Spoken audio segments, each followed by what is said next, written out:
Say, would you like to keep it in the family?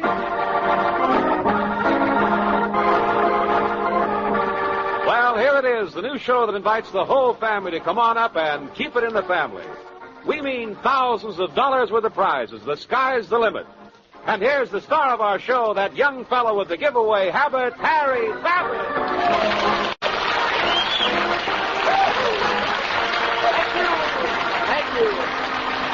Thank you very much, everybody, and thanks, Rod O'Connor, and hello. Welcome to Keep It in the Family. Oh, boy, we're all excited about this new show. It gives us a chance to meet some wonderful families. It gives them a chance to walk off with as many wonderful prizes as they can win.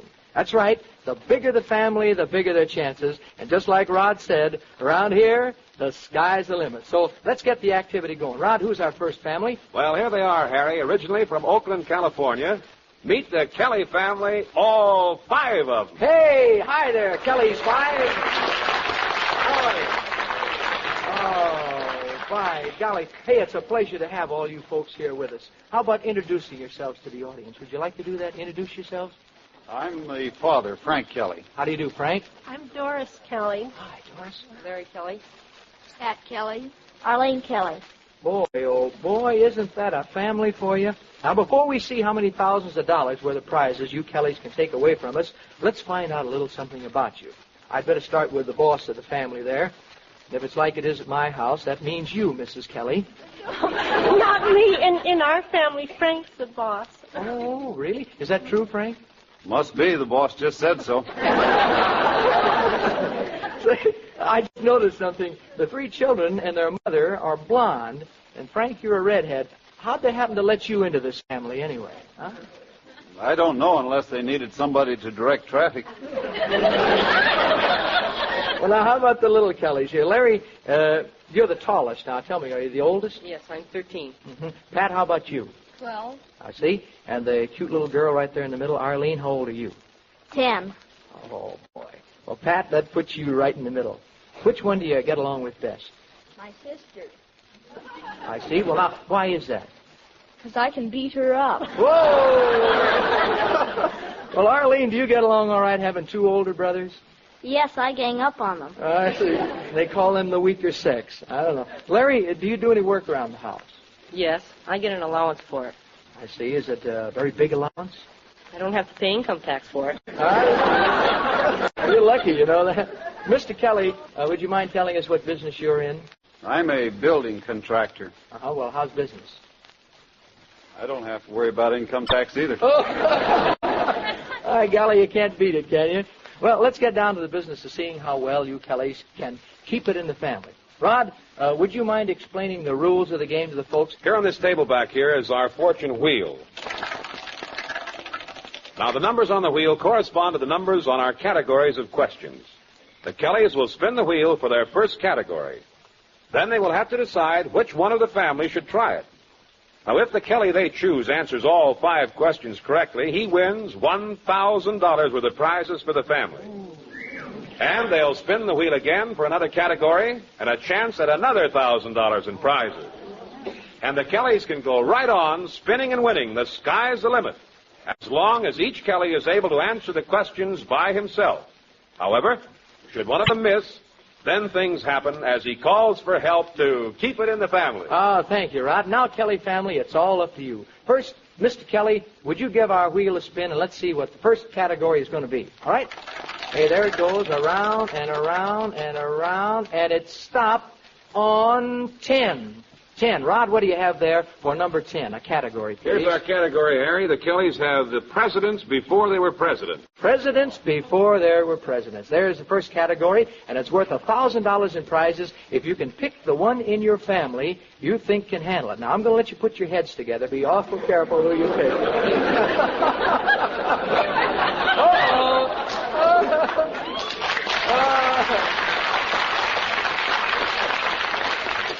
Well, Mr. Kelly, it looks like you're the one. Now, I'll tell you what. Stuck. You're really on the spot, brother. I want you to know that, because you can win $1,000 in prizes, and you can start them on their way to winning many thousands of dollars. Now, the rest of the family is behind you there in what we call the substitute bench. Now, they can't say anything to you while you're up here, and please don't look at them. because they may give something away. Well, you turn your head this way. That's it, toward the audience. All right. Now, this thing is all up to you. You all set? All right. This is about the early careers of our presidents before they moved into the White House. What president was a civil engineer? Herbert Hoover. Right. Herbert Hoover. Okay. Mr. Kelly, you're on your way to that $1,000 now, so hang on. All right, here's question number 2. What president was once president of Princeton? Think a little bit about this now. You got about 10 seconds. What president was once president of Princeton? Oh, come on. Wilson. Hey, he got it. He got it, Harry. He got it. President Wilson. That's absolutely right. Boy, oh boy, that was close, wasn't it? Well, Mr. Kelly, you're really moving. Question number 3. What president was once an architect?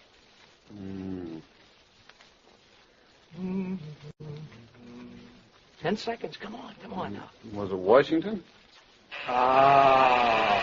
No, I'm sorry, Mr. Kelly, you're wrong. Now, I'll tell you what, you don't have to feel down about that because you still get a chance to keep it in the family. Here's what we want you to do now. You look out this way, and we want you to think of a member of your family sitting behind you that you can't see, that you think can answer the questions about the presidents. Give it a little thought now. Be awful careful who you pick. Don't look. One of them is kind of excited about the possibility back there. Come on, think of one. Well, just pick anyone. I think I'll take Larry. Larry? Hey! Stand up, too. Okay, Larry. Now I'm going to ask you that same question and see if you can answer it. What president was once an architect? Jefferson. That's right, Thomas Jefferson. Boy, oh boy. Well, I'll tell you now, Larry, your dad had a call on you, so that kind of reduces the prize. You're up to $500 in prizes. Here's question number 4. What president was once governor of Massachusetts? Governor of Massachusetts. Think hard now. Come on, think. Mr. Kelly, you can help in this, too. Come on, you're both up here now. Coolidge? Right, he got it. He said Calvin Coolidge, and that is right. That was the 4th question. And now, Larry, come on up here, Mr. Kelly. I want both of you in on this because this is a big one. This is question number 5. What president was once a tailor? Come on now, come on. A tailor. Oh, well, there you go. You missed that, but you still have a chance. You see, you've got 3 more members of the family behind you. Now look ahead, and Larry, you get the chance now to pick the next member of your family you think can answer this last question about the presidents. Come on, pick out one now. Pick a good one, because we want you to win this. Mother? Mother? Mother, come on.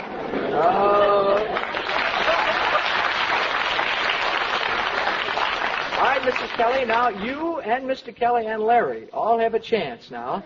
You brought in a 3rd member of the family, so your prize is $250, but that's still a lot of money. Remember now, you're on your way to $250 in prizes.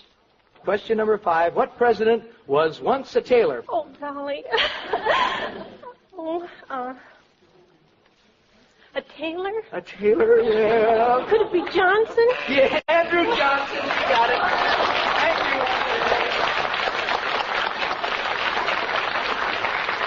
Oh, boy, Andrew Johnson. All right, now, I want Rod to give you a list of the prizes. First, a new Corona Skywriter, the wonderful portable typewriter with the aluminum carrying case. Also, a beautiful 52-piece set of 1847 Rogers Brothers silverware, the finest in silver. And a precision-built 31-inch wood-turning lathe with a 1/2 horsepower heavy-duty motor, and we know that children will love it. Oh, that's wonderful, Rod. Don't you think so, folks? Thank you so much.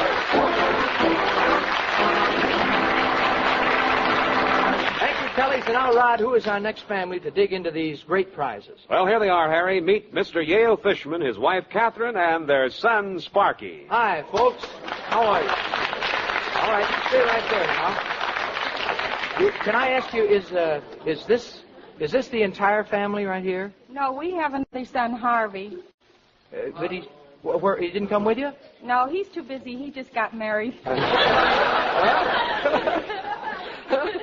Oh, Harvey. Now, wait a minute. I just put 2 and 2 together here. Harvey Fishman. Is that the same Harvey Fishman that was one of the quiz kids? That's right. Well, I'll be darned. But let's find out a little more about the family, all right? Mr. Fishman, where did you and your wife meet? Well, she and I were attending Northwestern University, and my fraternity brothers were talking her up quite a bit, and I became rather curious, so I called her up, and we made a date to meet in the hall. And when I got off the elevator, I knew her.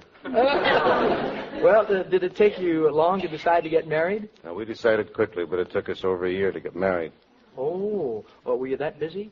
Yes, as I said, I was going to Northwestern studying accounting, and I was also going to Paul studying law, and I was handling a job during the rest of the day. Mrs. Fishman, what were you doing while your husband was spending his days and nights in school? I was a reporter for a Chicago paper, you know, sob sister. Yeah? Did you like the job? Oh, I liked it, but I ran into lots of troubles. What kind of trouble? Well, I started when I was 18. I looked 16. And my first assignment was to cover a riot at a high school. When I got there, they thought I was one of the culprits and threw me into the patrol wagon. Well, I guess you'd call that a tough break, huh? No, it turned out to be very fine for me because I scooped all the other reporters. I got the best story before I got to the station. That's an angle, isn't it? Well, that's wonderful. Let's talk to Sparky now. Sparky, is that your real name? No, my real name is Rural Edward, but I was born on the 4th of July, so they call me Sparky. I'll be there. Well, Sparky, how old are you? Oh, I'm 13. Do you mind if I ask you, how much do you weigh? Well, that's sort of a secret. Sort of a secret. You like to eat, though, don't you? Oh, yeah. Well, were you pretty proud when your brother was made one of the quiz kids? Well, I was very proud, but they put me on the show a little while later, and I stopped being proud. You mean you were one of the quiz kids, too? Yes, I was on when I was 4. I was on a couple times. Gee whiz, a quiz kid at 4. Rod, get the prizes ready. We're about to be taken. Wow.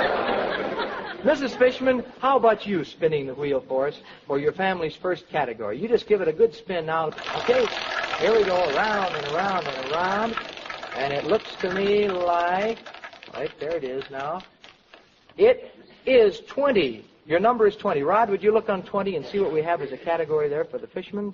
Imaginary headlines of motion picture plots, Harry. Imaginary headlines of motion picture plots. Well, there is your category. Now put your heads together and decide who is going to represent the family. Because he sees all the movies and we don't.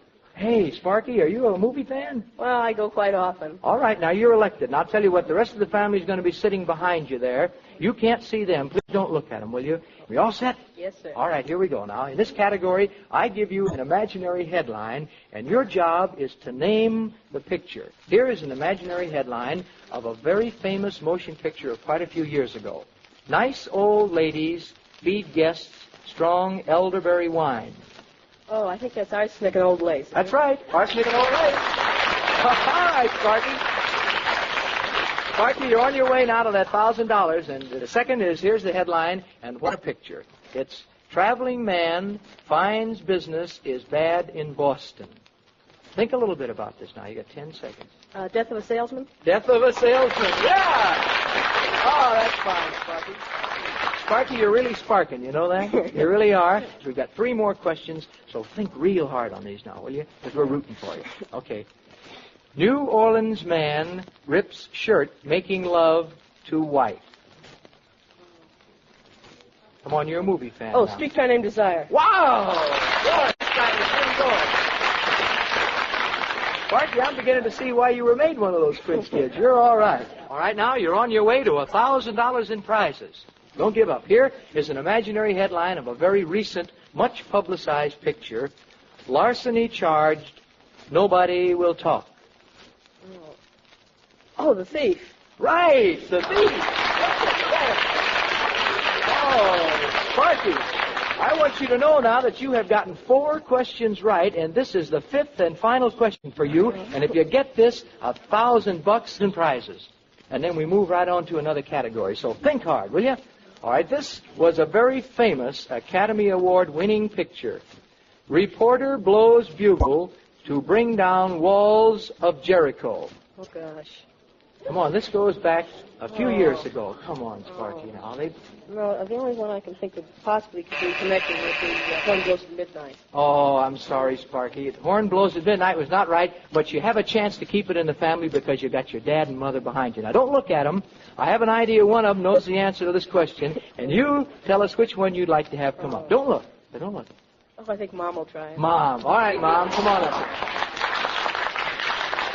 Mom, I know you've had time to think about this, but I'm going to repeat it anyway. And $500 now you have at stake. It's down to $5, but it's still a lot of money. So listen to this. This was a very famous Academy Award winning picture. Reporter blows bugle to bring down walls of Jericho. It happened one night with Clark Gable. Yeah, that's it. Right. Oh, that's wonderful. Well, you did win $500 in prizes. Maybe you didn't win $1,000, but you tried hard. Sparky, that was great. And Rod, would you tell them what prizes they've won, please? I sure will, Harry. The Fishman family have won a world-famous Bell & Howell camera and projector, the finest there is, and they have won a 1953 Deluxe O'Keefe & Merritt gas range, complete with a fully automatic clock, the double broiler, and the exclusive disappearing shelf. How about it?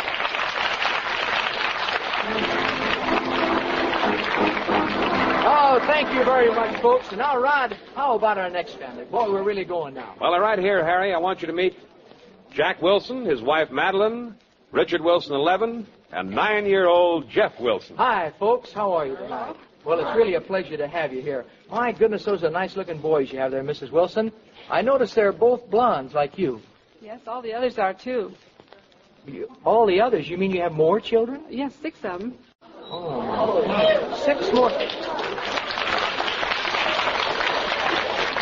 6 more. That means you have 8 children in all? That's right, uh-huh. Gee whiz. Mr. Wilson, I'd just like to say that George Washington wasn't the only father of our country. You're right in the running, boy. Why didn't you bring the others along? Well, we did, Harry. They're right out there in the audience. Out in the audience? That's right. Well, come on, let's see the 6 other Wilson kids. Will you stand up? There they are, right down there. Let's put them in.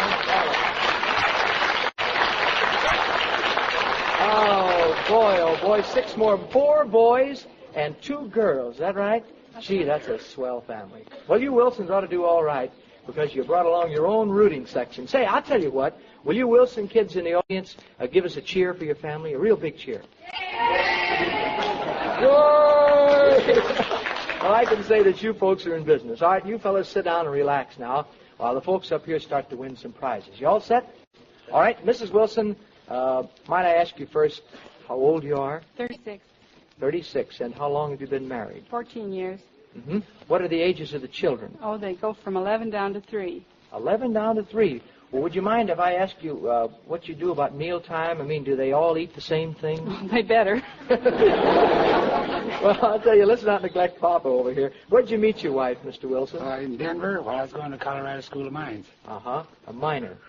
Well, boy, I'd say you really struck gold. You know that? You really did. That's wonderful. What happened? Did you just see her and ask for a date? No, Harry. I had to ask a friend of mine to ask her for our first date. You don't mean. Is that right, Mrs. Wilson? He had a friend ask you for a date for him? That's right. He was a bashful type.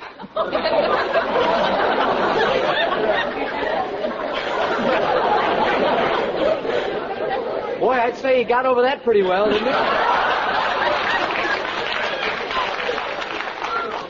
Are you in the mining business now, Mr. Wilson? No, I didn't, Harry. I run a garage out in Burbank. A garage? That's right. Well, I'll be darned. Say, Richard, you're 11, is that right? Yes. Well, Dick, would you mind telling us, do you ever help your dad down at the garage? Yes, almost every Saturday. Good. Does he pay you for it? $2 and all I can eat. Well, Mr. Wilson, how does that work out for you? It'd be better off if I gave him 5 and cut out the eats. Well, Jeff, old boy, can you come up here a little closer? Tell us how old you are. 9. 9. Well, that kind of puts you close to the middle of the family, I guess, doesn't it, with all the brothers and sisters? Let me ask you, how do you kids sleep at home? We all have our own bed in one big bedroom. Any special rules in the barracks? Not to have rocks when we're having pillow fights. No rocks in the pillow. All right. Well, now I want you to know it's been wonderful talking to all you 4 members of the 10-piece Wilson family, but let's get down to the important business of seeing how many of these wonderful prizes you can win from us and keep it in the family. Are you all set? Ready. All right, remember now, the sky's the limit, so let's get started. Mrs. Wilson, would you like to go over there and spin the wheel and see what category comes up first for the Wilson family? There she goes, the big spin. It's slowing up now, around and around, and I see number 18. Rod, would you be good enough to look for number 18 there, and let's see what category. Well, Harry, here it is right here. It's famous lovers of fact and fiction. All right, famous lovers of fact and fiction. All right, now, who is it going to be? Will you put your heads together? Let's try to decide. She's elected. What, you've already elected her? I sure. Why'd you do that? That should be quite obvious. Well, now look, Mrs. Wilson, the rest of your family is behind you. Don't look at them now because they're bound to show some enthusiasm if you happen to miss a question, and we don't want you to see it because then you might know who to call on. Because if you miss, we're going to ask you to call on a member of your family. All right, now you're on your way to $1,000 in prizes. Here we go. All you have to do is name the famous lovers. Name the rodents of Walt Disney who make love in black and white and Technicolor. That's Minnie and Mickey Mouse. Right, Minnie and Mickey Mouse. That's right. All right. That wasn't very hard, but you're on your way to win that $1,000, and that's the important thing. All right, here, listen to this now. He was a poet. She was a poetess. Her father objected, but they got married. In fact, in a play and in a picture.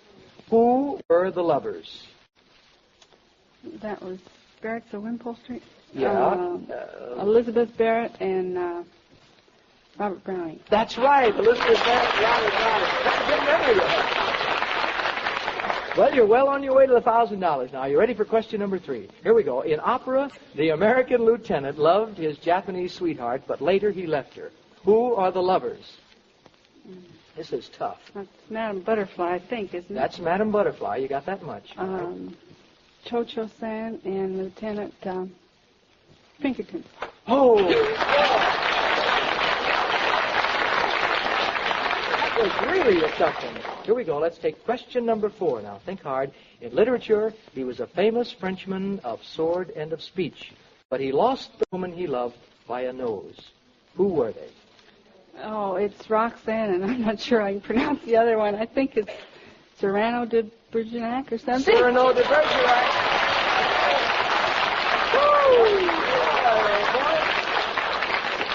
Well, here comes that crucial moment now. Are you all set? All right, question number 5. Don't be nervous now. Before he went to the White House, he loved her deeply, but she died before they could marry. Who were they? Abraham Lincoln and Rutledge. Right!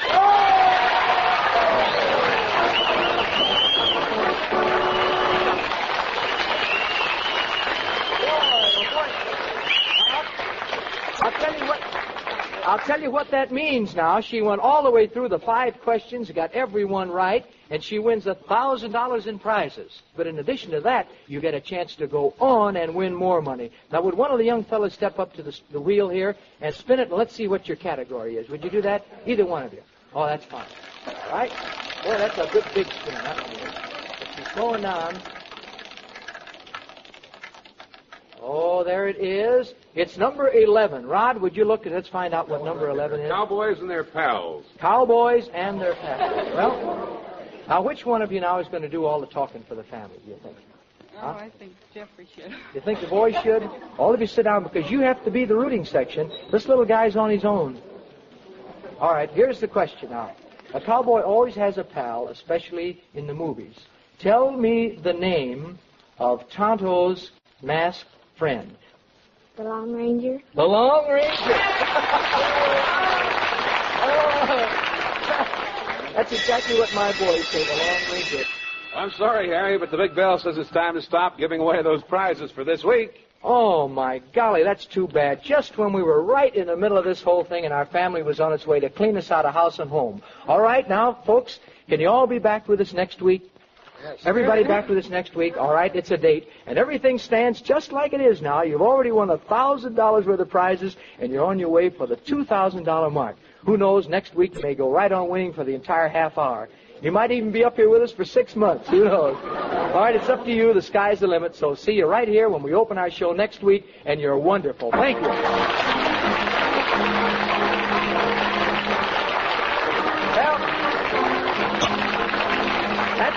That's it. But next week, the Wilson family will be back, and we'll have a couple of other families on hand. And just in case the Wilsons happen to miss, as for all you friends out there in our listening audience who'd like to appear on our show, write me a letter. Tell me when you plan to be in Hollywood. Tell me about your family, and we'll try to make it a date for you. Just drop a line to Harry Babbitt, NBC, Hollywood, California. We'd love to have you. Now, it's time to say so long. See you next week, and remember, keep it in the family.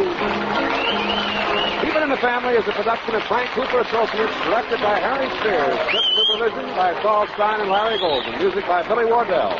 Rod O'Connor speaking. This is the National Broadcasting Company.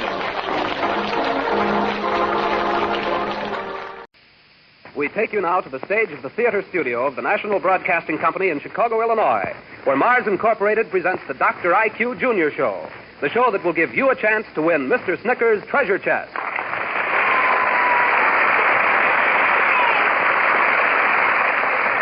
Mars Incorporated, makers of America's most enjoyable candy bars, presents the Dr. IQ Junior Show.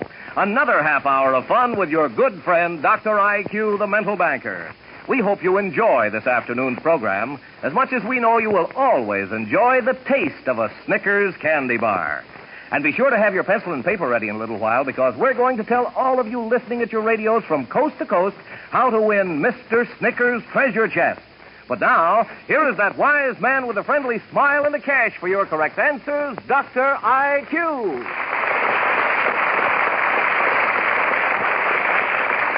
Thank you, Mr. Anthony, and good afternoon, everyone. My assistants are stationed throughout the audience with portable microphones so that our contestants can remain in their seats while answering the questions I ask from the stage. This big theater studio is packed right to the doors with a fine crowd of boys and girls, all waiting for a chance to win the shiny silver dimes and candy bars I'll give for their correct answers. And you know, all you boys and girls in the radio audience play a big part in this show, too. A little later, we're going to tell you how you in our radio audience can win big prizes in our Dr. IQ Junior contest. Right now, though, I have some questions for the boys and girls here in the studio. You know, we're broadcasting today from the second largest city in the United States, Chicago, Illinois. Chicago is a great city for culture and for sports. It's the home of 2 famous baseball teams and 3 big professional football teams. Also, Chicago is one of the most hockey-minded cities in the United States, and many of the boys and girls here are enthusiastic fans of the popular Chicago Blackhawks.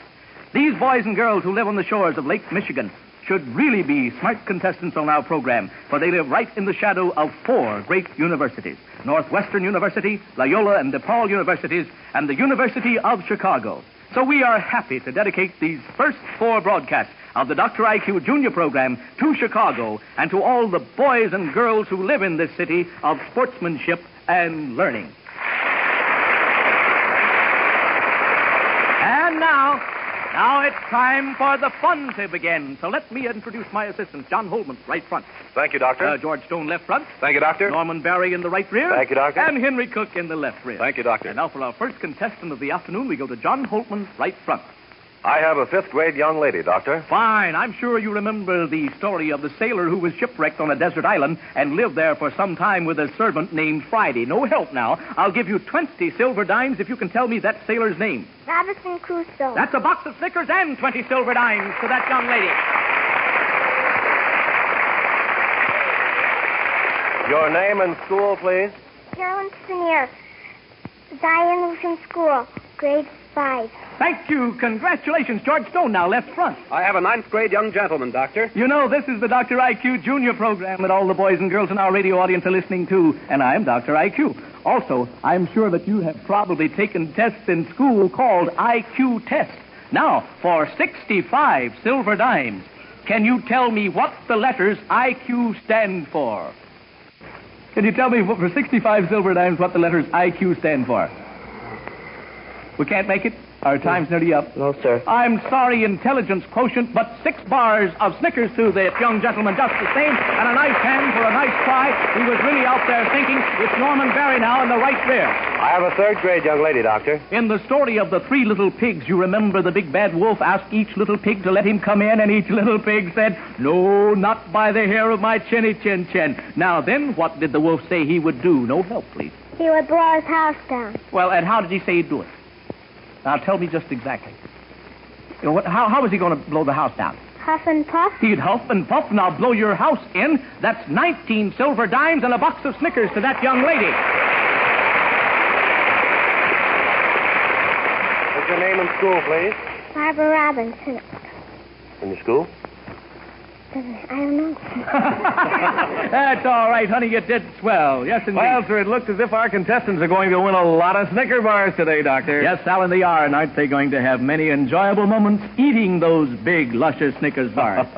Well, I don't know of anything more enjoyable than a Snickers candy bar. When you're hungry for something sweet, just treat yourself to the delightful taste of a Snickers candy bar. For with each bite, your teeth sink through the thick milk chocolate coating, a golden layer of smooth, creamy caramel packed with crisp, whole roasted peanuts over a soft nougat center that is richly flavored with fresh peanut butter and real malted milk. Yes, every bite of a Snickers bar is a thrilling treat, right down to the last delightful flavor that lingers in your mouth. When you want a special taste delight, have a Snickers. Thanks, Alan. It's Henry Cook now in the left rear. I have a fourth-grade young gentleman here, Doctor. 17 silver dimes to this young gentleman and a box of Snickers. King Midas was a very sad but a very rich man. Strangely enough, he was both sad and rich for the same reason. Now, what was that reason? What was that reason? Remember the story about King Midas? Do you? No. You don't? Well, everything he touched turned to gold. I'm sorry, but give him 6 Snickers bars just the same for a nice try. Yes, indeed. And here we go now to John Holtman in the right front. Okay, John Holtman. I have a 6th-grade young gentleman, Doctor. Now we come to the biographical feature of this program. This is a question which is going to be submitted by you boys and girls in the radio audience. But for these first 2 broadcasts, we will show you how the question works. So listen carefully to this question, and then Mr. Anthony will tell you how you may win $50 by submitting our biographical question. And now to our contestant. I'm going to give you a series of clues that should tell you who I'm talking about. If you identify the person after the first clue, I'll give you 200 silver dimes. The longer it takes you to identify the personality, the less your award will be. Are you ready for your first clue? Yes. Oh, fine. That's it. Just speak right up. Make a stab at it anyway, fella. Here we go. 200 silver dimes. Born in Genoa in the 15th century. Columbus. Wait a minute. His fame was due to a discovery far from his hometown. Now, what did you say? Columbus. That's 200 silver dimes to our friend.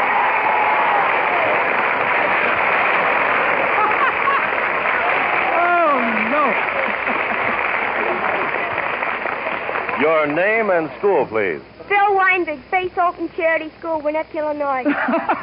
Thank you and congratulations.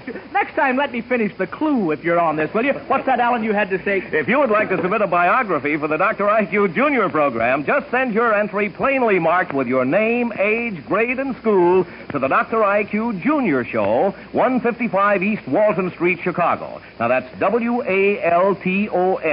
Walton Street, 155 East Walton Street, Chicago. Be sure to include 1 Snickers wrapper with your entry, and be sure, too, that your envelope is plainly marked Dr. IQ Junior Show. Now, we will select the most interesting entry to make the biographical question, which we use on the air, and the winner will receive a check for $50, plus whatever amount the contestant in the studio audience fails to win when trying to identify the person described.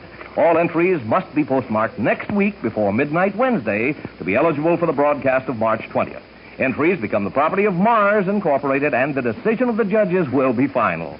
Each week, we have a new contest.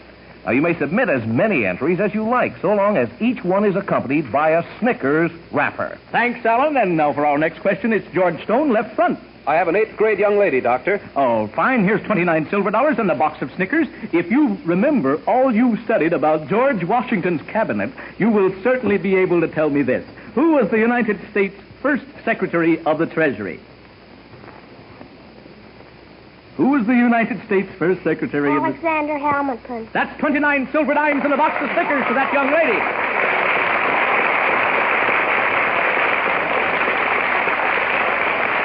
Your name and school, please.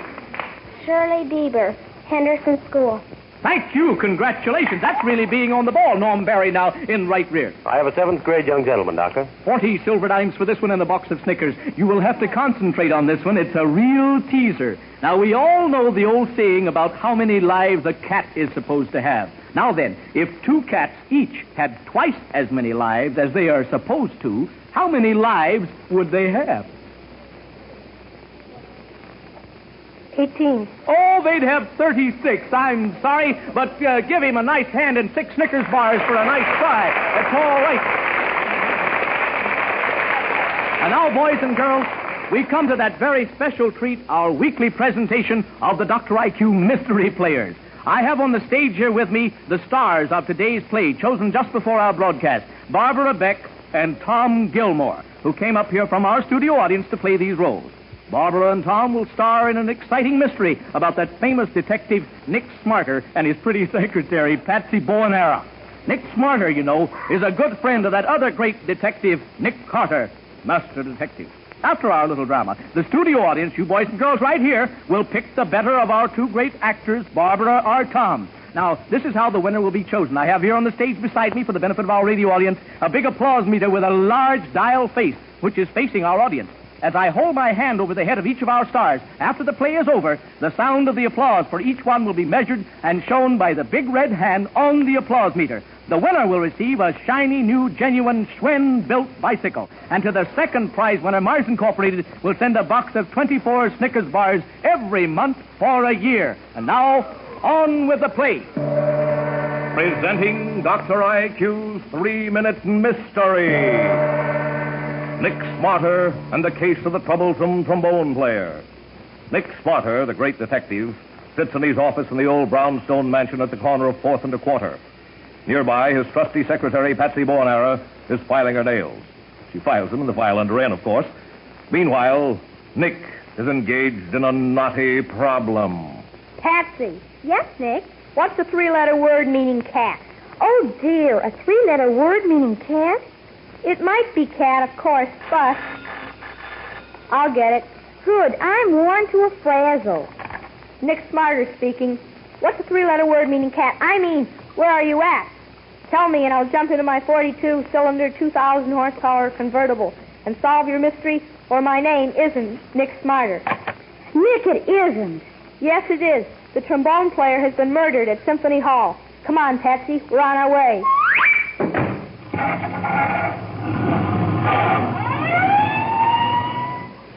All right, where's the body? Right there, Mr. Smarter. If you aren't careful, you'll step on it. Who are you? I'm, Don't tell me. You're the leader of the orchestra here in Symphony Hall. Yes, This trombone player's been killed.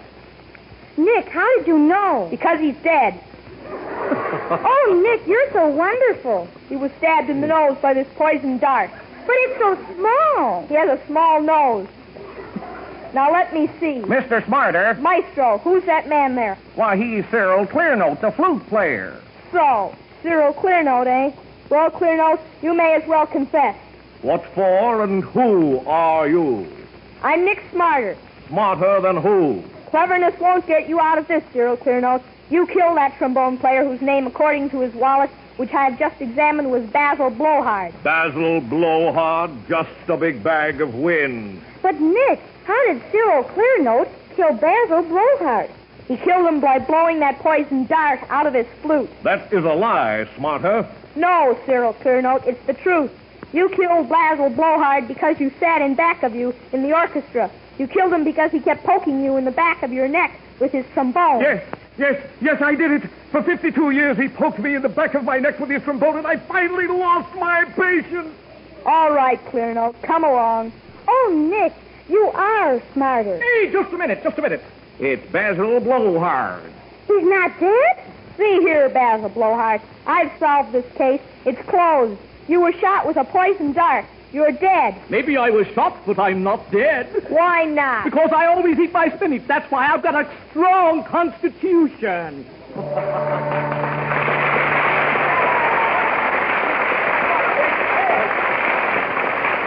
right, now, there they are. And it's up to our studio audience to really judge. Now, first we'll, in deference to the fair sex, let's have your applause registered on our applause meter for Barbara. Come over on this side, Tom. There we go.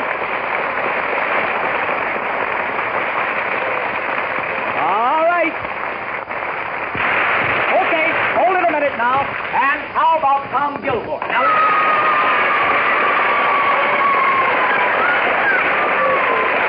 it looks like Tom has our twin-built bicycle. Congratulations to you, fella. And Barbara, you get a box of Snickers, honey, for every month in this next year. Our sincere congratulations to you both. Give them a nice hand. Come on.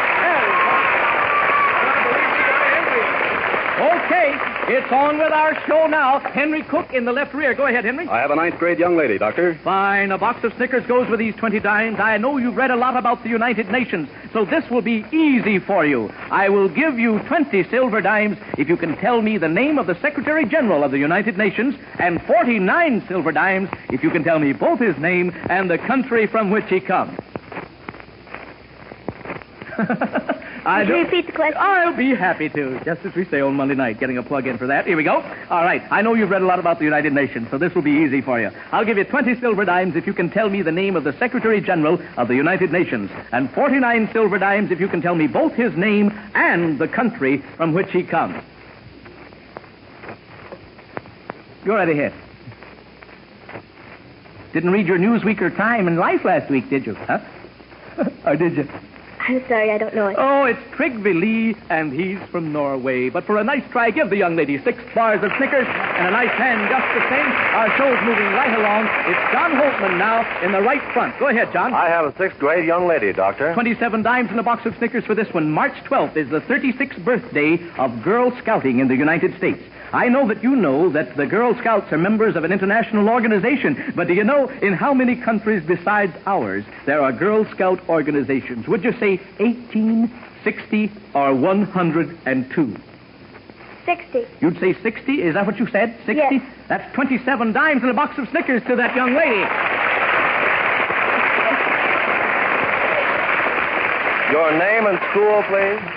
Barbara Cunningham, Central School. Oh, fine. Congratulations. George Dunn now in the left front. I have a 4th grade young gentleman here, Doctor. I'll give you 20 silver dimes in that box of Snickers if you can fill in the blanks in this sentence. Now, follow me. We should always cross the street at the blank, and we should look ways before crossing. Corner both ways. Corner and both ways. That's exactly 20 silver dimes and a box of Snickers to that young gentleman.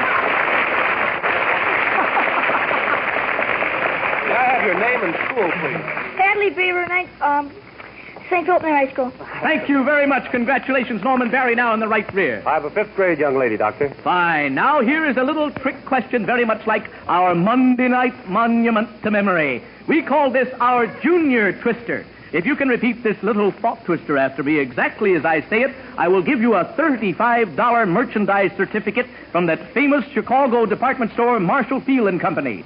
Now then, listen carefully as I give you the statement, for I can say it only once. I cannot repeat this statement. Now, are you ready for the Junior Twister? Are you all ready for the Junior Twister? Yes.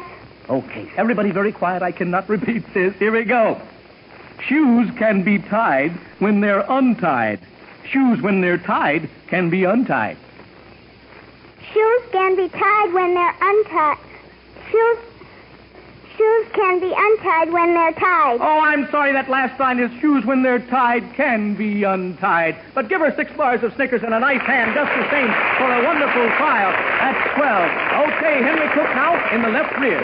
I have a 3rd grade young gentleman, Doctor. 10 silver dimes to that young gentleman and a box of Snickers. Here we go. In the rhyme about Simple Simon, why wouldn't the pieman give Simple Simon a pie? Because he didn't have a penny. Because he didn't have a penny. That's 10 silver dimes to that young gentleman and a box of Snickers. Your name and school, please. Gregory School, Gershon Mayer. Wonderful. I'll be back in a minute with more questions and the rules for winning Mr. Snickers' treasure chest. But right now, here's Mr. Anthony. Say, you know, Doctor, a wonderful way to spend a few spare moments in the afternoon while you're hungry is with a Snickers candy bar. For as an afternoon snack or as a dessert, there is nothing that tastes quite so good as a Snickers bar. You enjoy every luscious bite of a Snickers bar from the moment the crisp wrapper first crackles open in your hand, and you taste that rare combination of the thick milk chocolate coating, the golden layer of smooth, creamy caramel packed with crisp, whole roasted peanuts, and the soft nougat center so abundantly flavored with fresh peanut butter and real malted milk. All melt together in each enjoyable mouthful to give you that rare taste blend you will find only in Snickers. When you want a special taste delight, have a Snickers. Thanks, Alan. It's John Holtman now, right front. I have an 8th grade young gentleman, Doctor. Fine. I see you're having a little difficulty there. We'll give you a little try. That's 17 dimes in a box of Snickers. Now, look, Bing Crosby co-stars with Bob Hope in a new movie called The Road to Rio. 3 years ago, Bing Crosby appeared with Barry Fitzgerald in another movie, a famous Academy Award picture. Can you tell me the name of that picture? Going my way? That's 17 dimes in a box of Snickers to that young gentleman. Your name and school, please. Edward Embick, Bennett School. Oh, fine. Is that all you want to say? Yeah. Oh, well, I just want to be sure. Just want to be certain. Here we go. George Stone now, left front. I have a 5th grade young lady here, Doctor. Okay, now we come to another famous Dr. IQ feature. You know, on our Monday night program, we have a question called the Famous Quotations Question. Well, we have a Famous Quotations Question on this program, too. And now, I'm going to give you a famous quotation. If you can tell me the author, I will give you 100 silver dimes. If you cannot tell me who said these words, next week's Famous Quotations Award will be 200 dimes. Now, are you ready for the quotation? Yes. Oh, thus be it ever, when free men shall stand between their loved homes and the war's desolation, blessed with victory and peace, may the heaven-rescued land praise the power that hath made and preserved us a nation. Who wrote those lines? I don't know. Oh, that's Francis Scott Key from the Star-Spangled Banner. But give her those 6 Snickers bars in a nice hand just the same. Yeah, that was a little tough since it's the last stanza of the Star-Spangled Banner. Not too many of us are familiar with it, or rather, should I say, as familiar as we should be. Here's Norm Barry now in the right rear. I have a 6th grade young gentleman, Doctor. 21 silver dimes for this one and a box of Snickers. Who is now the honorary president of the Boy Scouts of America? No help, please? Who is now the honorary president of the Boy Scouts of America? I don't know. Oh, it's President Truman. I'm sorry, but 6 Snickers bars to the young gentleman just the same. And a hand for admitting that he didn't know, but I'll bet he'll know the next time. And it's Henry Cook now, left rear. I have an 8th grade young lady, Doctor. 33 dimes for this one. If you were to travel from here to the Hawaiian Islands, would you see any of the islands that used to be called the Sandwich Islands? Yes. Yes, you would. The Hawaiian Islands themselves used to be called the Sandwich Islands. That's 33 dimes and a box of Snickers to that young lady. And there she is applauding for herself. I can see it right from here. Your name and school, please. Patricia Marie Poole, St. Paul de Croix School, Park Ridge. Thank you very much. Congratulations, John Holtman, now right front. I have a 9th grade young lady, Doctor. 61 dimes for this one. In France, students say 1, 2, 3, 4, 5. In Spain, they say 1, 2, 3, 4, 5. Now then, how do we say the same thing in English? 1, 2, 3, 4, 5. That's 61 dimes to that young lady.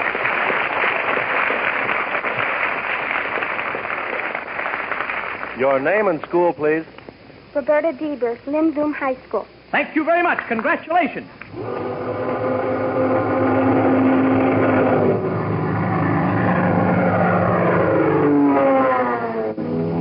Here it is, your chance to win Mr. Snickers' treasure chest.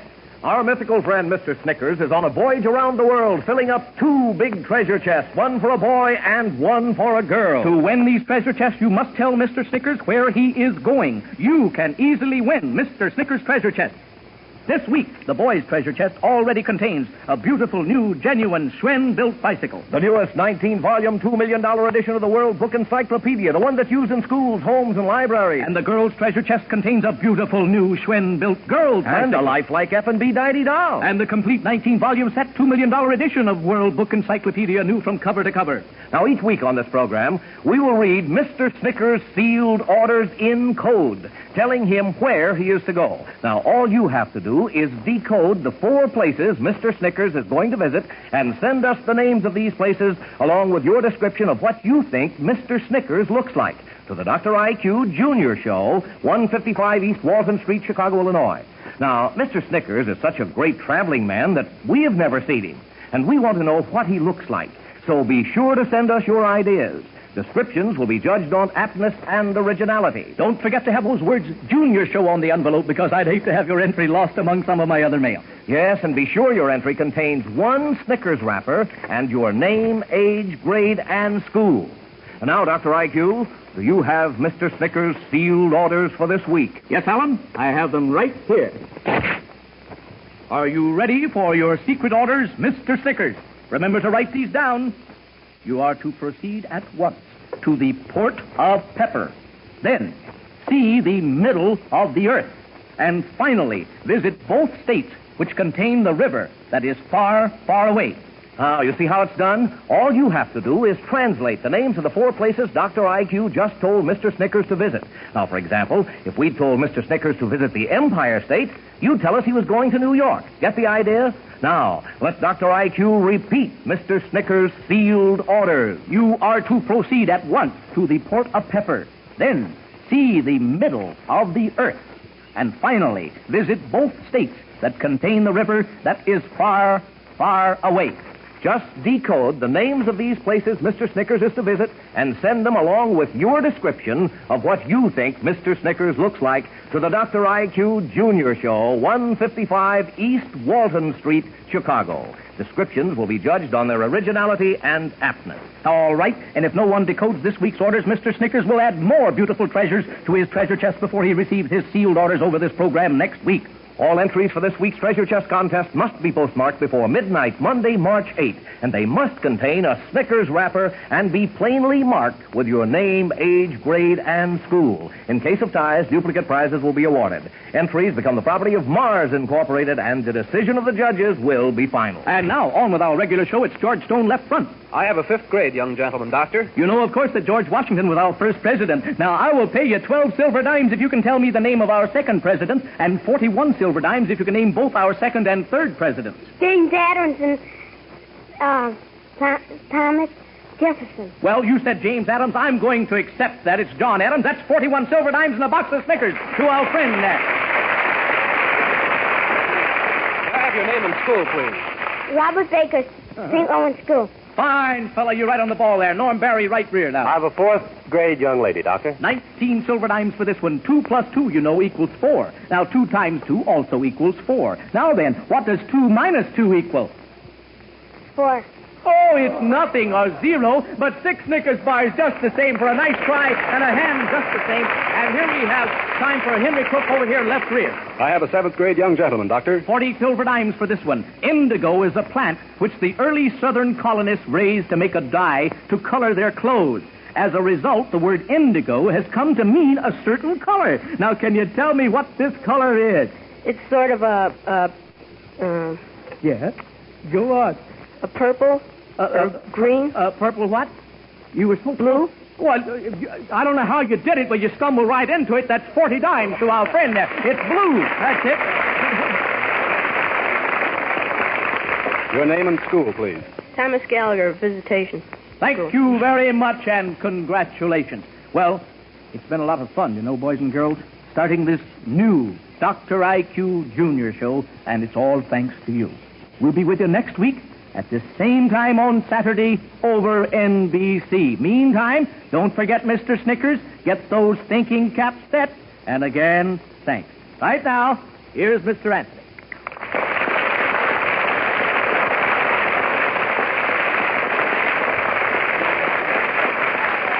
The Dr. IQ Junior Show, sponsored by Mars Incorporated, makers of America's most enjoyable candy bars, will be heard next Saturday afternoon from the stage of the theater studio of the National Broadcasting Company in Chicago, Illinois, over these same stations and at the same time.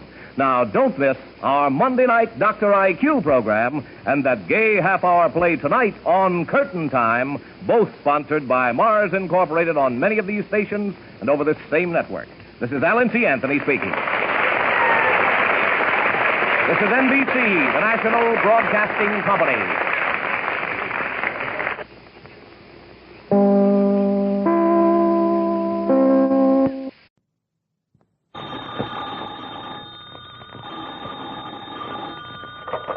Sheffield Farms, hello? I don't know. The man just says, guess who?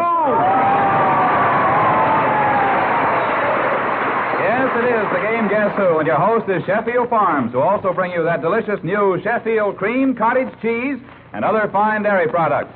And now let's all give a welcome to our genial Sheffield Quizmaster, the famous, fearless, phlegmatic, fluttery, flamboyant, fragrant, funny, foolish fatso, Flappy Happy Felton.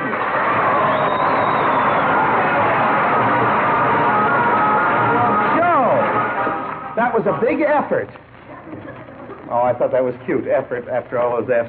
Let's not make snide insinuations about my perfect 36 figure. Well, it was a perfect 36, but tonight I left my girdle home. I want to try for 64. But I'm a happy kid tonight. I just took my wife's sister to the beauty shop because she was beginning to look like General Ulysses S. Grant. They sure did improve her face. Now she looks like General Eisenhower.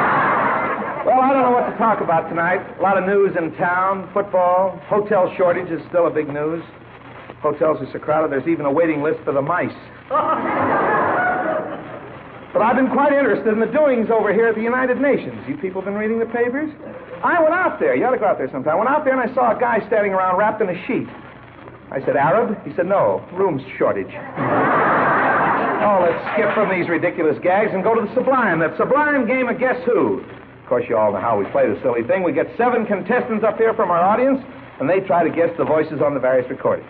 A winner gets 10 big old Sheffield silver dollars. Hot diggity dog. But a loser don't get nothing but 2 little old silver dollars. Doggone it, either guess is signaled by... Listen to all those bottle babies. Yes, sir, it's dollars for scholars pouring into the big Sheffield bottle, the old milk payola. And at the end of all the fussing, feuding, and fighting here, all contestants get a chance to kick over the milk payola, and so far it contains $65, with maybe more to go. What's more, we have an alarm clock set to ring when some contestant least expects it. Then what gives, Josephus? A beautiful Waltham wristwatch, the first American watch, the watch that keeps time beautifully. A Waltham. How exquisite. How delightful. How do you do, Joe? How do you do, Happy? Meet our first contestant, Sergeant Joseph Dietz of the United States Army. How do you do, Sergeant Dietz? What's your first name, Sergeant Dietz? Joseph. Joe, where are you from? Colorado. Whereabouts in Colorado? Denver, Colorado. Denver? What'd you do before you went in the Army? I was with some surveying parties, engineers. I see. How long have you been in the Army? 5 years. 5 years. Well, we want to welcome you here to Guess Who. My brother was very important to the Marine Corps. He wasn't a soldier. You know the halls of Montezuma? I've heard of them. He swept them out. First of all, Sarge, how would you like to have one of Sheffield's little silver clinkers? Not bad at all. All right, a buck if you can guess who was known as the Little Corporal. Who is that? Napoleon. Napoleon. Give him $1. Drop it in there. Wasn't that easy? Very easy. Just for standing here. A big silver dollar. You married, Sergeant? Yes, I am. Where's your wife? Colorado. Colorado? Are you located in New York now? Yeah, I'm signed here now. Oh, whereabouts in New York? 90 Church Street. 90 Church Street. And your job? With the ORC. ORC, what's that mean? Organized Reserve Corps. Organized Reserve Corps. You know, we were talking about the Little Corporal. My brother, that's another brother, is a corporal in Italy, and he wants me to send him the one gift that will make him happy on his birthday.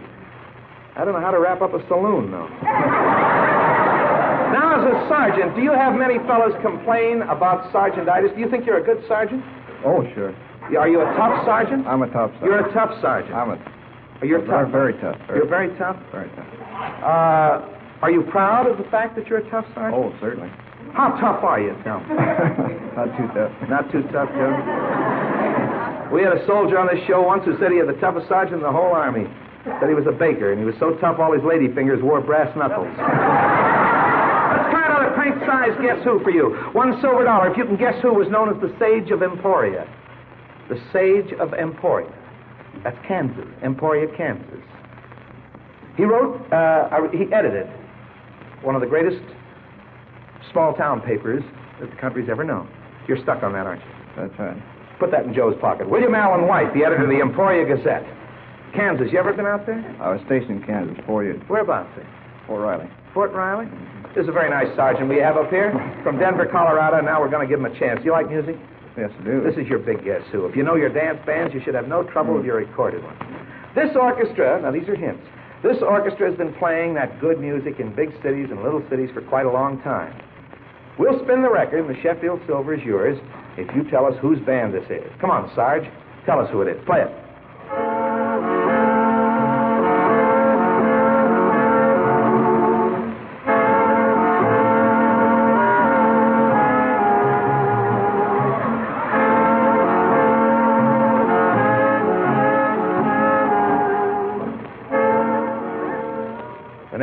gonna take a sentimental journey. That's his theme song. Yeah, I know it. This fellow's a saxophonist, a very good one. And his former vocalist, Doris Day, is now a new star. This fellow's now on the Bob Hope Show. What color's your uniform? Olive drab. It's not Joe Olive Drab. No, that is not who it is. Brown. He came in as the cowbell said it. He said Brown. Do you know who it is? No, I don't. You don't know. Somebody told you? No, when you said, Yes. I said Brown, I thought of that. Yeah. Well, you don't know who it is then? No, I don't. No, well, then we'll give you $2 for trying, Sergeant. We'll add the other 8 to the jackpot. Okay. That was Les Brown. Yeah. Les Brown is orchestra, and I'm sorry you missed it. Give him a nice hand. He's a very nice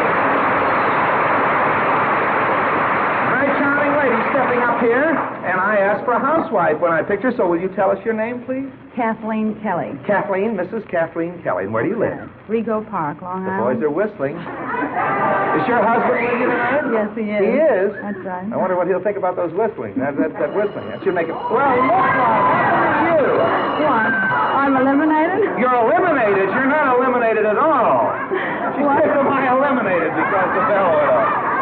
No, Mrs. Kelly, you want a beautiful watch, a Waltham wristwatch, the first American watch. The first watch I've ever owned. Really? Well, you just take a look at it. It's a Waltham. Oh, that's beautiful. A watch that keeps time beautifully. Do you like it? Gorgeous. And your husband's sitting out there, and the other boys are whistling at you? Let's talk to you. Where do you live? Rego Park, 9508 Queens Boulevard. I see. What does your husband do? He's an unemployed actor. Unemployed actor? That's right. I better be awful nice to you, or I'm liable to be an unemployed actor here. Well, I want to ask you a few questions about yourself. This is, by the way, the radio audience is a very attractive lady. Mrs. Kelly, do you buy your clothes or make them? I make some of them. I buy most of them. I see. Do you believe most women are losing their ability to sew? No, I think they've advanced considerably in that field. Due to what? Well, perhaps the war was one reason that they went in for it. I really don't know whether that's the main reason or whether they just decided they were tired of playing bridge and do something else. Well, now, for instance, do you think you could make a quilt? Yes. You do? You know how to quilt? I think so. That's wonderful. Would you teach your daughter how to sew if you had one? If I had one, yes. You don't have one? No. I see. Now, have you and your husband, this unemployed actor, have you been through much trouble together since you've been married? Oh, we've had a few spats. A few spats. But I mean real trouble when you first married. Well, we've had illness. I see. That's about all. Well, I think people get to know each other if they've been through trouble. My wife and I have been through thick and thin together. I got thick and my bankroll got thin. Mrs. Kelly, we're going to play a record for you here now. Certainly nice to talk to you. Your husband is an unemployed actor. I think you might know this fellow. All right. Here's your $10 Guess Who, and it's the voice of a movie, stage, and radio star. 10 Sheffield silver dollars, Mrs. Kelly, if you can guess who. You point to a headstone. The letters are so overgrown I can't read them. I can only feel. Yes, I feel out the letters. They spell Ebenezer Scrooge. And I am that man who lay dead and deserted. Oh, Lord Spirit, hear me. I'm not the man I was. I will change, I promise. Only tell Make a guess? No, I didn't. Well, listen to some hints then. This fellow was born in England. He's now starred in a hit play right here on Broadway. A play produced by a fellow named Fred Finkelhoff, and it's a great hit called The Heiress. This fellow used to play on the radio. His name was Sherlock Holmes. Oh, Basil Rathbone. Of course it is. Mr. Rathbone. She gets it in time. Give her the 10 silver dollars. Pardon me, Mrs. Kelly. You got that hint because of the radio. I think you're a bigger radio fan than you are a theater fan, aren't you? I certainly am. Well, my regards to your husband, the unemployed actor. Thank you very much, Mrs. Kelly. Thank you. She's a very nice woman. Now, here comes Joe Ripley with some words of wisdom. Suppose I should pour several different brands of milk into plain bottles, line them up, and then ask you to look them over and judge them. Well, chances are you'd say something like this. But you can't judge milk that way because it all looks pretty much alike in the bottle. And you'd be exactly right. But there's a big difference you can't see in Sheffield milk, a plus value that makes it outstanding, and that's its quality and purity. You can see milk is such a perishable food that one careless slip-up can endanger its delicate flavor and purity. So Sheffield goes to greater lengths to provide the greatest protection possible. For example, big automatic machines clean and sterilize every bottle for 30 minutes, taking it through 14 purifying steps before it can pass Sheffield's rigid requirements for cleanliness. This scrupulous housekeeping is for your protection, and so are the 34,000 tests made every day. That's right, 34,000 tests, many of them exclusive with Sheffield Farms Company, to safeguard your health. So for extra value, for the finest, purest milk you can buy, always ask for Sheffield. Don't you think Joe did that real nice? Since no other program can make this statement, the commercial gets a hand. Never did I hear it. Well, here's a young fellow up here. What's your name, please, sir? Walter Joseph Randall. Walter Joseph Randall. You're the second Joseph on the show tonight, and that happens to be my middle name. Where are you from, Mr. Randall? Newark, New Jersey. And what do you do? I'm a cryptanalyst.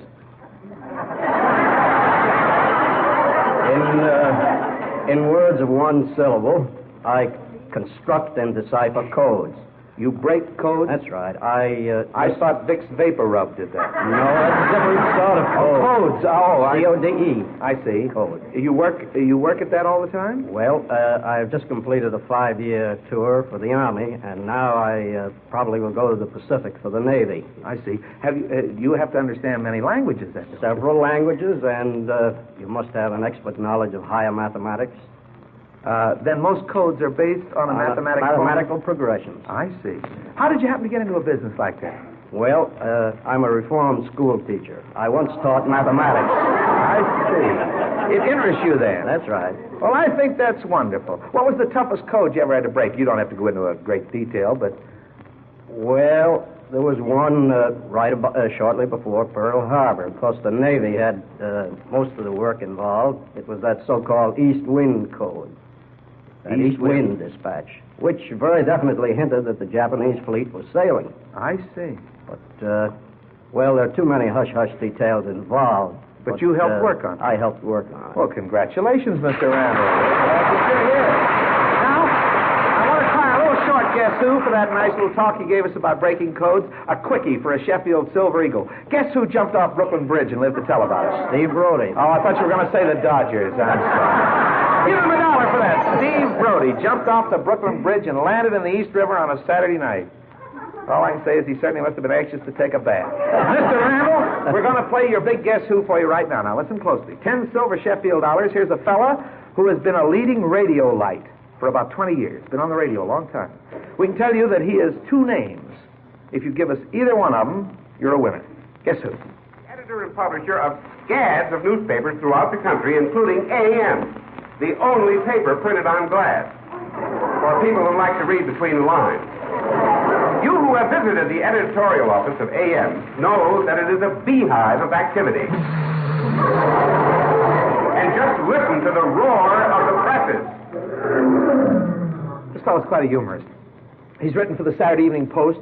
I've seen his things in postscript. He's written for the New Yorker. He wrote a book recently. And he used to... I think it sounds like Colonel Stoopnagel. You're exactly right. Colonel Stoopnagel. Chase Taylor is his right name. Isn't that wonderful? He guessed him right away. Give him a hand and give him 10 silver dollars for the hand out round.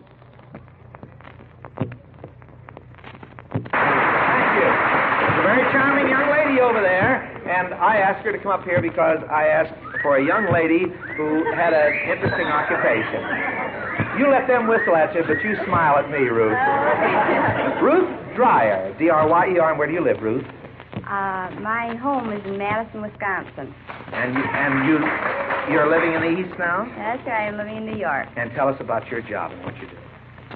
Right now I'm assistant chief stewardess for American Airlines. I see. Assistant chief stewardess. That's right.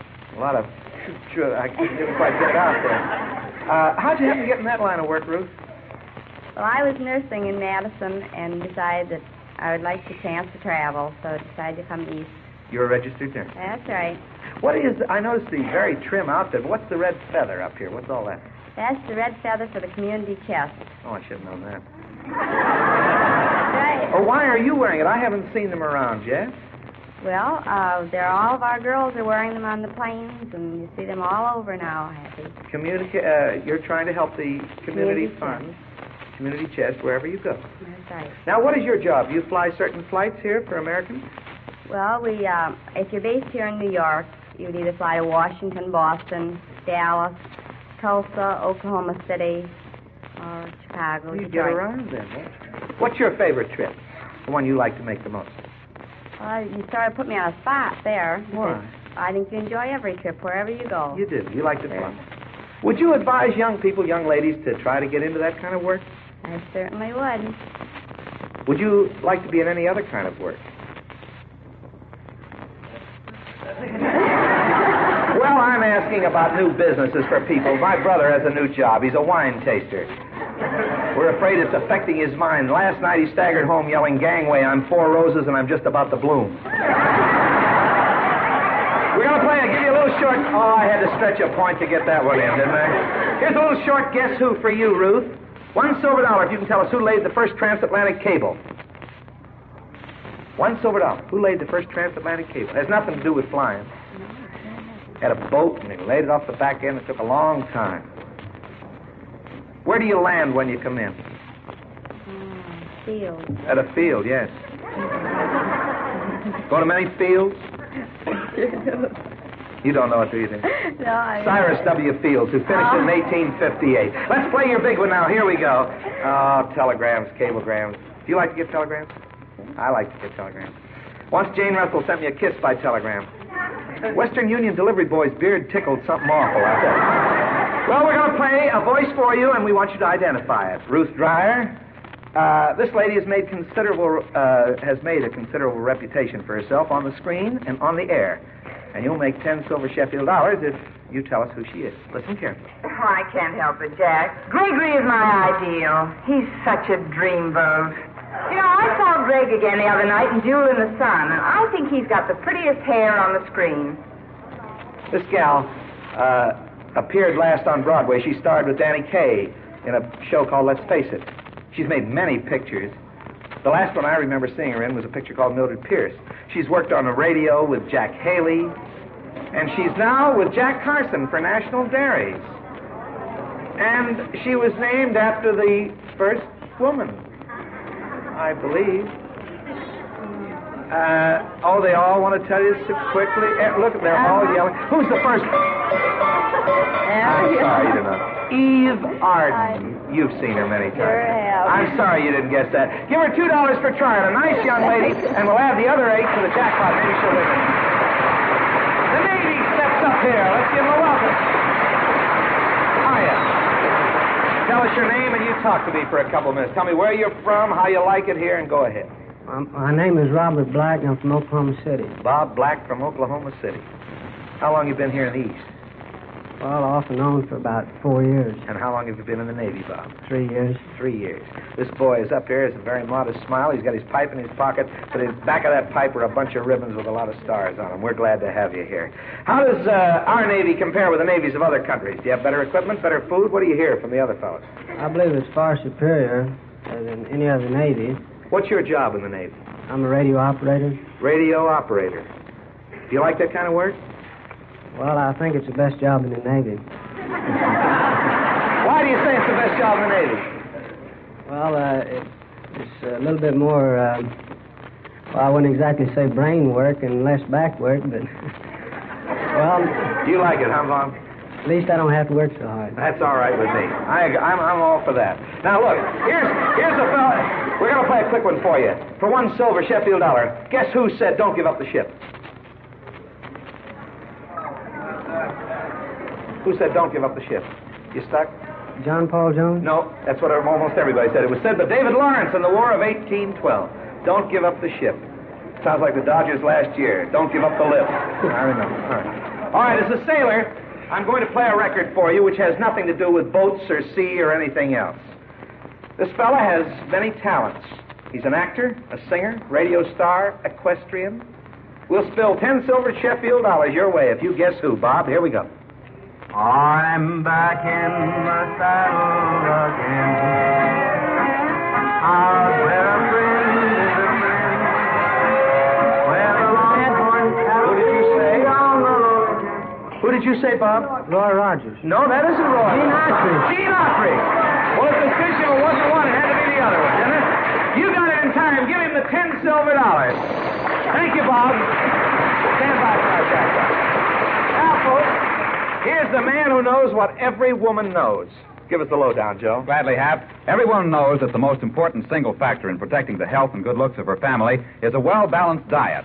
And here's what I'd like to add to that. Milk is your most important single food because it does more for you. See that your family gets plenty of delicious Sheffield Vitamin D homogenized milk every day. It's a great health builder with a full day's need of Sunshine Vitamin D added to every quart for extra bone and tooth protection. It's easier to digest, too. Talk about good drinking. Sheffield Vitamin D homogenized milk has an extra smooth, creamy, country fresh flavor that's delicious. Keep plenty on hand for the youngsters and for the whole family. Ask for that good Sheffield Vitamin D homogenized milk. I don't see how you could keep your mind on the commercial, Joe. You had your arm around our next contestant here. What's your name, please? Sally Brandt. Sally Brandt. Where do you live? I live in Parkchester. Parkchester? Where is that? That's in the Bronx. It's in the Bronx, I see. Do you like the theater, Sally? I love it. The reason I mention that, there are several theaters around called Brandt Theaters. Are you any relative to the people that own them? Offhand, I'd say no. My mother says no, but I think I remember Your mother should know, believe me. Do you go to the theater often, Sally? Quite frequently. I used to be on the stage. I fell out of the balcony. I remember seeing you on the stage in Washington. In Washington? At the National Theater. Oh, is that right? Not the National. The Capitol. The Capitol, that's right. Thank you very much. I prompted her just in time. Let's give her a chance to win $1 here. Let's play a little hoop and holler for $1. Guess who? You holler for the $1. Holler out the answer to this. In the music and lyric team of Gilbert and Sullivan, which one wrote the music? I believe Gilbert wrote the music and Sullivan wrote the words. Just the opposite, my dear. And I should know. You really tried. Why should you know? Well, right now I'm with the cast. We're rehearsing for a performance that we're going to put on at the Brooklyn Academy of Music. A performance of what? The Gondoliers. Well, for goodness sakes, you should know then. So I don't worry about that. Do you think that I'd ever have Bobby Sox followers? I don't see why you shouldn't. You're not wearing them, huh? No. Well, I'm glad to see that you're a very nice young lady here. Most of my fans' long underwear hangs down over their socks. Sally, good luck to you with your show, and we're going to play your big Guess Who for you now. The voice you're going to hear is that of a man who was a pioneer radio singer around New York at least 20 years ago. He's still recording. He's still on the radio. Makes appearances all the time and is a nightclub star. Present time appearing in Brooklyn. $10 silver if you guess who. Oh, the old Ferris wheel still keeps turning. Where that's love song of long, long ago. Oh, he's a real New Yorker. Had his own program on station WMCA for many years. He records for Pleasant Records. Has a nickname which is somewhat similar to mine. Not Happy, they call him Smiling. Smiling Ed McConnell. No. His first name's not Kenneth. It's not Kenny. It's not Phil. Baker. Kenny Baker. No, it isn't Kenny, I'd say. Oh. Or Phil. Or Bell. He's working at Ocean's over in Brooklyn. A very lovely... His second name is Baker. He's right. That's right. You've got $5. The cowbell rang. Put that cow away again, will you? She has $5, but she said his last name was Baker. Oh. Smiling Jerry Baker, dear. Oh. Smiling Jerry Baker. Been around for a long time. You have $5 now, and I'm sorry you didn't remember his first name, but you go see him when you're over there in Brooklyn. I'll make a point to do that. You do that. Thank you, Sally, very much. And the other $5 in the jackpot.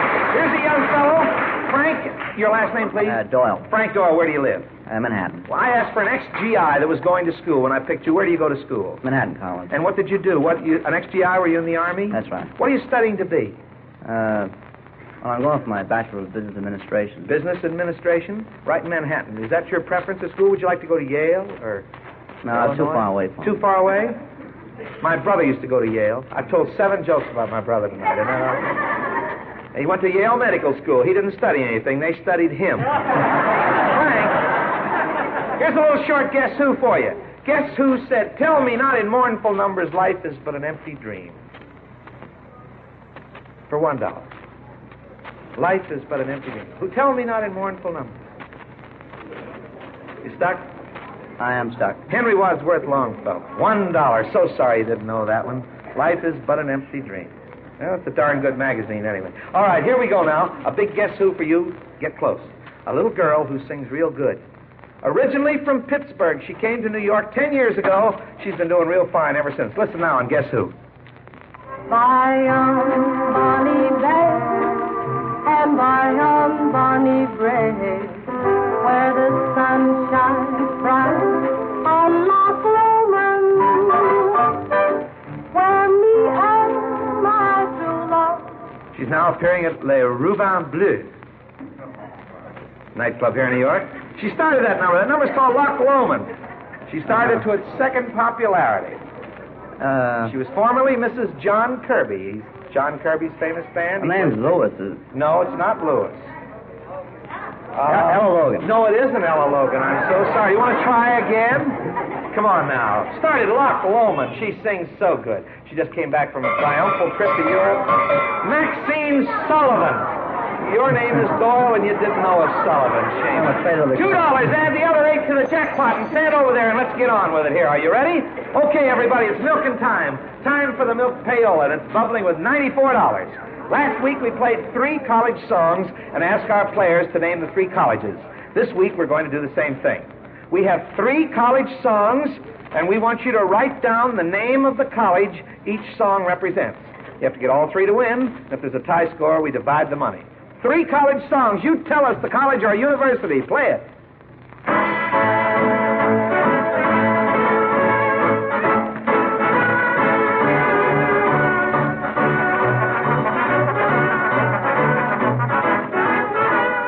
That's number 1. Now remember, you must get all 3 to win. Don't let anybody else peek at your card. Here's the second one. Get this one. Here we go. That's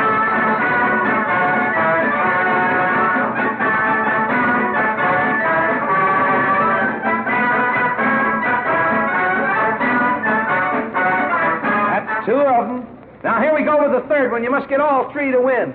Another great university song. Play it.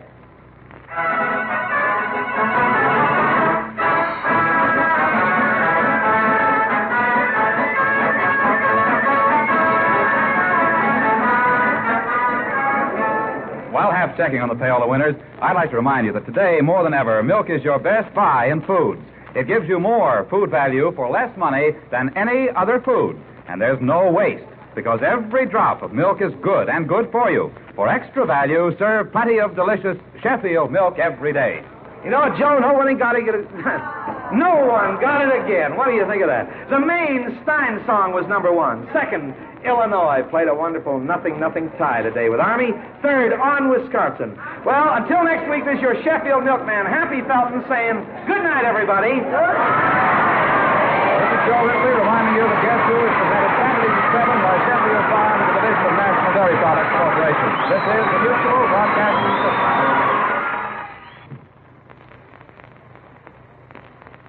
Ladies and gentlemen, the secret word tonight is floor. F-L-O-O-R. Really? You bet your life.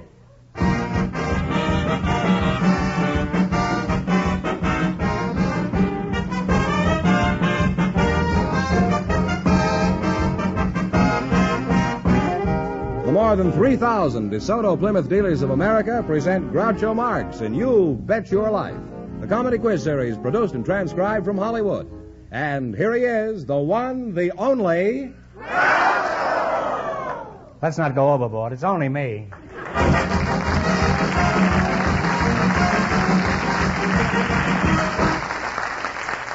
Well, here I am again with $1,000 for one of our couples tonight.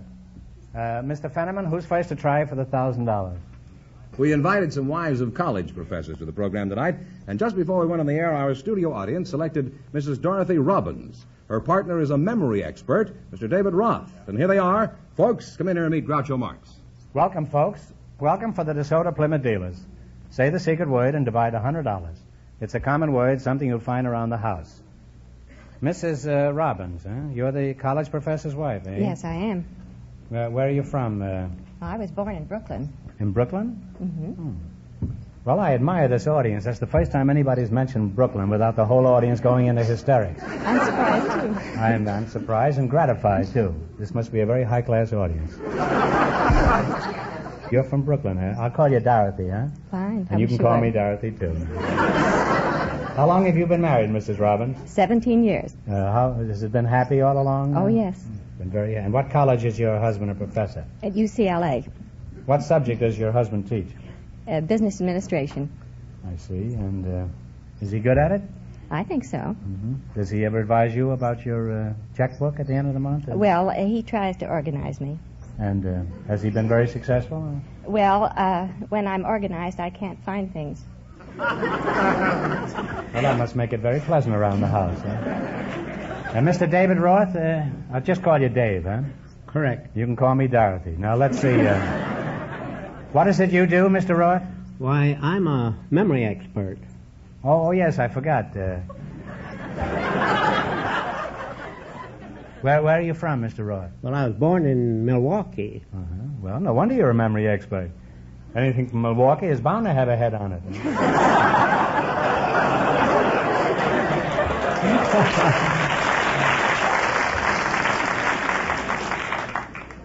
Are you married? Oh, yes. Any children? One. Well, you are a memory expert, all right. You remember everything, don't you? How old are you, Mr. Roth?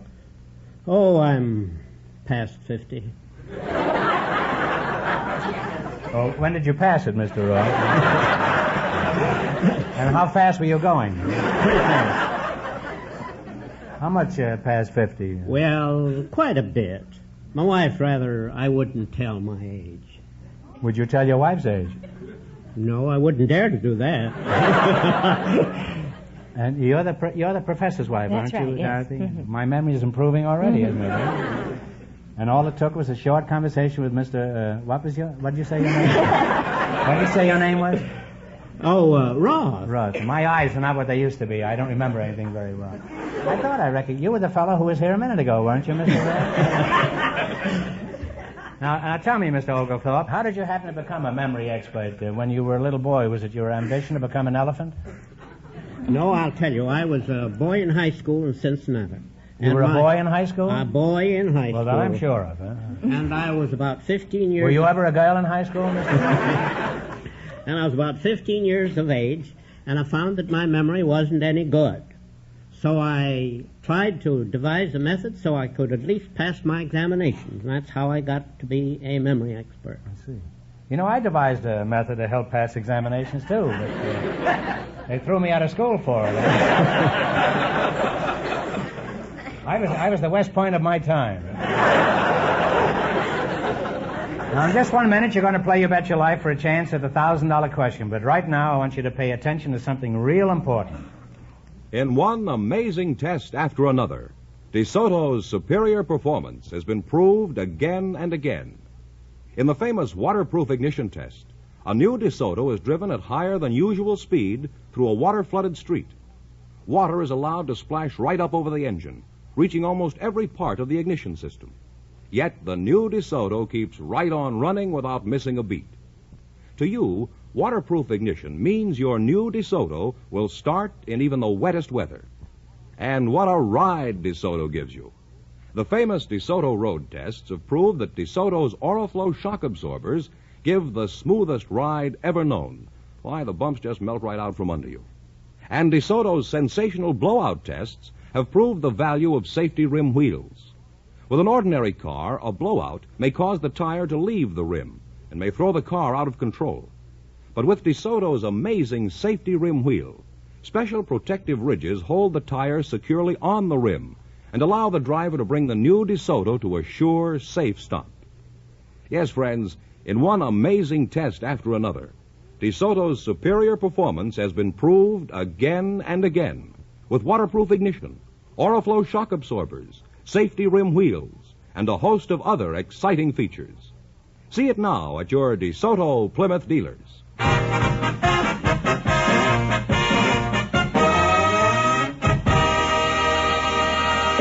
All right, now let's see how well you work together as a team. George, would you mind explaining the rules? Here are the rules. You bet as much of your $20 as you want on each of 4 questions, and the couple that earns the most money gets a chance at the $1,000 question later in the show. All right, here we go. Let's see how high I can build you $20. You selected capital cities of the world. Here's your first question. How much of the 20 are you going to bet? 15. 15. What is the capital city of Denmark?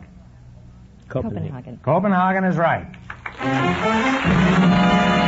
Well, you're on your way. You have $35. Remember, you're going for $1,000 tonight. How much of the 35 are you going to bet on your second question? 30. 30? What is the capital city of Bolivia? We're stuck. Well, it's La Paz, or La Yeah, I knew Paz, it. L-A, capital P-A-Z. That's a tough one. That's too bad. How much have they got now? You've dropped down to $5. Oh, well, that's a shame. Here's your third question. How much of the $5 you going to risk now? We bet $4. $4. $4. All right. What is the capital city of Poland? Warsaw. Warsaw is right. Please. Well, you're on your way again. You have $9. Here's your last chance to beat the other couples. How much of the $9 you going to risk? Well, all of it. All of it. All right. All Shoot of the it. works. What is the capital city of Argentina? Buenos Aires. Buenos Aires is right. And you wind up with a grand total of $18.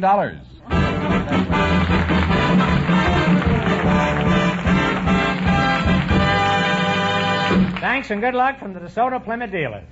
Just before we went on the air, our studio audience selected some new parents to be on the show tonight, Groucho. And here they are, Alexander Podgorny of the United States Navy and Mrs. Podgorny. Come in here and meet Groucho Marx.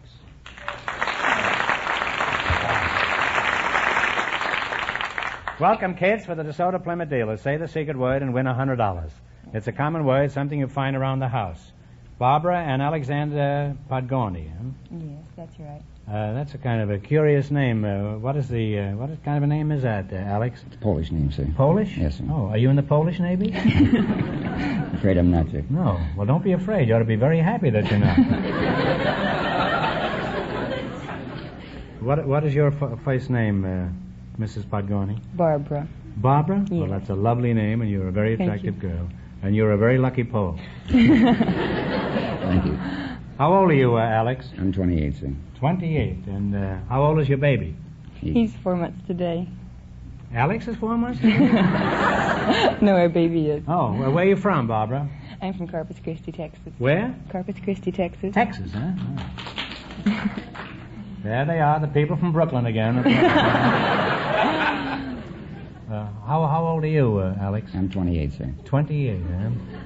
And is your name Mr. Roth, did you say? No, it isn't. What did you say your name was? I'm Barbara Podgorny. Oh, Barbara Podgorny. You're Mr. Roth, huh? How do you like being married to a sailor, Barbara? Is he gobs of fun? Yes, he is. He really is. Is he? Mm.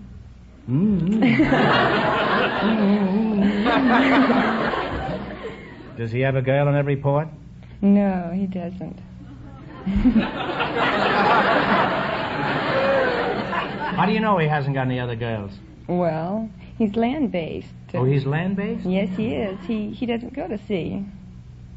He doesn't go to see who? That's a kind of an incomplete statement, isn't it? No, what I mean is he's stationed up at Point Magoo. Well, where? Point Magoo. Point Magoo? Yes. Is that anything like Fibber Magoo and Molly? No. Well, what is a Point Magoo? I don't understand this, huh? Point Magoo is the Naval Air Missile Test Center. Well, where is Point Magoo? It's about 60 miles up the coast, I believe. Your husband is at Point Magoo, 60 miles up the coast? Yes, he is.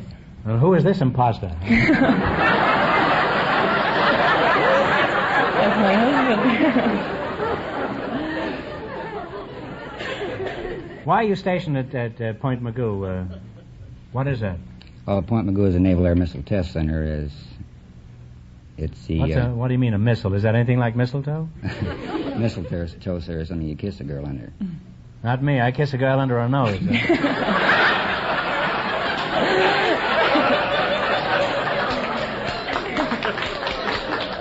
Some of those noses look like Point Magoo, too. Tell me something about these guided missiles, will you? How do they work, Alex? Well, it's an experimental and testing of guided missiles is what it is, sir. And outside of that, it's restricted. There's something much more I can tell you. This is top secret stuff? Yes, it is. You're not allowed to disclose anything? Nothing at all, sir. In other words, it's none of my business. Is that right? That's right, absolutely. You'll thank me to keep my nose out of it. Well, it may interest you to know that I can tell you plenty about guided missiles. I used to be one. You used to be one. I was the first man ever shot out of a cannon. I was doing fine, too, until I got a swell head.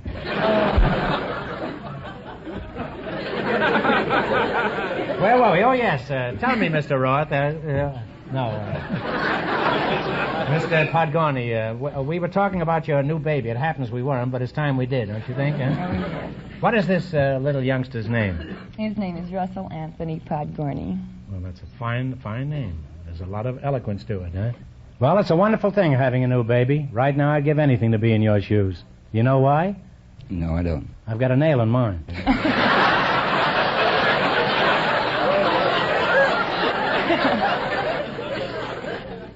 Well, now that you have a baby, do you get more money from the Navy, Alex? No, I don't, sir. You have to have 2 or more children before you get any additional allowances.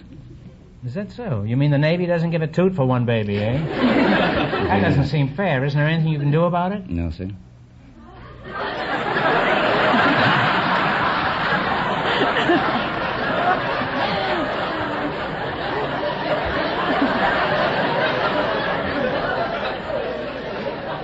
Well, you could file a complaint with the Secretary of the Navy, couldn't you? I'm afraid he wouldn't get it.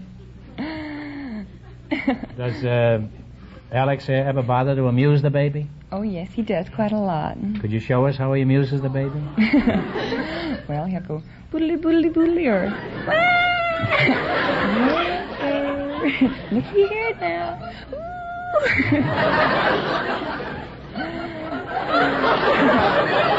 I guess it's just as well if you don't have another kid.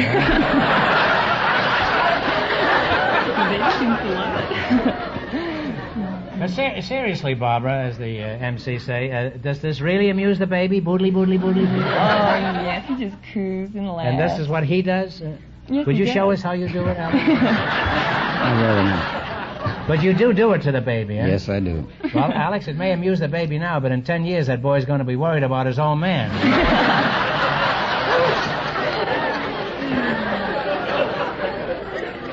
Well, you're a wonderful representative young American couple, and I think the United States Navy and America can be proud of kids like you two. Thank you. And I'm sure you'll go far. Thank you, Doctor. Thank you very, very much.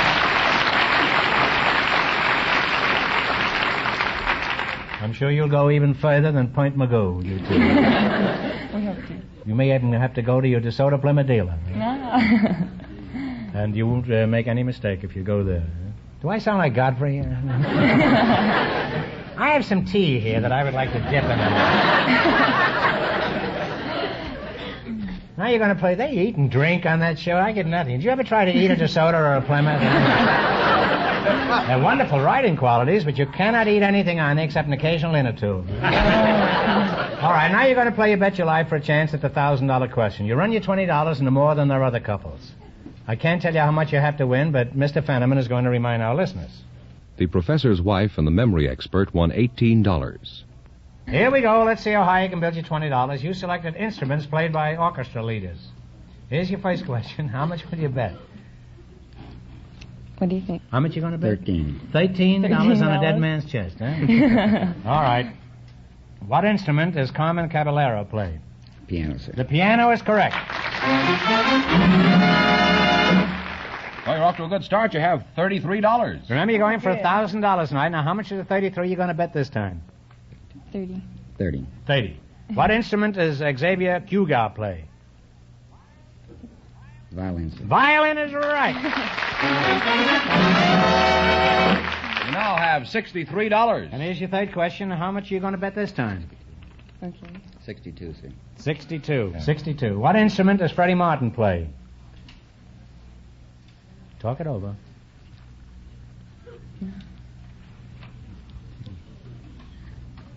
I don't know. Take a guess if you don't know. I believe it's the piano, sir. No, I'm sorry. It's a saxophone. You I should thought have known it was some that. kind of a horn, but I didn't know what Don't you kind kids it go? was. I'm sure you've gone to dance halls and stuff. We've danced to Freddie Martin. We sure have. That's a shame. You now have one. You know what was the trouble, don't you? You two were watching each other instead of the orchestra leader. Oh. Now you're down to $1. Yes. It's a good thing you haven't got that second kid. But the Navy is still pretty steady pay, isn't it? Yes, it is. All right. Now, how much you going to bet? We'll bet the $1. You're going to bet the whole $1? Right. If you lose this, you can dive through a porthole. Eh? All right. What instrument does Woody Herman play? Clarinet. I believe. Clarinet is right. You only won $2. I'll give you one question, Hon. If you get it right, you win $10. Think hard now. No help from the audience. You ready? Yes, sir. Who was buried in Grant's tomb? Couldn't be Grant. General Grant is right. Give him a big hand.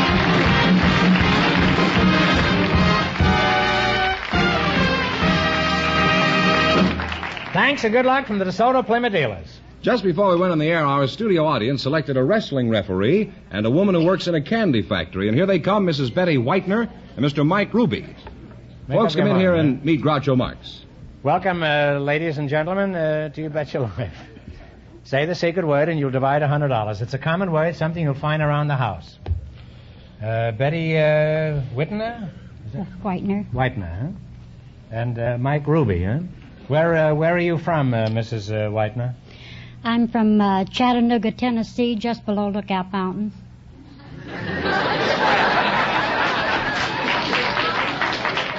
There's those people from Brooklyn again. You're from Lookout Mountain, eh? And what do you look out for while you're up there, Betty? Well, on a clear day, you can look out over the mountain, see 7 states. Mm-hmm. And it's a very famous You know what place. 7 states you can see? Well, Georgia and Alabama and Kentucky, and I can't think of the rest of them right now. Well, you probably only went halfway up, huh? What do you do, Mrs. Whitener, besides spying on 7 states? I work for Alpha Fresh McFarland.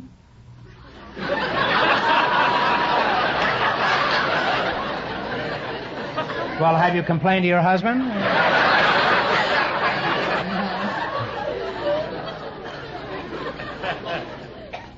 What do you mean, awful fresh? What's the matter with him? Well, he's not fresh, but his candy is. Oh, I see. That's the name of the candy. Awful fresh candy. I see. That's rather clever, isn't it? Huh? Are you there? Well, just how fresh is it? It's about if I bit into a maraschino cherry, would it squirt me in the eye or something? Well, it's liable to, because they break down after a certain length of time, and it's liable to. Yeah, well, who doesn't, huh? That's the history of my life, Mrs. Widener.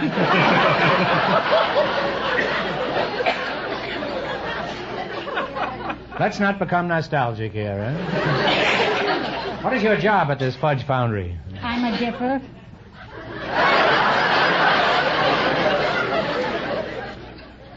What do you mean you're a dipper? I dip in chocolate. You must be an awful mess when you get home at night. Well, how did they get the nuts in the peanut brittle? That's always puzzled me. Well, the candy maker that makes the peanut brittle, he goes out to the nut house and he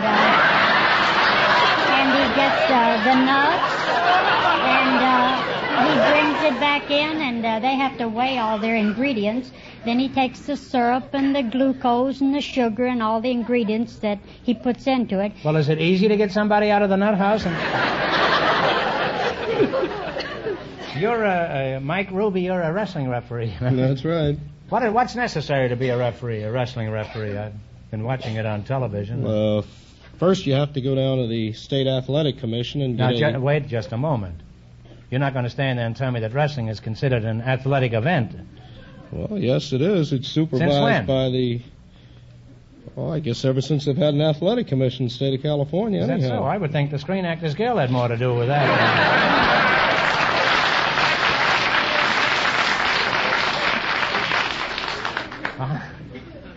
Don't take a slug at me. I may come back with some peanut. But how do you get a license? Is your name Mr. Roth? Did you say? Mike Ruby. Oh, Mike Ruby. Do you have to get a license? Do you have to prove that you can't see 2 feet without your glasses? No, you have to take a very rigid physical and written examination to get a license. I've seen a lot of wrestling on television, and I have a question. How is it all I ever see is the referee bending over when I watch a wrestling match? Well, you know, you fellas could make a fortune selling advertising.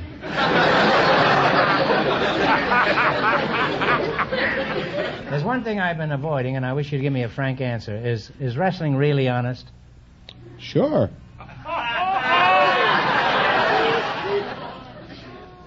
Look, I'm not a 6-year-old child, you know. What makes you think it's honest? Well, I'm a former wrestler myself. And you regard that as evidence? I I better be careful. He'd throw a hammerlock on me. If you'd care to make a statement about wrestling, you can go right ahead, and I'll be quiet. I promise. Well, I'll admit there are some crooked athletes in the wrestling game, but I don't think there's any more crooked men engaged in the wrestling game than in any other sport or occupation. Or in other words, what goes on in your wrestling... In other words, what goes on in your wrestling arena is honest, fair, and above reproach. Is that it? Sure. Well, in that case, I own the crookedest television set in this town.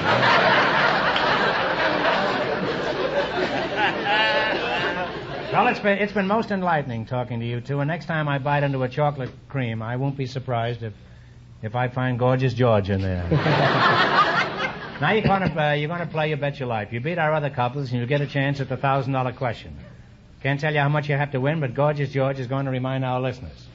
That's Mr. Fenneman I'm referring to. The professor's wife and the memory expert lead with $18. All right, here we go. Let's see how high I can build you $20. You selected nicknames of sports immortals. Is that right? That's right. Or immortal sports. Here's your first question. How much will you bet?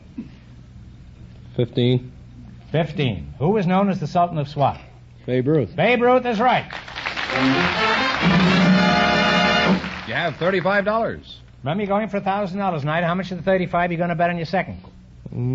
32 and a half. What tennis player was known as Little Miss Poker Face? Take a guess if you don't know. Helen Wills. Helen Wills Moody is right.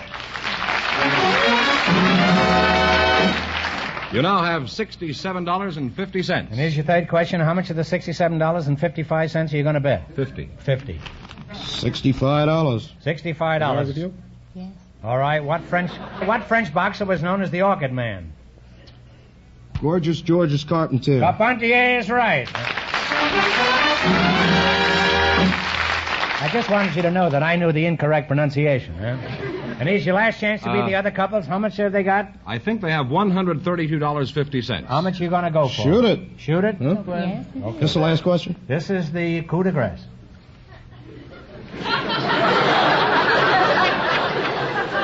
What am I saying? Who is known as the Galloping Ghost? Red Grange. Red Grange is right. Now give him a big kiss. He answered all those questions.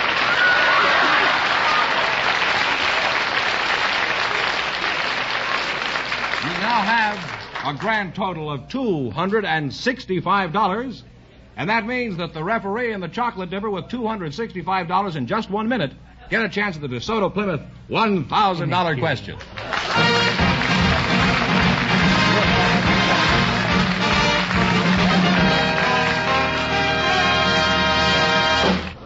Folks, one thing you can always count on is expert attention for your car when you take it to a DeSoto Plymouth dealer. No matter what service your car may need, whether it's an engine tune-up, a winter checkup, or just a simple lubrication job, your DeSoto Plymouth dealer has the equipment to do it right. And he has the master technicians who know how to use that equipment, too. Yes, your DeSoto Plymouth dealer is the man to see when your car needs service of any kind. And he has complete paint facilities, too, to give you a top job, whether your car needs an overall paint job or a touch-up to prevent rust and corrosion in the bad weather driving ahead. So, if you want to put your car in top running condition at a price that's fair, take it where you see the famous sign of better service, the friendly sign of a DeSoto Plymouth dealer.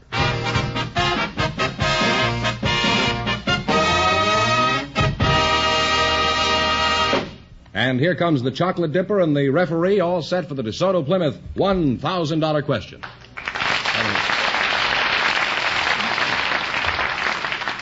Now, Betty and Mike, here's a chance to really wiggle yourself into some real big money now.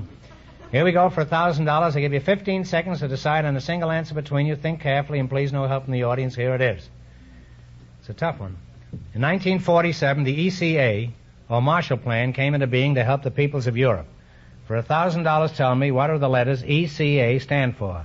And I want you to tell me exactly. Now think it over. You got 15 seconds.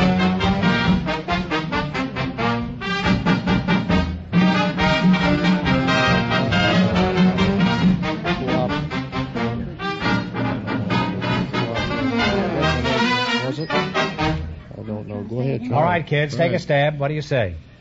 It's got to be precise now. European Cooperative Association, but that's not it. Well, you were I don't flirting know. with it. It's a tough question. I didn't know it either.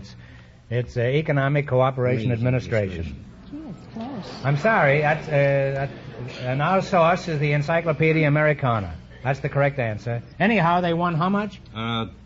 $265 in the quiz. Well, that's not too bad. That means the big question next week will be worth $1,500. Congratulations and thanks to both of you and to all of our contestants on the show tonight. Thank you. Good night,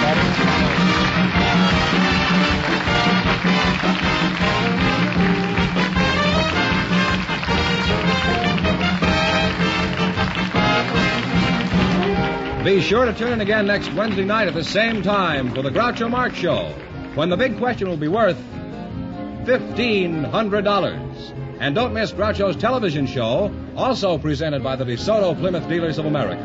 And remember, all dealers who sell DeSoto also sell Plymouth. Two great cars, both products of the Chrysler Corporation. And when you drive in, tell them Groucho sent you. Good night, folks, and remember, just be sure to visit your DeSoto Plymouth dealer.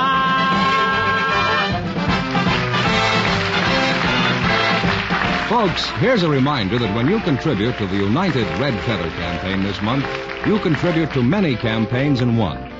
Yes, to the community health and welfare services of most cities have been added the national services of the United Defense Fund. So remember, give the United Red Feather way. You Bet Your Life, transcribed from Hollywood, is produced by John Goodell, directed by Robert Dwan and Bernie Smith, music by Jerry Fielding. This is George Fenneman signing off for the more than 3,000 DeSoto Plymouth dealers from coast to coast.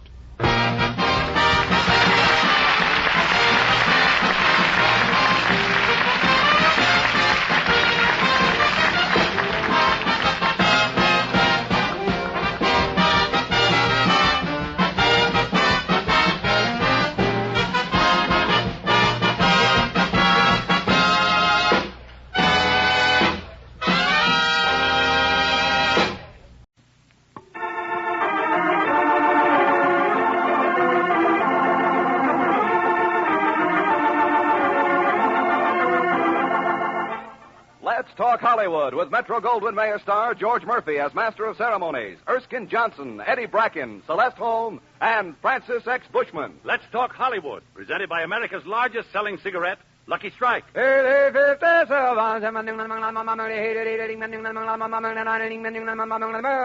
Lucky Strike, first again with Tobacco Man. First again with Tobacco Man. More independent tobacco experts smoke Lucky Strike regularly than the next two leading brands combined. So for your own real, deep-down smoking enjoyment, light up a Lucky, and puff by puff, you'll see. LSMFT. LSMFT. Lucky Strike means fine tobacco. So smoke the smoke tobacco experts smoke. Lucky Strike. First again with Tobacco Man. And now here's your Master of Ceremonies, George Murphy.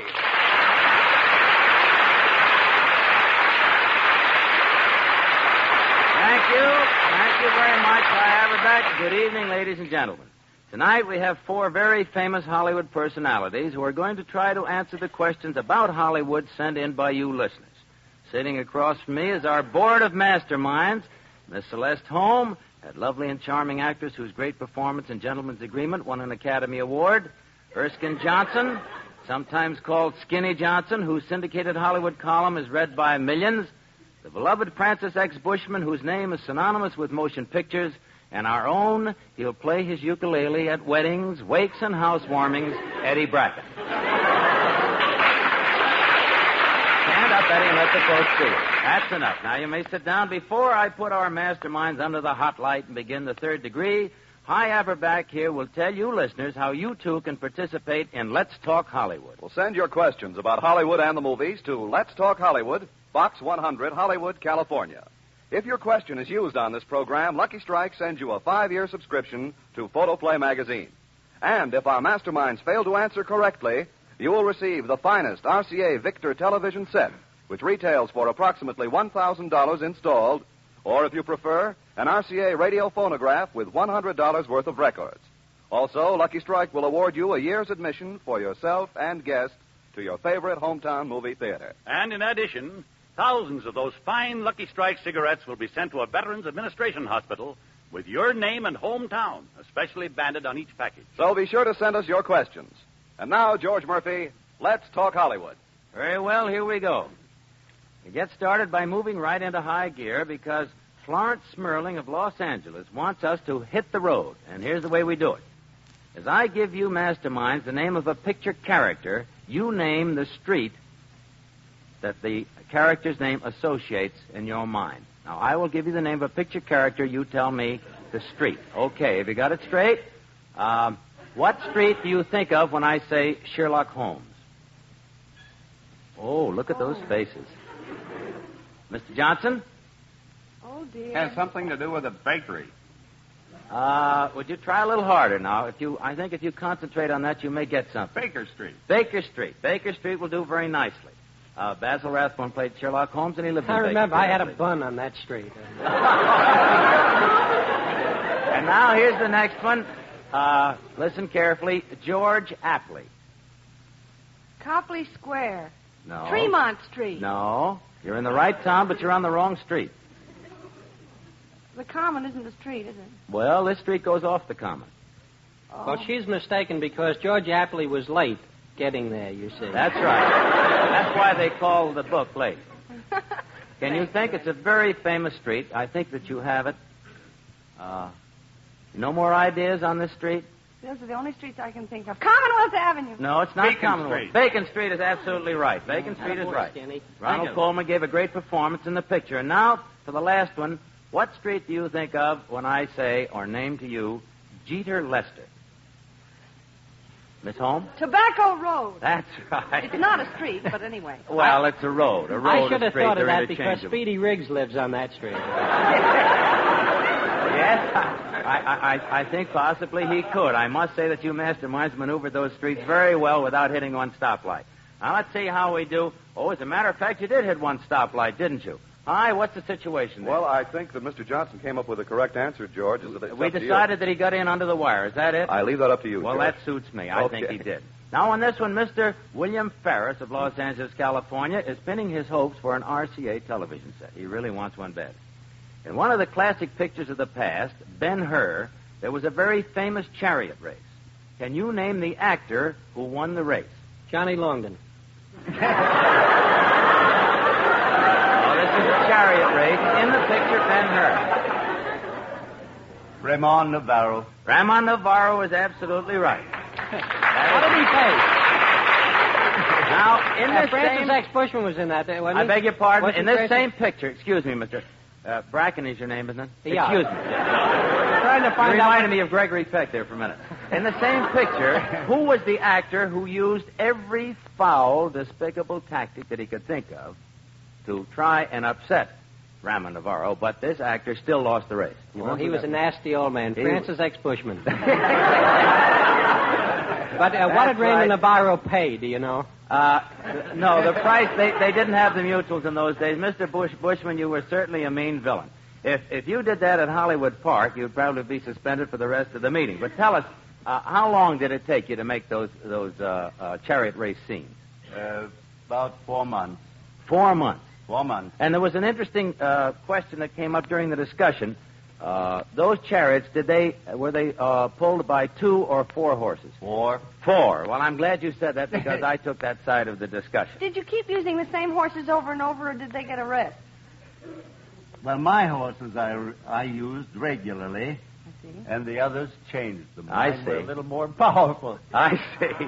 Well, it might be said that you were the Johnny Longden of the original Coliseum. Is that it? And now, here's a tricky question from David Spesser of Kenmore, New York.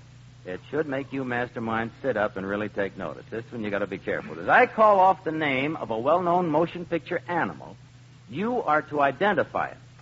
But you have to do it by making the sound that this animal would make.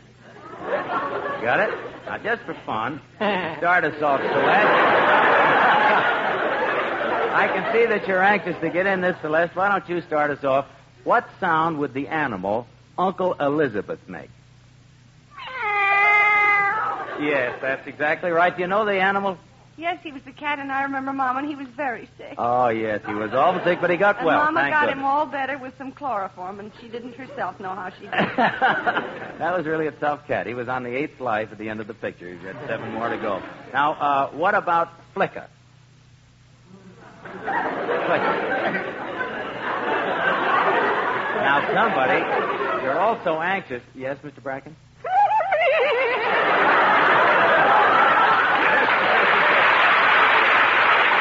Good indeed, Mr. Bracken. If you keep Johnny that up Longman and learn to rode walk him, on all too. fours, I think I can get you entered at Hollywood Park.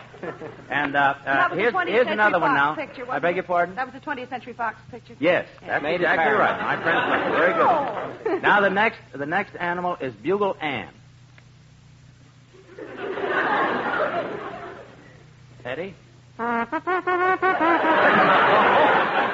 No, Bugle Ann was an animal, and I want you to give me the sound that will identify Bugle Ann. I never heard of Dougal. Oh, yes, I'm certain that you did. I could do it, but I'm a little hoarse. Well, go on, do it. Do it, Mr. Bushman. No, do it a little. That's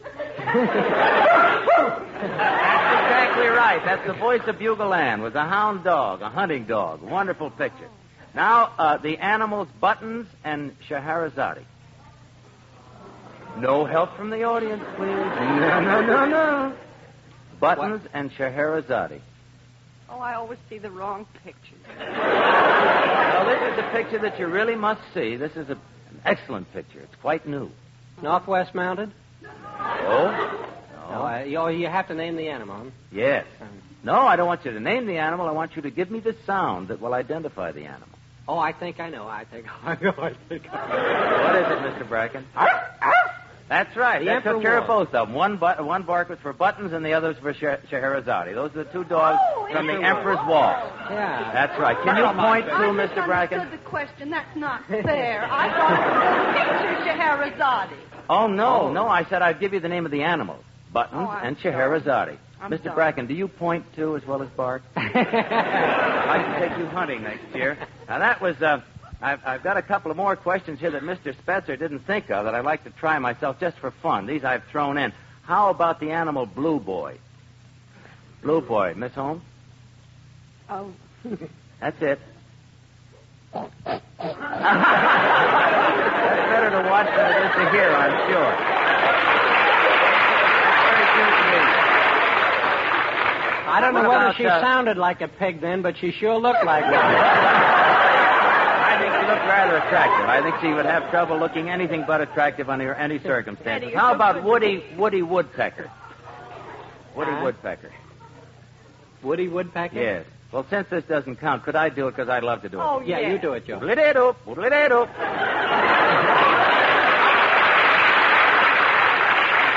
Now, masterminds, what do you know about motion picture theme music? Background music, huh? Well, let's find out the hard way. Mr. G.G. Fuller of Milwaukee, Wisconsin, sent in a question dealing with motion picture theme music. He wants you to identify the motion picture in which this was the theme. Now, with your kind permission, Dave Pascal will play you the theme. Dave, are you ready?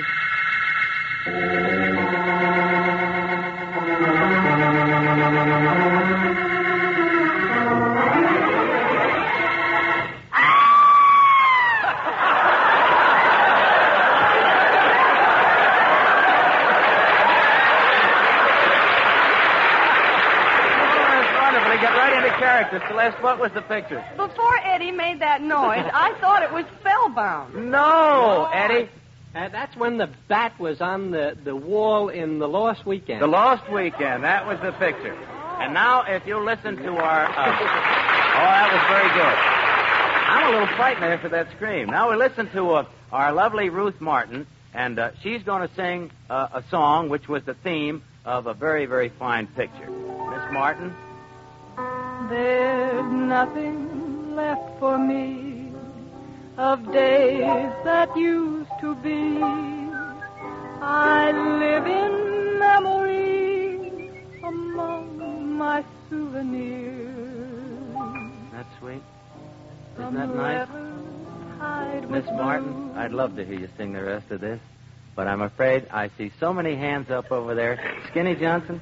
That was the theme song of the picture Sam Goldwyn made, Best Years of Our Lives. That's right. Best Years of Our Lives. You remember who played in the picture? Gregory Peck? No, Myrtle Lloyd, Freddie March, Hoagie Carmichael. It was a wonderful picture. The Academy Hugo Award Carmichael. picture. What is it? Hugo Carmichael? Hugo Carmichael, that's right. Now, motion pictures have fostered some very, very great musical compositions in the past, and Harry Suckman, our pianist, is going to play one for you now, and you were to tell us what picture this beautiful piece of music came from. Now, this is a real tough one.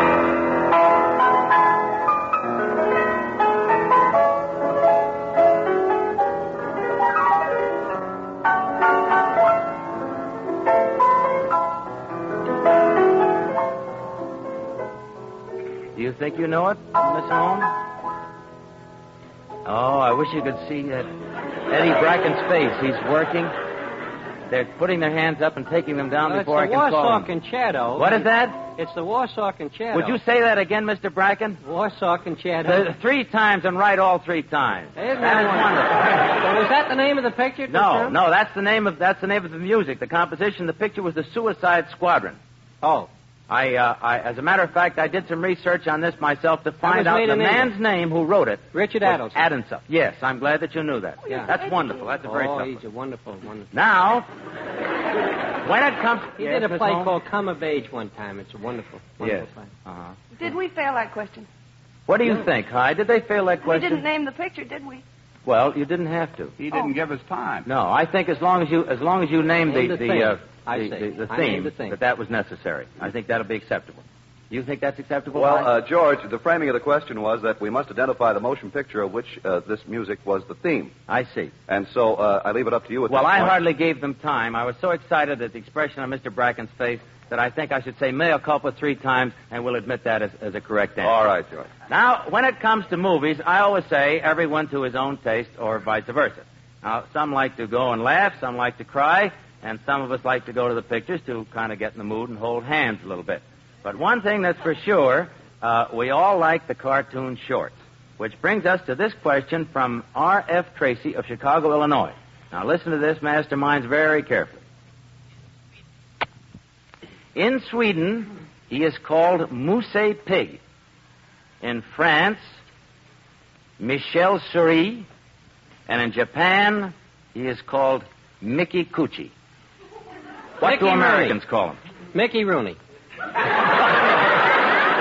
Bracken, I'm terribly sorry. Miss Holmes? Mickey Mouse. Mickey Mouse is right. Mickey Mouse is right. Before George Murphy returns with more questions to baffle our masterminds, a word about America's largest selling cigarette.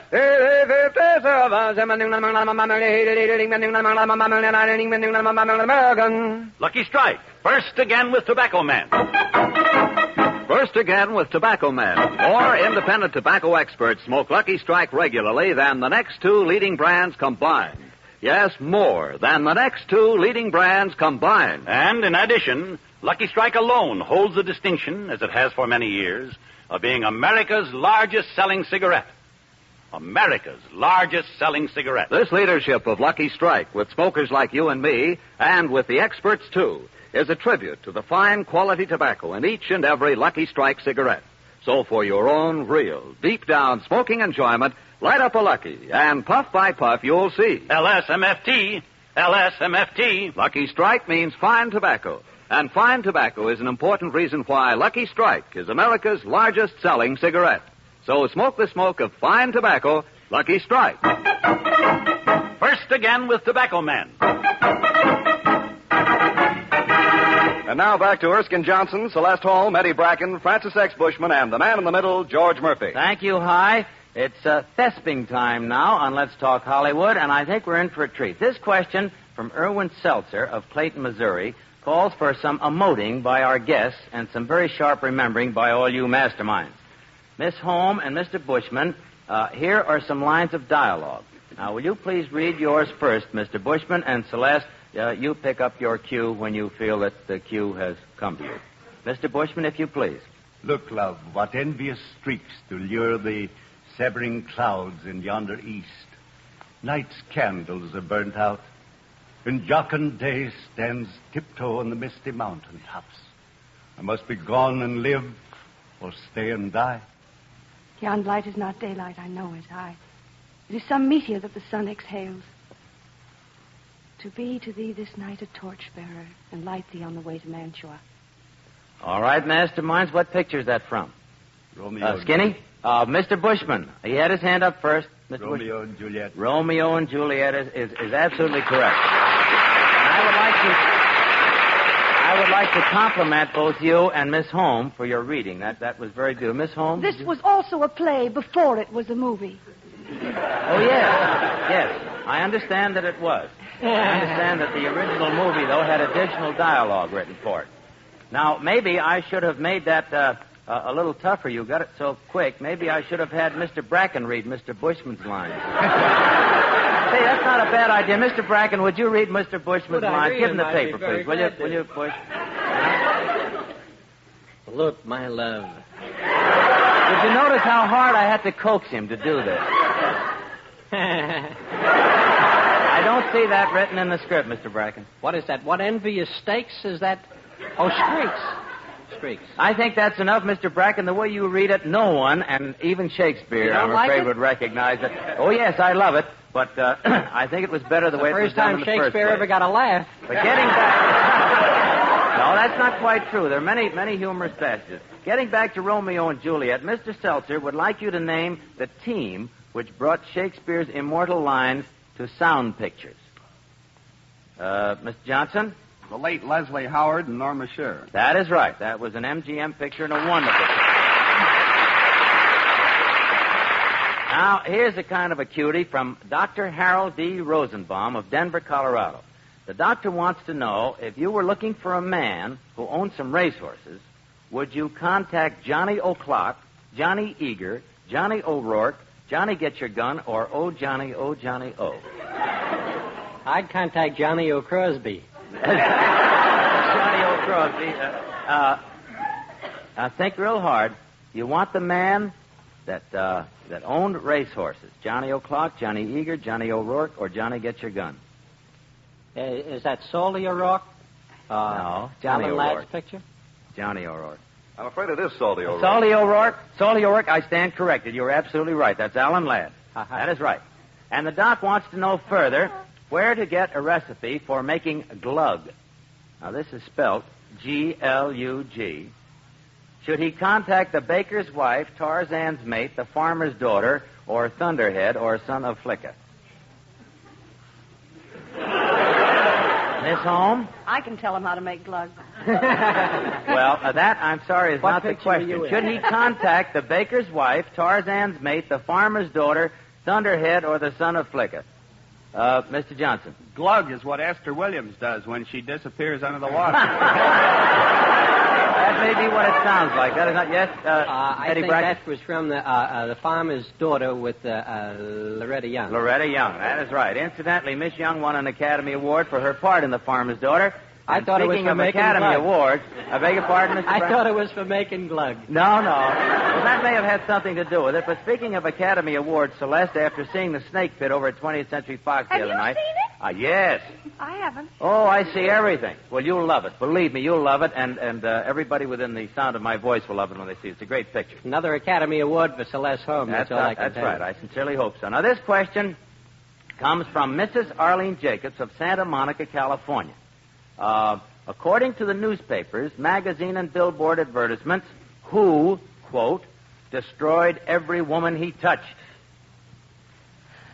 Celeste? Zachary Scott. Zachary Scott is good. Who Not said? true, but who maybe in the said picture. you? I sincerely hope it isn't true. Who said you can't push my boys around? Leo DeRocher.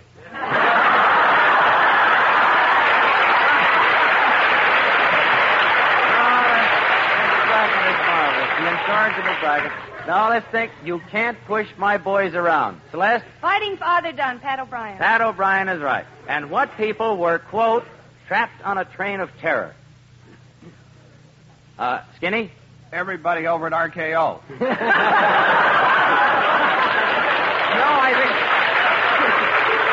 I think that you might say there is a little uncertainty, but I don't think that they've gotten to the point where they feel that they're trapped on a train of terror. RKO made the picture. RKO made the picture, yes. Merle Oberon. Yes. Charles Corbett. Yes, do you remember the name of the picture?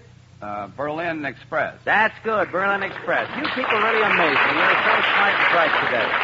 Now, William B. Curry of Philadelphia, Pennsylvania, takes us back a few years to the good old days when pictures were called flickers. When 15 cents bought little Johnny a bag full of peanuts, a pocket full of jawbreakers, 3 dill pickles, and a whole afternoon at the corner picture show. Now, start thinking back, masterminds. You remember some of the announcements that were always being flashed on the silent screen.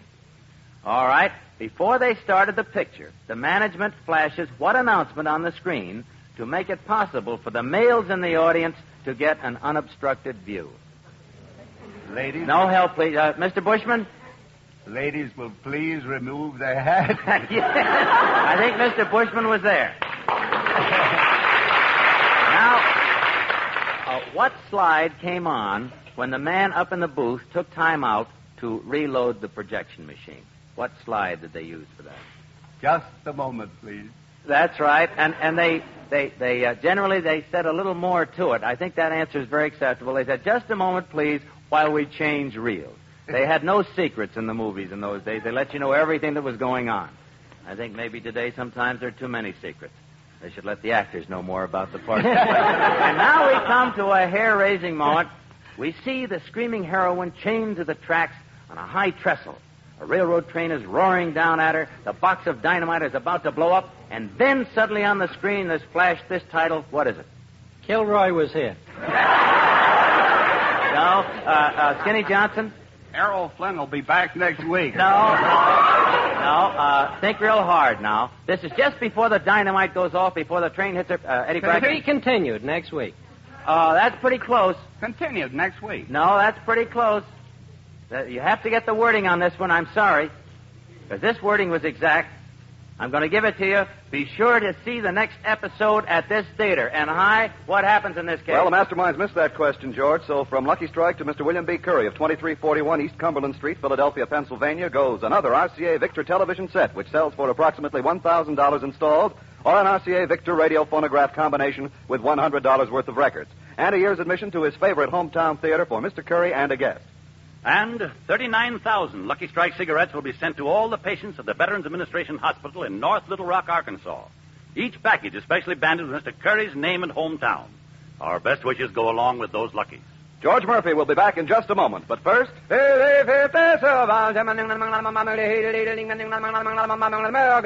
Lucky Strike, first again with Tobacco Man. A recent impartial survey shows that more independent tobacco experts smoke Lucky Strike regularly than the next 2 leading brands combined. Yes, more than the next 2 leading brands combined. First again with the men who can see the makers of Lucky Strike consistently select and buy that fine, that light, that naturally mild tobacco. Yes, Lucky Strike. First again with Tobacco Man. That's what the survey shows. Now here's a statement recently made by Mr. Fred Leonard Evans, an independent tobacco buyer from Danville, Virginia. At every auction I've attended, I've seen the makers of Lucky Strike buy fine, ripe, mellow tobacco you can't beat for smoking quality. I've smoked Lucky's 19 years. So for your own real, deep-down smoking enjoyment, look to America's largest selling cigarette. Light up a Lucky, and puff by puff you'll see. LSMFT. LSMFT. Lucky Strike means fine tobacco. So round, so firm, so fully packed, so free and easy on the draw. Lucky Strike. First again with Tobacco Man. First again with Tobacco Men? That reminds me, we need another carton of Luckies. Now, while Hi Averback is getting the final score, I want to thank Erskine Johnson, Eddie Bracken, Celeste Holm, and Francis X. Bushman for being with us tonight. All right, Hi, how did we do? Well, George, the score will be right up. But first, a word to our listeners. Here's how you can join in on the fun. Send your questions with your answers about Hollywood and motion pictures to Let's Talk Hollywood, Box 100, Hollywood, California. Be sure to include the name of your favorite hometown movie theater. If your question is used and our masterminds fail to answer it correctly, you will receive the following awards. An RCA Victor Eyewitness television set worth $1,000 installed. Or if you prefer, an RCA Crestwood radio phonograph combination with $100 worth of records. And a year's admission for you and a guest to your favorite hometown theater. And in addition, thousands of those Lucky Strike cigarettes will be sent with your compliments. to a Veterans Administration hospital. Each person whose question is used on this program will receive a 5-year subscription to Photoplay magazine. All questions become the property of Let's Talk Hollywood, and we reserve the right to edit your questions to fit the program, and will select those questions which, in our judgment, are most suitable and interesting. In the event of similarity, we will be the sole judge of the question used. I have just been handed the score, and tonight Lucky Strike has sent all our prizes to one winner, and to the patients in one Veterans Administration hospital, 39,000 Lucky Strike cigarettes have been sent with the winner's name and hometown banded on each packet. That makes a grand total of 477,000 Lucky Strike cigarettes sent to Veterans Hospital so far this season. So be on hand again next week for another session of Let's Talk Hollywood, when we will have as our guests Edith Gwynn, Eddie Bracken, Walter Wanger, and Douglas Fairbanks, Jr. This is George Murphy, your man in the middle, saying good night. George Murphy appears by arrangement with Metro-Goldwyn-Mayer, produces the Technicolor musical A Date with Judy, starring Wallace Beery, Jane Powell, and Elizabeth Taylor. This is Basil Rysdale speaking for Lucky Strike, America's largest-selling cigarette. Ladies and gentlemen, one of the rarest privileges anyone can have is to be able to say, I saved a life. By now we all know what is meant by the word CARE, C-A-R-E. So let's keep on sending our contributions to C-A-R-E, CARE, New York. Let's give again and save another life. CARE, New York. This is NBC, the national broadcasting company.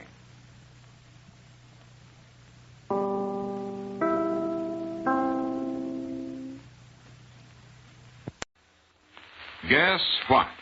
Good morning, everybody, or afternoon, or evening, or whatever it is in your town right now. This is Lindsay McCary speaking to you, and I've come back once more with my gang to bring you another load of Guess What teasers for you. As you may know by this time, the idea of this little game is that we ask you to provide yourself with a few sheets of paper and a pencil while the lads of the band play our theme melody. Then we'll come back and delve into the mysteries of a couple of mental sticklers. Will you do that? Get pencil and paper, and then we'll be right back with the first Guess What for this time. And we're all set to hand out the first Guess What problem for this session. Here it is.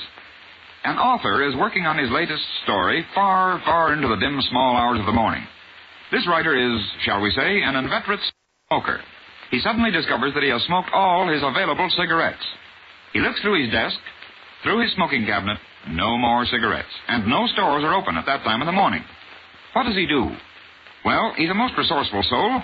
He digs around in the ashtrays and finds that there are the remains of 36 cigarettes. He finds a package of cigarette papers, but no tobacco. So he takes the remains of the used cigarettes, numbering 36, remember, and makes new cigarettes out of them. He discovers that it takes 6 of the used to make one new one. 6 old ones to provide sufficient tobacco to make one new one. Now, here's the problem. From the time he discovers his shortage, how many cigarettes does he smoke? Well, we'll give you the correct answer later. And here's number 2 for this time. My gang and I are going to give you 7 statements which we're asking you to write down on your paper. You won't be able to keep them all in your mind, and every one is most important to the correct solution of the problem. Another reason I'm suggesting you write it down is this. I think you'll have some fun with it yourself, with your friends who won't have heard it. Slowly, so that you can catch each word of each statement. Then we'll repeat them more quickly, just so you may check your accuracy in copying them. Ready? Here are the 7 statements. Number 1. A train crew is made up of 3 men: fireman, brakeman, and engineer. Jones, Smith, and Brown, but not necessarily in that order.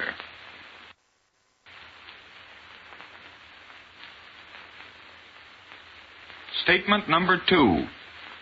On the same train are 3 businessmen.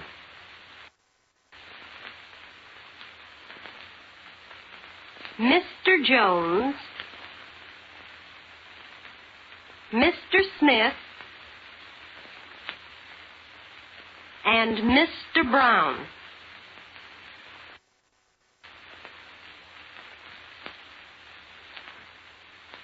Statement number 3. Mr. Jones earns $3,000 a year. Statement number 4. Mr. Jones lives in Detroit.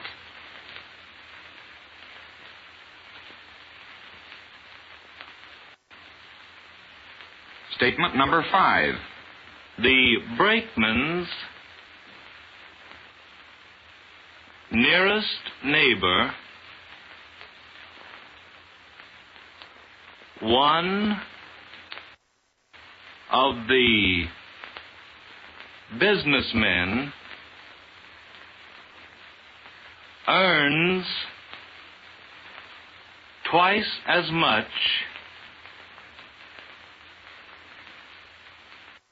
as the brakeman who earns $1,000 a year.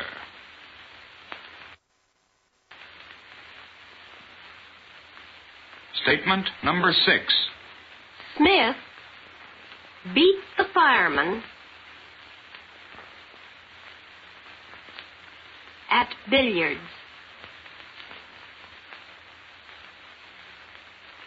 And statement number 7.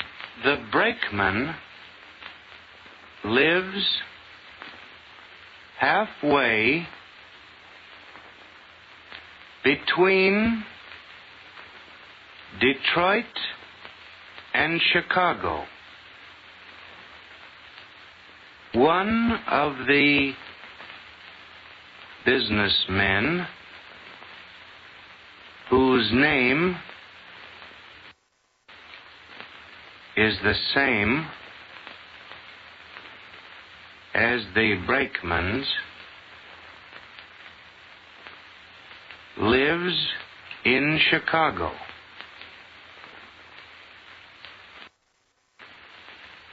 Now, here's the question. What is the engineer's name? Now we'll repeat the statements for you so that you may be certain that you have copied them all correctly.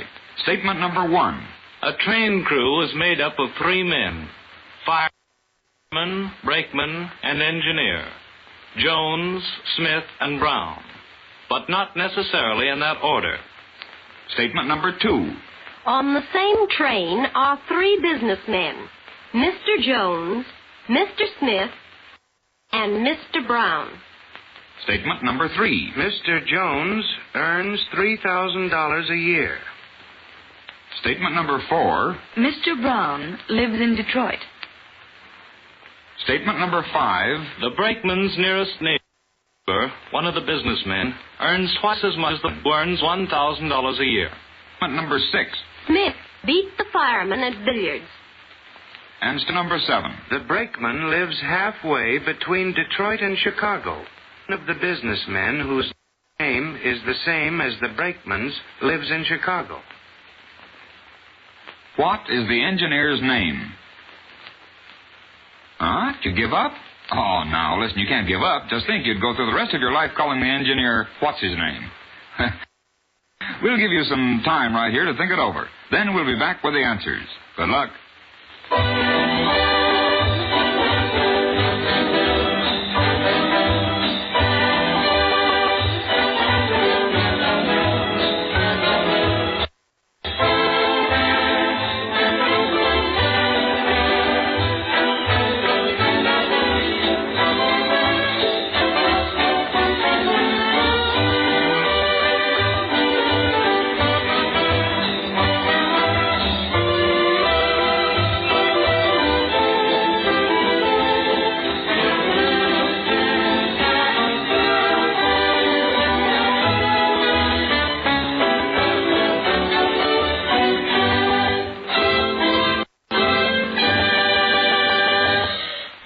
The mental processes function this time.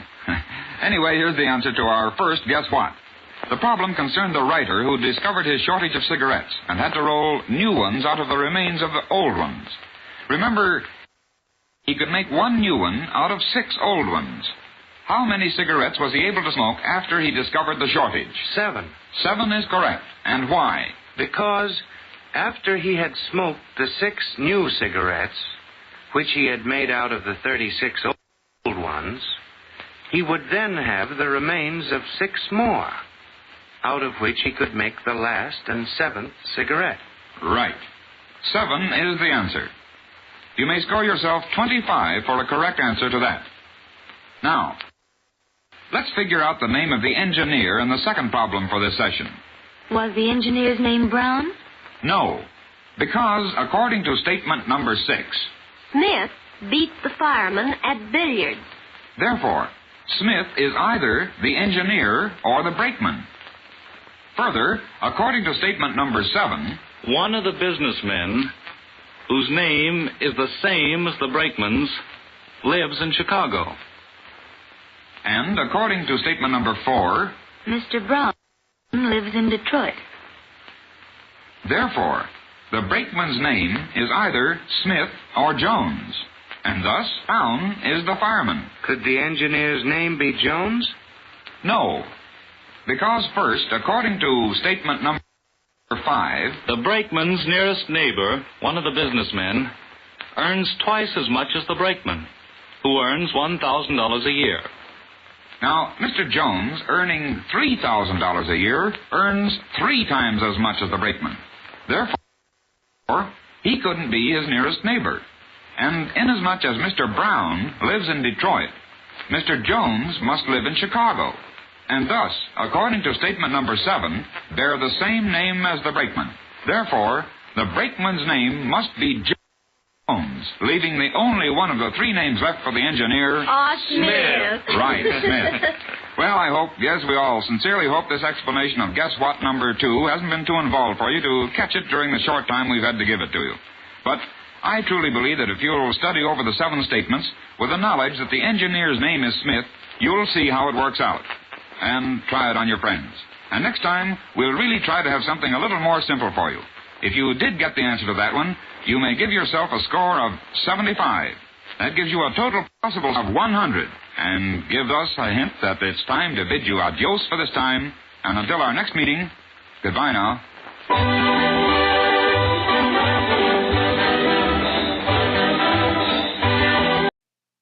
Here's What Am I Offered? An interesting and novel combination of auction, quiz show, and Bob Dixon. Bob's here every Saturday at noon as an auctioneer and quiz master, and he's the fellow to tell you how the show works, so listen to Bob Dixon.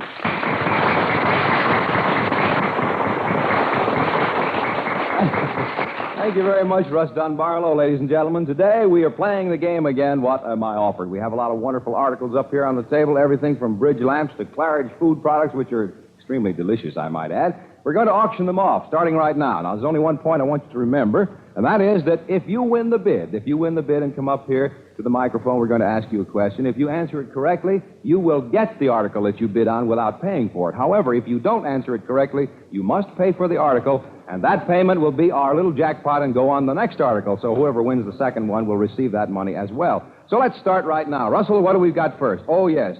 We have two Dan River sheets, 2 Dan River pillowcases, a $7.26 total retail value right here. What am I offered, ladies and gentlemen, for 2 sheets, 2 pillowcases, the wonderful Dan River Mills product? Start the bidding right now. I hear 50 cents. Do I hear more? $1, I hear $1. Do I hear more than $1? $1.50, the lady said back there. $1.75, $2, the lady said. Do I hear $2.50? I hear. Do I hear more? $3, the lady over to the right. 3 1/4 here. I hear 3 1/4. Do I hear more than 3 1/4? $4, the lady says. 4. She's bidding against herself now. She said 3 1/4 and 4. Do I hear more than 4? The lady said $4.50 over here with a wonderful yellow print dress. $4.75 back here again. Do I hear more than $4.75? $4.75 once, $4.75 twice, and sold to the lady in the front row for $4.75. Come right up here, madam, will you please? Hello, how are you? Say, you were bidding against yourself one time there. Do you know that? Huh? I didn't realize that. You didn't? Well, you got so excited, you mean? That's right. We have a question we're going to ask you, but first we'd like to know would you introduce yourself to me, please, ma'am? What's that? Edith Spaulding. Mrs. Spaulding? That's right. Yes, and you are from? Washington Heights. Washington Heights. You have a family? Yes.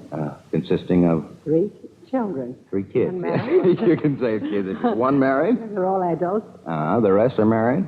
No, just one. One. They're willing to be married. Oh, yes. Sure. All right. Now, Mrs. Spaulding, here's your question. If you answer it correctly, you won't have to pay that $4. Was it $4 you bid? 75. $4.75 Yeah, I won't for cheat out of the 75. Thank you very much. You're an honest lady. $4.75 you won't have to pay for the 2 Dan River sheets and 2 Dan River pillowcases. And here's the question. In what state was General Eisenhower born? In what state was General Eisenhower born? I'm sorry, I can't give you any hint.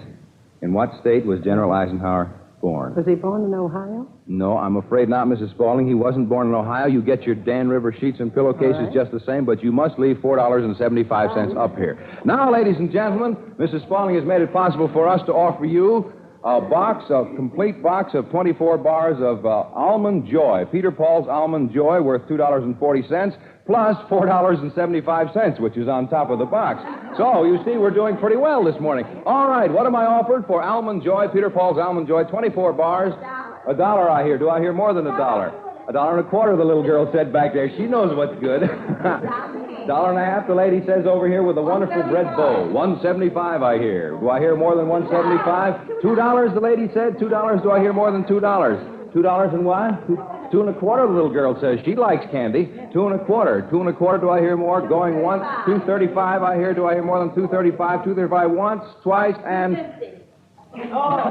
sold for $2.35. We cannot go over the retail price of the article. So would you come up here, please, ma'am? You have a box of Almond Joy, Peter Paul's Almond Joy. Do you have kids in your family? No, I don't. Do you like candy? I have lots of neighbor kids. They all call me Grandma. Do they? Yeah. Grandma what? Grandma Strite. Grandma Strite? Where does Grandma Strite live? I live in Irvington, New Jersey. Oh, you do? Uh-huh. I wonder if any of the kids are listening over there this morning, Grandma. I don't know. One of my neighbor next door, but her child has grown up. Oh, I see. Grown-ups like Peter Paul's Almond Joy. Sure, they do. Sure, don't you like them? I certainly do. Well, all right. Now we're going to ask you a question, Grandma Strite, and if you answer the question correctly, you will get the whole box of Peter Paul Almond Joys plus $4.75. Okay, here's something. You like that, eh? All right, here's the question. At what school was General George Marshall a star football player? General George Marshall, you've heard of him, of course, haven't you? Yes, I've heard of Marshall. Yeah. Well, there's a very famous school that he played football at. Now, what was the name of the school? Name of the school? Matter of fact, I'm very proud to say it's my alma mater, too. I'm awfully proud to say so. You mean the university? Well, yes, the name of the college or university or whatever you want to call it that he played football at. It's a college type. You remember the name of it? You'll have to hurry. University of Ohio? No, I'm sorry, Grandma Strite. It wasn't the University of Ohio. It was Virginia Military Institute. Oh. And I'm very proud to say that I'm one of its boys. Oh. But, Grandma Strite, we have for you a box of Peter Paul's Almond Joy just the same at $2.35. I'm going to need an adding machine if you... So take the box of Almond Joys over to the neighbors over there in New Jersey and have a lot of fun. And now we have now we have something that's really good, and I think the men should come forward this time. We have 6 cans of Claridge corned beef hash. And is it delicious? Boy, I'd pay $1 a can for this stuff. 6 cans of Claridge corned beef hash, and on top of that, we have $2.35. Somebody keep track of this for me. We have $2.35 plus $4.75. Russell, will you figure that out? Huh? I would say $5 and about 10 cents. $5.10 plus 6 cans of Claridge corned beef hash. What am I offered for 6 cans? 25 cents. I have the bid. 25. Do I hear? The lady says 50. $1.50, the lady. $1.50 for 6 cans of Claridge corned beef hash, and it's worth it. Wonderful, delicious corned beef hash. Do I hear more than $1.50? Do I hear more than $1.50? $1.50 once, $1.50 twice. Going for $1. I'm sorry, lady. The gong, it sounded going for $1.50. To the lady way back there with a wonderful white pom-pom on her hat. Come on up here. We want to talk to you. Oh, me. Too bad we can't let you... Huh? Oh, there are pink roses on your hat? Well, come on up here closer to me. Okay. What you got in your hand there? Oh, you got, I see. You are who, please? Smith, S.E. Smith. You're S.E. Smith? Yes. And Mrs.? Miss. Oh, Miss, where are you from, Miss? I'm from Georgia, but I live in New York now. How long have you lived in New York? Oh, about 100 years. No, I've lived here 27 years. Come on. 27 years in New York, but you're originally from Georgia. Yes, that's right. You like auctions? I think I do. It's the first one I've been to. Is it really? Yeah. Oh, well, I know. You have some wonderful Claridge corned beef hash coming to you. If you answer the question correctly, you get it for free. Now, here's the question. What well-known New Yorker, now you've been in New York 27 years. I don't know. Yeah. What well-known New Yorker once held all of these offices? He was Republican Secretary of War, he was Democratic Secretary of War, and he was Republican Secretary of State. A well-known New Yorker. A well-known New Yorker. All I could think of was Al Smith. Well, he was well-known, too, but I'm sorry, that's not the correct answer. It was Henry Stimson. You've heard of him, haven't you? I know him. He's now retired. He's living over on Long Island now. Yes. Some of you Long Island people should have known that, too, probably. Well, here is your 6 cans of Claridge corned beef hash at $1.50, I think you bid on it. And, Russell, what does that bring our total up to right now? Brings it up to $8.60, I think, Bob. $8.60? Well, for goodness sake. And now our next item that we're going to display, and look, there's a little girl here in the audience. She wants to see this. There's several little girls here, yeah. It's a wonderful baby carriage, a doll carriage, I might say. It's called the Super Princess doll carriage, and it retails at $9.95. It's, a matter of fact, been approved by Parents Magazine, I understand. Wonderful thing that if your husband is small enough, you can rock him to sleep in it. Where is this doll carriage, Russ? Bring it out here and hold it up so everybody can see.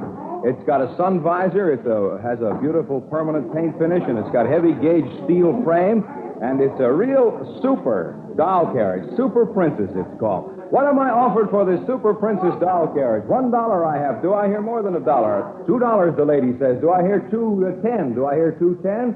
Do I hear $2.10 for this? $2.40, the gentleman said. Did you say? Is that right, sir? $2.40 I have. Do I hear more than $2.60? The lady over here. $2.60 I have. Do I hear more than $2.60? $2.75 I have. $75. $2.75 I have. Do I hear more than $2.75? $2.80 the lady said over here. Do I hear $2.90? The gentleman said. Do I hear $2.95 I have. $2.95. $3 the gentleman says. Do I hear more than $3? $3.10 the lady said. $3.15 I have now. $3.15. Do I have more than $3.15? $3.15 once, $3.15 twice, and sold to the gentleman back there for $3. I mean the lady, I'm sorry. Did you say? All right, sir, come right up. For $3 and what was it, sir? 15 cents. All right, come right up here. We have a question for you. Say, why were you bidding so hard on this doll carriage, sir? Well, I have a little girl, and she's very much interested in getting a doll carriage. Uh-huh. In fact, I was looking at some last night. Oh, you were, well, you can't get a better one than this Super Princess here. You know that. I mean, I rocked my 10 children to sleep in one of those things many times. Now, what is your name, sir? My name is John Whaley. Mr. Whaley, you live in Brooklyn. Uh-huh. And you told us about a little girl, but do you have any more? Oh, yes, I have 3 little girls. Oh, you're going to have a problem when you get home with this. How are you going to iron that out? I suppose I have to lot them each one have a day or something, right? That's never going to work, sir. No, that's not going to. Well, maybe it will. I don't know. How do you arrange things when you only have one with 3 little girls? Well, I tell you what, one's only a little baby, so she won't be interested. The other's too big. She won't want it. And so it'll get free for the middle one. That simplifies the problem, doesn't it? How old is the 2 big one? Well, the big one is 10. Uh-huh. She doesn't like dolls. No, she's past that stage now. Yeah, what's she like now? Comics. Comics? She reads comics. I read those. I'm never too big for comics. Well, here's your question, sir. And if you answer it correctly, you not only get the Super Princess doll carriage, but you get how much, Russell, now? $8.60. That's a bargain. All right. Now, here's the question. Here's the question. Come on back here. Come on back. Name President Roosevelt's 5 children. Their first name. Name President Franklin Roosevelt's 5 children. Now, no prompting, please. All right, sir, go ahead. Oh, sure. Some are in the paper every day. Franklin? Franklin's 1. Elliot? 2. John? 3. And Eleanor? No, Eleanor's the mother. Oh, yeah. You have 3 now. You have Franklin, John, and Elliot. 2 more. Almost there. Franklin, John, and Elliot is right. And there's 2 more. Can you think of them, sir? You're doing fine up to now. 2 more. There's a daughter. Yeah, you're right. I'll concede that, but what's her name? Franklin, John, Elliot, and a daughter. Can you think, sir? Time is going by. You have about 3 seconds more. No, I'm sorry. I don't know it. Well, I'm sorry, too, sir, but the two names that you missed are Anna and James. You almost got there. However, there is your princess doll, your super princess doll carriage right there, sir, and I hope that little girl has lots of fun with it. And the $3.15 is now added to the amount we have on hand. And it's $11.75. $11.75 we have now, and the next article coming up, next article is a beautiful lady's wallet. It's right here. I want you all to look at it. It's a beautiful red lady's wallet with a retail value of $5. It's a Nash undercover wallet. It's a real red leather lady's wallet. What am I bid for this beautiful 50 cents I have to it? 60 cents, 75 I have to. $1 the lady in the front row says. Do I have more than $1? This is a retail value at $5. $1.10 I hear back there. $1.15 the lady in the yellow dress said.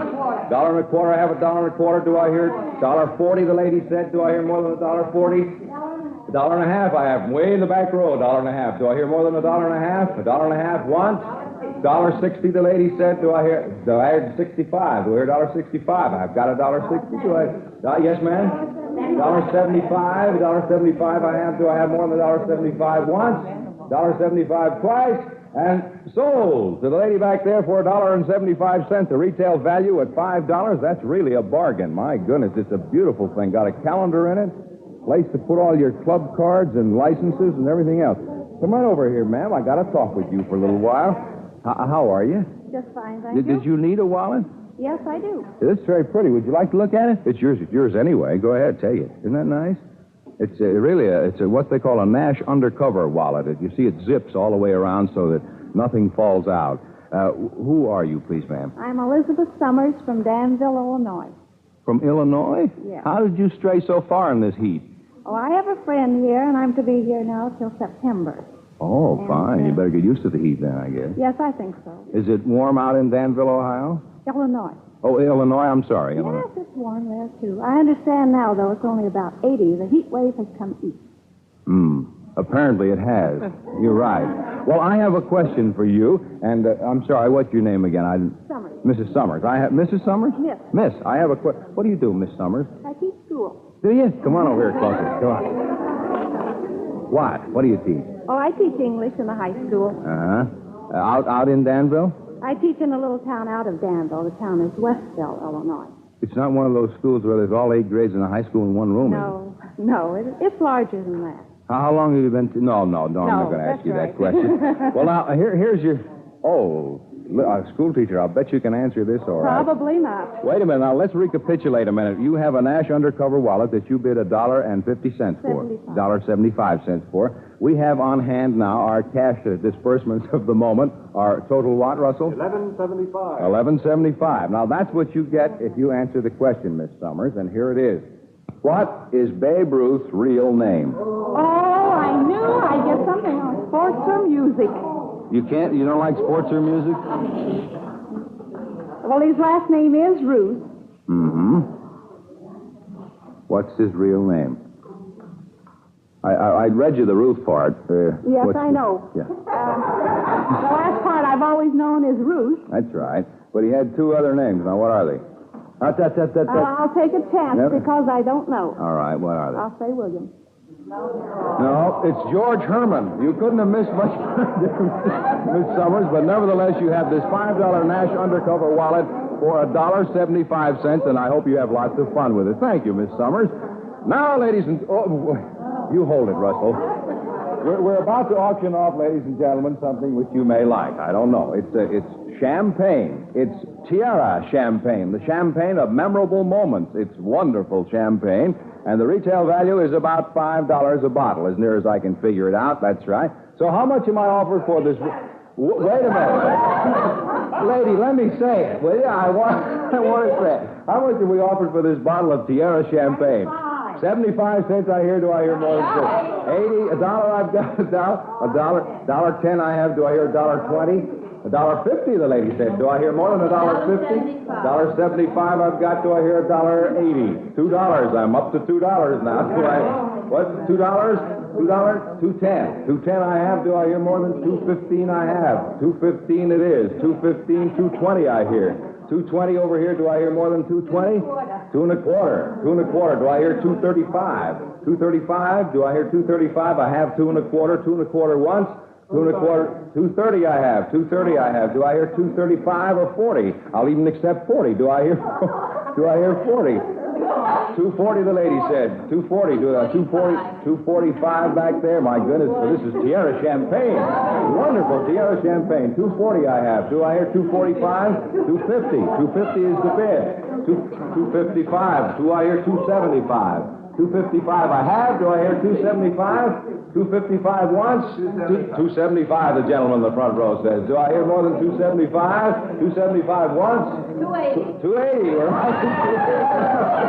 $2.80. I have $2.80 now. Do I hear more than $2.80? $2.85. Do I have $2.85? $2.80. $2.80. What? $2.90. $2.90 I have down here. $3.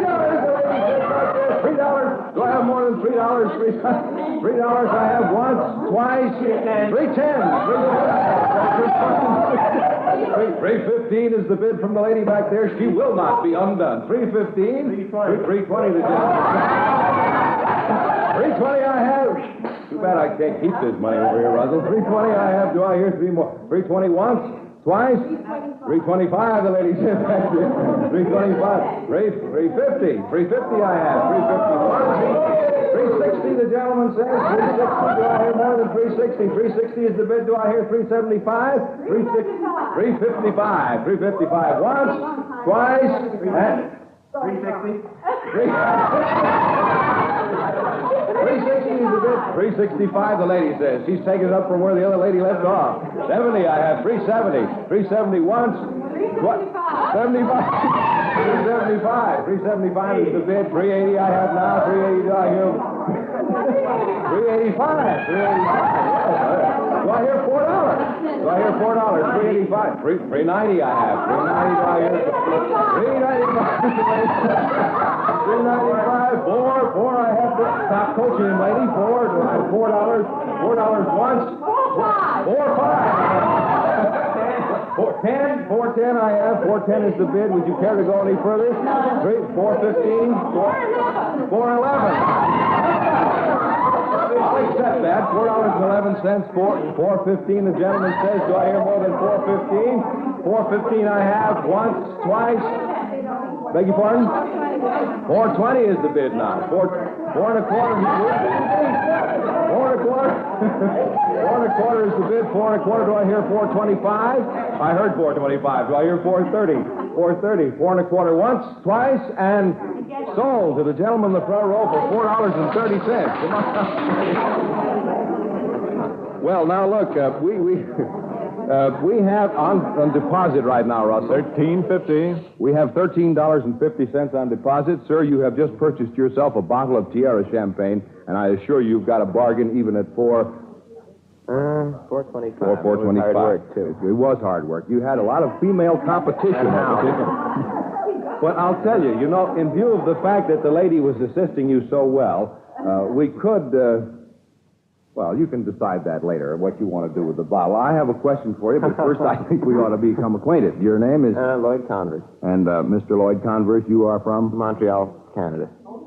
I mean, you left that nice, cool country to come down? What? Isn't it cool? It's worse than here. Well, I'm glad you came then. So am I. What do you do up there, Mr. Converse? I just graduated from McGill University. Oh, yeah, sure. And graduated as what? As a Bachelor of Science. Uh-huh. And now you're intending to do what? I'm not sure yet. I'm still looking around. What are your likes, then? I don't know. Besides women, I mean, what are your likes? I'm getting sales work in some company, I think. In the United States or Canada? Wherever I can get in.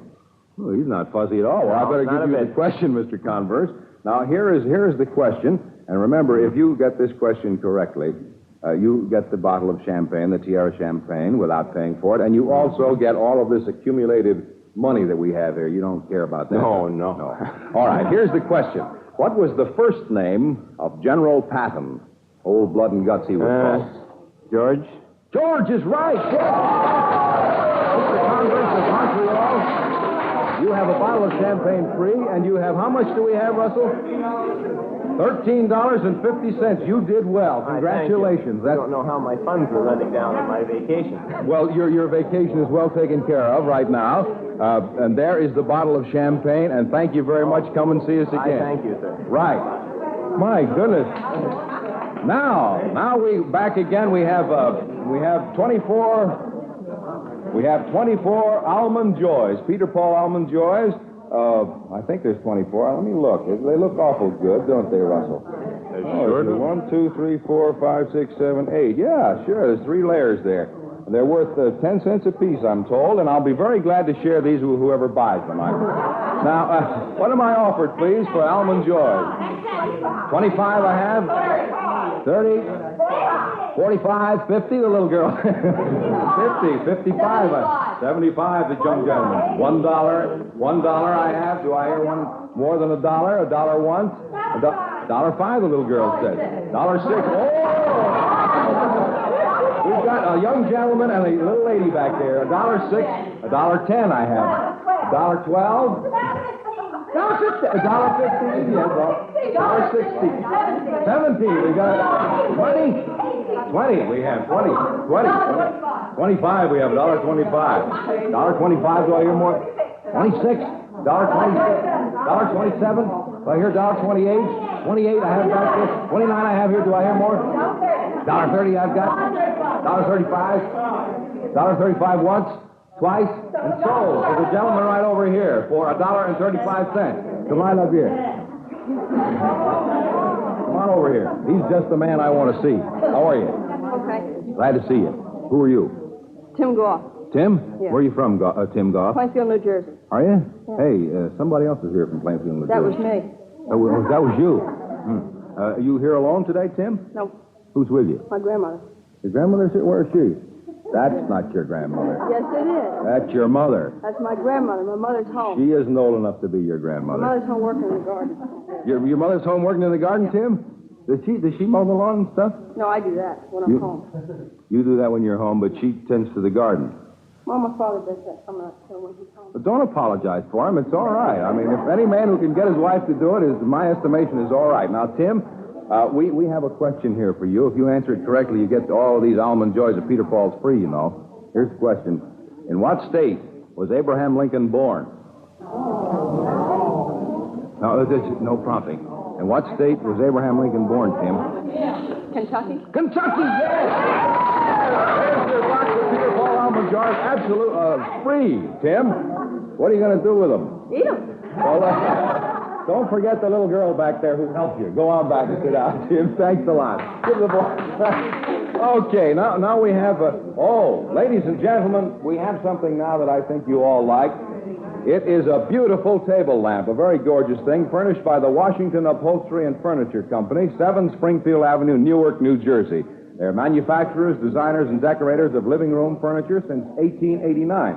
And we'd like to recommend that you call Mitchell 28550 for the answer to any home furnishing needs. Here is this wonderful lamp, a retail value of $16.50. What am I offered? $1 I have. Do I hear more than $1? $1.25, the lady says. Do I hear more than $1.25? $1.25 is bid. $1.35. Oh, let's hear $2. This is worth it. $2. Do I entertain a bid for $2? $2, the lady says. Do I hear $2.50? $2.50. The lady says $2. Do I hear $2.50? This beautiful table lamp, very wonderful thing. Put it on the table. Father comes home at night, give him his slippers. He sits down, reads the paper, goes to sleep. He doesn't need a light, but it looks pretty in the daytime. $2.10. I have $2.50. Do I not? $2.50. Yes, $2.50 is the bid. Do I hear $2.75? $2.75. I have. Do I hear $3? $3. Do I hear $3? $3. $2.75 is the bid. Do I hear? What's the matter? Don't you like this wonderful table lamp over here? It's a beautiful thing. It's really very lovely. I'll even put a bulb in it for you. $2.75. $2.75. $2.80. Do I hear $3? Do I hear $3? $2.80 is the bid. Do I hear $3? $3, the lady said here. Do I hear more than $3? $3.50. $3.50. Do I hear $3.50? $3.50. $3.25. Do I hear $3.25? $3.25, the lady said. I have $3.25 now. I'd like to hear at least $3.50. Do I hear $3.50? $3.50. $3.25 I have. Do I hear $3.50? I could talk like this all day. It wouldn't do any good. $3.25 once. 3 1/4 twice? 3:30, the lady says back here. 3:30 I'll take. Do I hear more than 3:30? 3:30 is the bid once, twice, and sold. The lady right back there with a little girl for $3.30. Come right up here, ma'am. You really got yourself a bargain this morning, didn't you, huh? You know what a bargain is? Oh, it's something I never get. Don't you really? You know, the lady told me one day, she said, every woman likes a bargain, but none of them like to be told she's wearing one. Is that a fact? Don't you know? That's right. Who you are, please?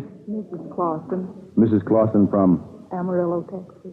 Well, for goodness sake, congratulations. I heard of Texas. Is it still in the Union? Well, the union's still around. I knew that answer was coming up, Mrs. Clausen. What are you doing so far away from home? Are you on your vacation? My husband's in school at Columbia. Oh, good for you. And you're living in New York now? Do you have an apartment? Actually. Good. You do, huh? Would this this table lamp here fit in the apartment real well? I think that would fit anywhere. Well, I think it would, too. Now, here's the question, and if you answer it... Make it easy. Well, it's on a piece of paper here. I can't answer any of these myself. We have another. What man, Mrs. Clausen, whose father was a Republican... Would you know about... Are there any Republicans in Texas? Well, one man whose father was a Republican Secretary of Agriculture later became a Democratic Secretary of Agriculture. He's quite a prominent man. As a matter of fact, you hear quite a lot about him. He's Secretary of Agriculture? Well, no, I don't know. I don't think so. What man whose father was a Republican Secretary of Agriculture later became a Democratic Secretary of Agriculture? Wallace? Yes, Wallace. That's right. Well, Mrs. Clausen, there's your table lamp to take back to your apartment. Where is your apartment, by the way? 401 West 118th Street. It is, huh? Well, there it is. Take it right back there. We'll pack it up for you right after the program so that you can take it back more easily. Thank you very much, Mrs. Clausen. It's just about time for us to go today, ladies and gentlemen. Unfortunately, we have no money to carry over to next week, do we, Russell? Mr. Converse of Montreal took every dime we had saved all during the program. But we're glad he did because he needs the money on his vacation. Well, next week at this same time, 12 o'clock noon here at WOR, we'll be back again. We'd like very much to invite all of you to come down and see us again, and bring your friends, too. You're not going to need tickets. Come in anyway, and we'll have a lot of fun. We'll have a lot more grand prizes, and at the same time, I think we'll hope the weather isn't so hot then. We had a fine time today. Thank you all for being such nice people. Goodbye. And by the way, if you'd like to attend the show some Saturday afternoon, drop a line to Bob Dixon, WOR New York 18. There's no charge, of course. We hope you'll be listening again next Saturday at noon for What Am I Offered? Russ Dunbar speaking. This is the Mutual Broadcasting System. It's 8:30. It's 8:30, New York time. Time to wake up, America, and stump the experts. Each week at this time, Lucky Strike challenges you to match your wits against those of a quartet of know-it-alls. For every question we use, Lucky Strike pays out $10 plus a copy of the new Information Please quiz book. If your question stumps us, you get $25 more plus a 24-volume set of the Encyclopedia Britannica. Send your questions to Information Please, 480 Lexington Avenue, New York City. If our editorial staff edits your questions a bit, don't fret over it. In case of similarity, we'll have to be sole judge of who shall be paid, and all questions become the property of Information Please. And now light up a Lucky Strike as I present our master of ceremonies, the literary critic of the New Yorker magazine, Clifton Fadiman. Mr. Fadiman. Ladies and gentlemen, we proceed as usual, entirely unrehearsed and spontaneously. And before I introduce our experts this evening, I'd like to make an extra special announcement. This coming Wednesday evening only, at 9 o'clock New York time, Information Please will put on a special performance for the Treasury Department, helping to start their new radio series, Millions for Defense. Our Friday night broadcasts, of course, will continue as usual. Now, tonight, our three regulars are the New York Post's conning tower man, Franklin P. Adams, the learned sports authority, John Kieran, and the versatile music master, Oscar Levant. And our guest is the world-famous director of the motion pictures Rebecca and the Lady Vanishes, Mr. Alfred Hitchcock, whose latest picture, Before the Fact, will be released soon. Remember, for each question that's missed, Lucky Strike rings up $25. And that's paid out to the sender, plus 24 volumes of the Encyclopedia Britannica. We're off with a question that comes from Gene Stark of Danbury, Connecticut, who apparently is familiar with the fact that Mr. Hitchcock has some reputation as a trencherman. I'm going to ask you to differentiate gourmet, glutton, and gourmand. Gourmet, glutton, and gourmand. Mr. Hitchcock. I would say that a gourmet is a man who has fine taste in food. A gourmand, the same man who likes a lot of it. And a glutton who just eats food. That's short and extremely sweet. And how would you place yourself, Mr. Hitchcock? As one of those three, or maybe all three. Well, shall I say for lunch, I'm a gourmet, but for dinner, I'm a gourmand. Very well put. And you don't have any breakfast? Only on Sunday. Only on Sunday. Well, that is a perfect answer and a perfect score for Mr. Hitchcock to begin his Information Please career with. How about this one from Elizabeth Hamilton of Brooklyn, New York? Get 2 out of 3. Now, of the following plays or motion pictures, I'm going to name 3. Each represents an innovation in some particular field. What was it in each case? Now, the first is The Great God Brown. That's a play by Eugene O'Neill. What innovation in its field did that represent? Mr. Levant. Great God Brown. That was by O'Neill. Right. And wasn't there... there was a scene, or a love scene, I'm not sure, about racial differences. Is that right? No, that's not what I'm after. Mr. Mask stuff. Mask That's right. stuff. More specifically, what did the masks mean, Mr.? The mask, as I recall it, meant how the man wanted to look and then how he really looked. Yeah, so he hides his true self behind the mask that he turns to the world. And they kept on taking these masks on and off all during the play until you didn't know just exactly what you were looking at, which I suppose represents a considerable innovation. That's Might quite interest right. Mr. Levant to know that was played by Mr. William Harrigan. Remember that, Mr. Levant? No, it doesn't interest me. Nothing like a little gracious conversation to start the evening off with. Now, how about the cabinet of Dr. Caligari? What innovation? Mr. Hitchcock. Building the scenery as though from the mind of a madman. Yes. Has it ever been used since, Mr. Hitchcock? I think not. Not that I know of. So apparently it was an innovation that just didn't take. Definitely. You have to have madmen in your picture to allow you to use the innovation. We do the same thing by trick photography. It's simpler and perhaps less expensive that way? Absolutely. Very good. Now, how about Becky Sharp, the movie Becky Sharp? Mr. Hitchcock again. I think they used a new form of Technicolor for the first time. Yes, it was If I remember rightly, there was an excess of powder blue. You got a very good memory. I wouldn't know. Mr. Levant had his hand up and I think was going to say the same thing. The first complete picture using Technicolor. Not only say the same thing, I was asked to buy the stock. And that's why you're working for us now, I gather. Here's one from S.D. Levin of Hollis, New York. Oh, just fool around with this, boys. I want you to construct a fairly complete human body out of movie and play titles. You don't have to begin with a head if you don't wish, but let's see if we can get some movie and play titles, each of which contains some part of the body. Mr. Levant. The Ears by Virginia Woolf. Oh, isn't that nice? Yeah, very good. All right, now we've got 2 sets, 2 ears. Mr. Adams next. Arms and the Man. Arms and the Man. That gives us a pair of arms. Mr. Kieran. And the Man. Well, should we stop, Mr. Adams? As far as I'm concerned. Let's get a few more. Mr. Kieran? 3 Faces East. 3 Faces East. That's very good. Mr. Levant again. Chu Chin Chow. Chu Chin. Hey, that's very good. That's very good. How about Back to Methuselah? Might be one. Any others you can think of? Mooncalf. Calf. Yes, Mooncalf. Very good. Mr. Adams. Uncle Tom's Cabin. I think I'll stop on that, Mr. Adams, if it's all right with you. There's a new movie being made by RKO called Unexpected Ankle. There was one, The Unexpected Ankle. He's playing straight man to you tonight, Mr. Adams. Thank you, Mr. Hitchcock. Now, here's one from Phyllis Tucker of New York City. I haven't stumped any of you gentlemen yet. In his speech of last Sunday, Winston Churchill named what he called 4 climacterics of the war. Give 3 of them. Mr. Levant. The Fall of France. That's quite right. The Leesland Bill. That's quite right. And what happened last Sunday or Saturday? The which Russian was? invasion or counterattack, whichever phrase you like, the Germany and Russia. That gives us 3. Now, there's one more. Well, you only asked for 3. I know. You're all right. You've got us over the rapids, Mr. Levant. But I wonder whether you can remember the other. Munich. No, the Battle of Britain in the air of last September, which at least temporarily proved that the Germans were not supreme in the air. That's right. That gives us 4 out of 4. Now, how about this one from C.A. Pears of Cambridge, Massachusetts? Get 2 out of 3.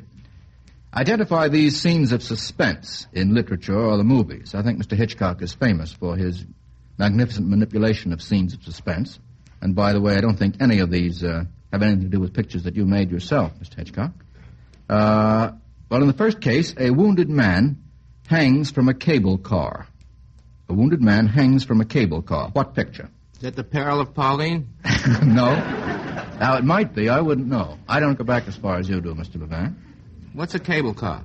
Cable car. It's one of those. I think it's one of those funicular things that cross chasms. Cable car? Oh. Got it, Mr. Levant? A picture directed by a disciple. That's what they said in the paper. Mr. Hitchcock called Night. Go ahead. Not Train? Go ahead. Yes, Yeah, sure. Train. Night Train. That's right. I remember that. Yes, a very good melodrama with Rex Harrison and Margaret Lockwood. Who directed it? Do you remember, Mr. Hitchcock? Yes, it was directed by a man called Carol Reed. Unfortunately, I never go to the movies, so I wouldn't have seen it. You don't go to the movies? Me neither, Mr. Hitchcock. Well, how do you manage to make any comparisons with the work you do yourself, Mr. Hitchcock? Or don't you care? No, I try not to. A man once said to me, if you don't see pictures, where do you get your ideas from? Well, how about this one? You can keep out of this question if you wish, Mr. Hitchcock. It's all right. In this case, a house teeters on the brink of a precipice. That was a very good scene. Charlie Chaplin's Gold Rush. You don't think that's a picture, Mr. Hitchcock? Yes. You do go to The house did teeter on the... Yes, that's quite right. And you did go to see that one. That's still life to him. Yes, Charlie Chaplin's picture, The Gold Rush. I think that belongs in your category, Mr. That's the one I saw. I thought you did. Well, we're all right so far. Now, how about this one? Nails are slowly driven into the top of a coffin. Nails are driven into the top of a coffin. Mr. Adams. Escape. That's right. I read the book. Escape, right, with Robert Taylor and Norma Shearer. Well, that gives us 3 out of 3. Here's one from Sherwood Friedman of this city. You're going to hear some drum beats, a series of 4 different types of drum beats, and I want you to determine the type of dance music that each represents. There are 4 of them. We have to get 3 out of 4. We've never had a question exactly like this. I'm interested to see how well we can do. Let's have the first.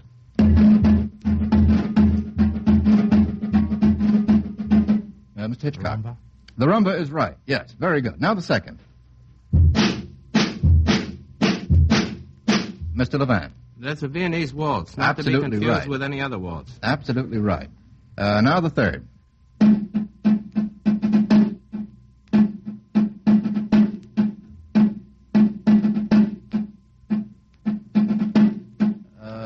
Mr. Kieran, that wasn't your hand that was raised, No, was it? madam, All no, right. son. Mr. Levant. I'd say that's a conga version of Emperor Jones. It's a conga, all right. That's very good. Now the fourth and last.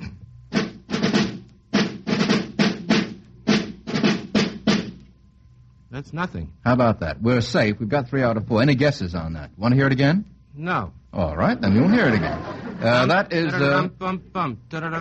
We'll do one more bar. Mr. Hitchcock. Is it the bolero? It is, Mr. Hitchcock. Thank you very much indeed. That's very good. A bolero. That gives us 4 out of 4. Which means that so far Lucky Strike has paid out absolutely nothing and no sets of the Encyclopedia Britannica.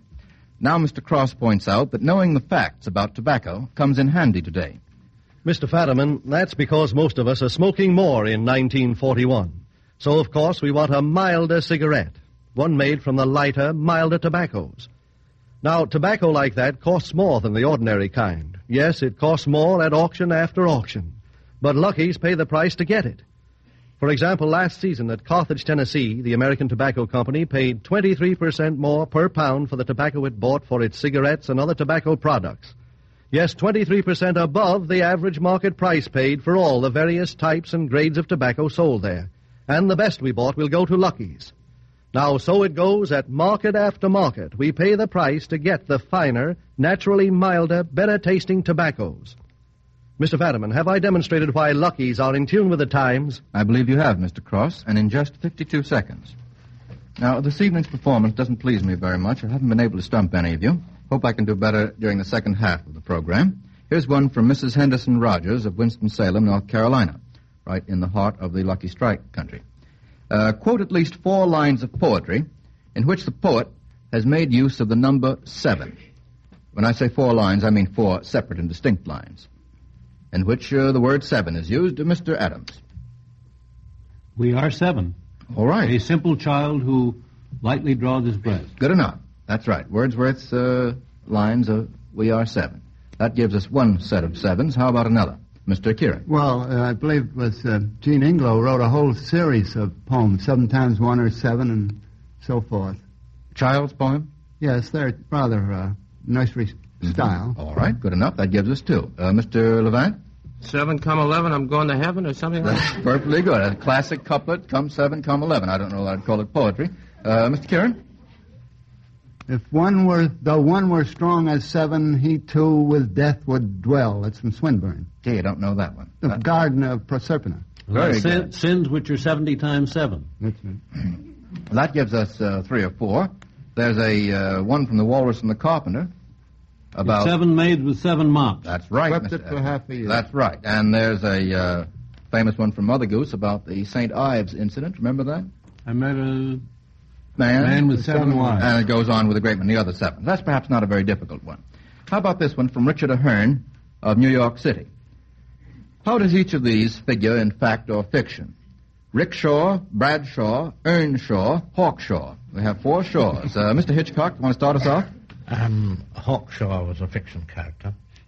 Rickshaw was a... Hawkshaw was a fiction character. What part did he play? Detective. A detective, yes. Detective. Rickshaw is an Oriental 2-wheeled vehicle. How does it occur in literature? Oh, I beg your pardon. Kipling. Kipling, Mr. Adams, that's right. Rickshaw. The Phantom Rickshaw, as Mr. Levant reminds us. Yes, a famous story. That gives us Rickshaw and Hawkshaw. How about Bradshaw and Earnshaw, Mr. Levant? Earnshaw was a pitcher on the Philadelphia Athletics.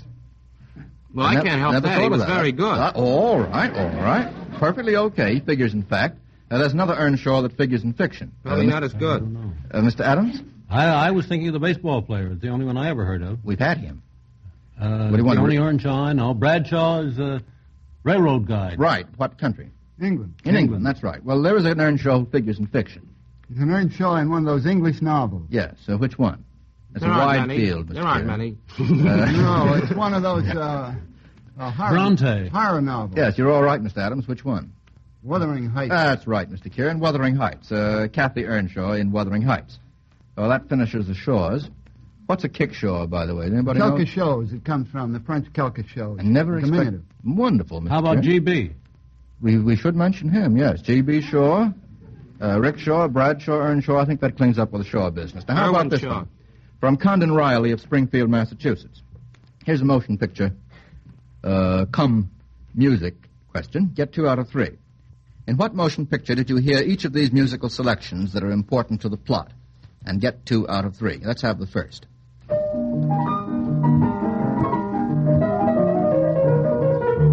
Mr. Levant had his hand up at once. Charlie Chaplin, The Dictator. Yes, in The Dictator. He was getting shaved, I think. Yes, to the strains of what? To the Brahms' Fifth Hungarian Dance. Attaboy. Incidentally, almost 3 or 4 out of the New York moving picture critics called it the Liszt Hungarian Rhapsody. Did they? Yes. Oh, goodness. I don't suppose you even remember who the 4th was. Well, one of them's listening in. See what you can do with the next.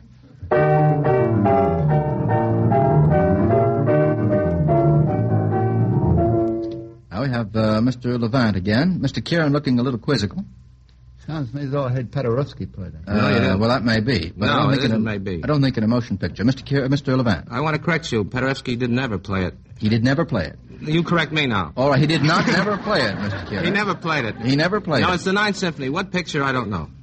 Ninth It's the Symphony last is right. moment, the Ode to Joy. Any ideas? I have no ideas. No ideas at all. No. Any guesses, gentlemen? We really have to get the picture. Picture is Meet John Doe. Well, now you got it. Remember it now? No, I remember the picture, but not the Ninth Well, Symphony. just as Doe was about to jump off the building, I didn't see the picture. I don't remember. But apparently at that point, Beethoven's Ninth Symphony. Well, it stopped him, I'll say that. I have to call that wrong. Now I have to get the next one right.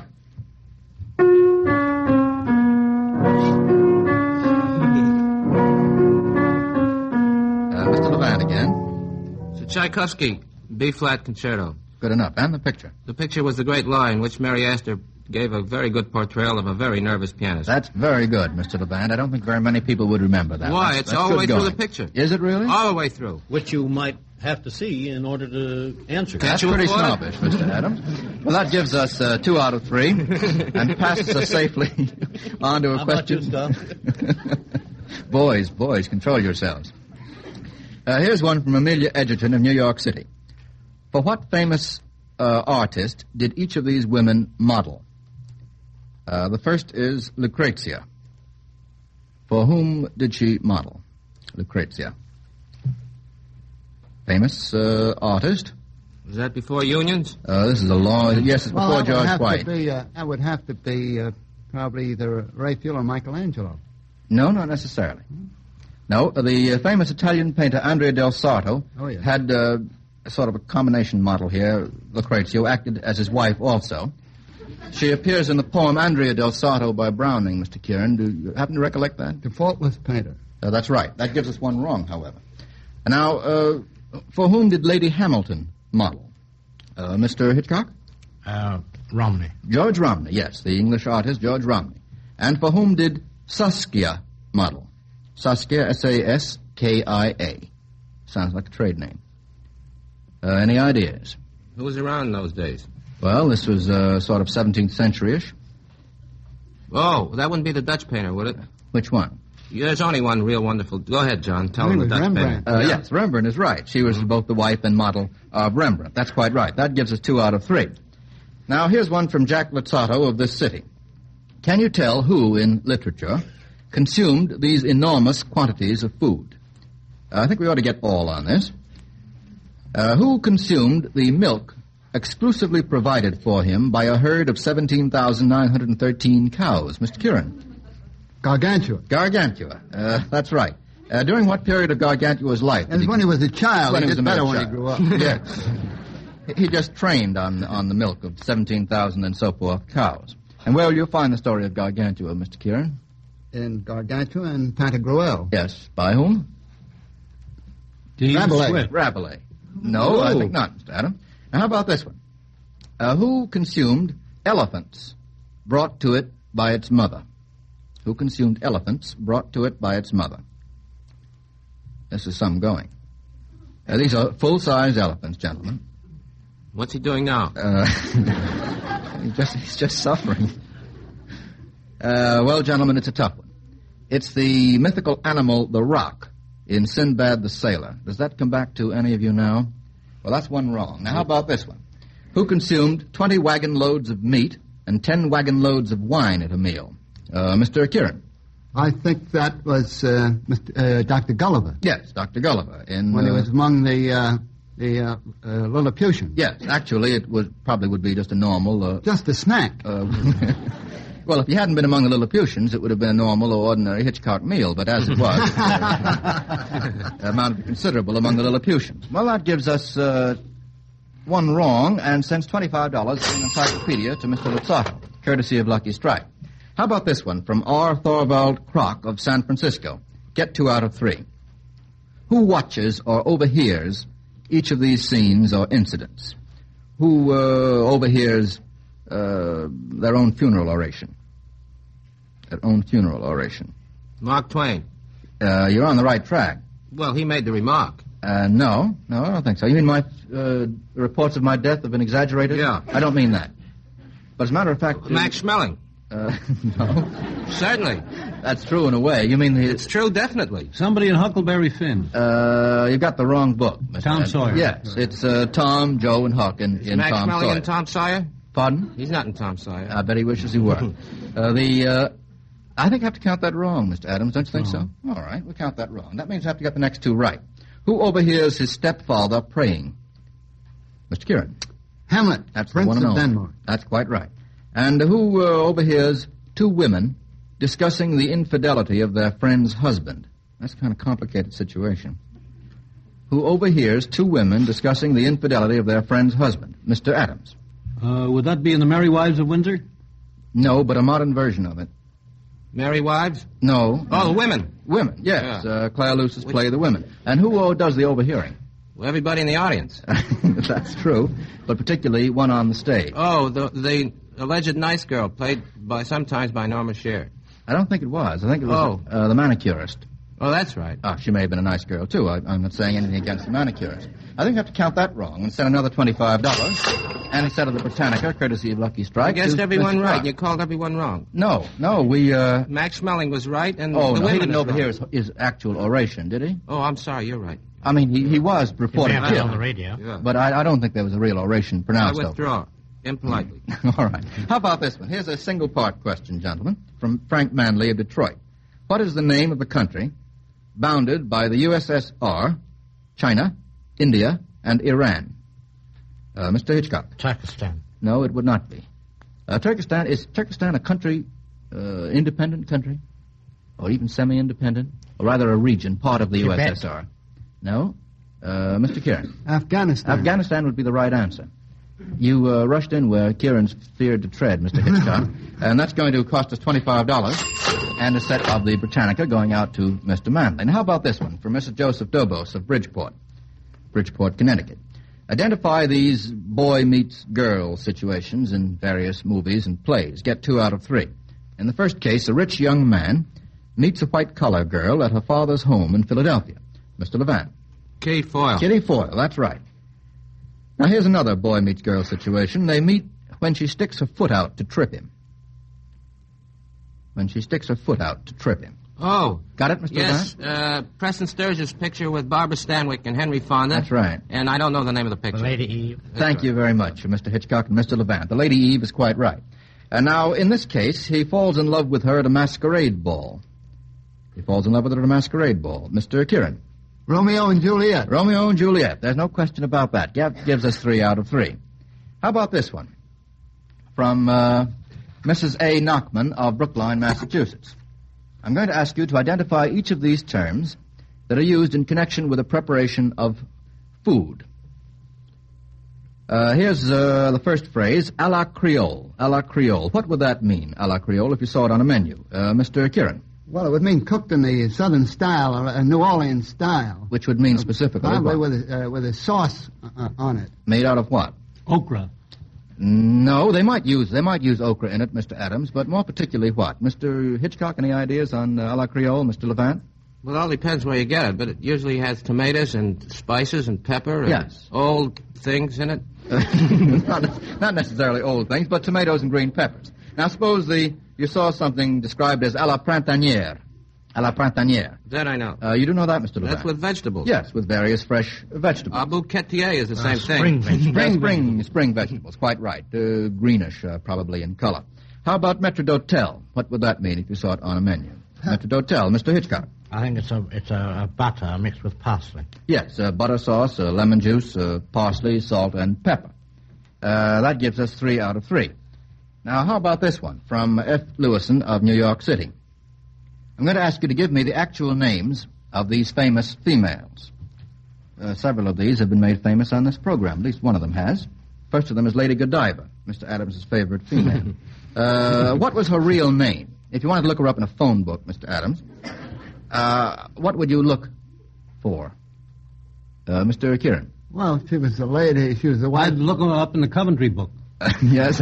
Well, she was a lady of Coventry. And what were you going to say, Mr. Kieran? I was just going to say that's all she was, as far as I know. Yes, Lady of Mercia and of Coventry. Now, how about Mona Lisa? She had a real name. Mona Lisa, Mr. Kieran? La Joconde. Yes. Her full name would be what?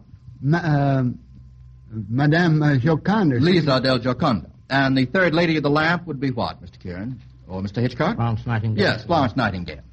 And now here's a question that Mr. Cross maintains only you smokers can answer. The question, Mr. Fadiman, is simply this. Is it good business for the American Tobacco Company to pay so much above the average market price for tobacco? The answer is yes. Not because we say so, but because millions of you smokers say so every time you step up to a cigarette counter. We pay the price to get the finer, the lighter, the naturally milder tobaccos that make Lucky's a milder, better-tasting cigarette, the kind of a cigarette that gives you more smoking enjoyment. As a result, more and more of you are asking for Lucky's. So you see, it's really the very best of business practices for the American Tobacco Company to pay, for example, 18% more than the market average at Warrenton, North Carolina last season, 27% more at Bowling Green, Kentucky, 34% more at Brookneal, Virginia, and so on. Yes, that's good business for us, because it's good smoking for you. Is it any wonder that with independent experts, with men who know tobacco best, it's Lucky's 2-to-1? Next time, why don't you ask for Lucky Strike? Thank you, Mr. Cross. Now, this evening, Lucky Strike has cheerfully paid out the sum of $75 from 3 sets of the Britannica. One time I thought we weren't going to pay out anything. It would have been terrible. Lucky Strike thanks you, Mr. Hitchcock, for coming to the party this evening. And next week, Mr. Kieran and Mr. Adams will bat them out as usual. But we have a rather unusual pair of guests. The famous foreign correspondents and authors. First, Mr. John Gunther, who has been with us many times before. And secondly, Mr. Walter Durante. Now remember, for every question we use, whether or not it's answered correctly, the sender gets $10. If the question should happen to stump our experts, as 3 have tonight, you not only get the sum of $25 more, but in addition, the complete 24-volume set of the latest edition of the Encyclopedia Britannica. Remember to send your letters with questions, and don't forget to send the correct answers to information, please, 480 Lexington Avenue, New York City. And now, a parting message from Mr. L.A. Speed Riggs, famous tobacco auctioneer from Goldsboro, North Carolina. And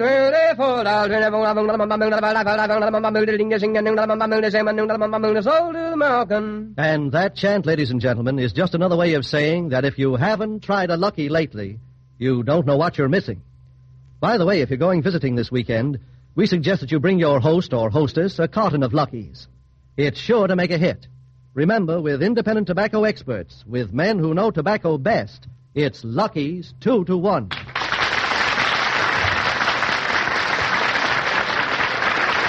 This is the National Broadcasting Company.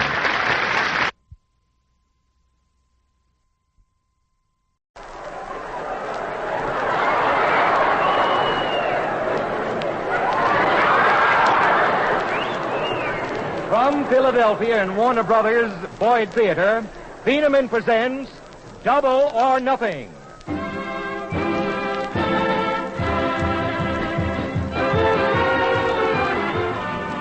Yes, just 3 little words. Double or nothing.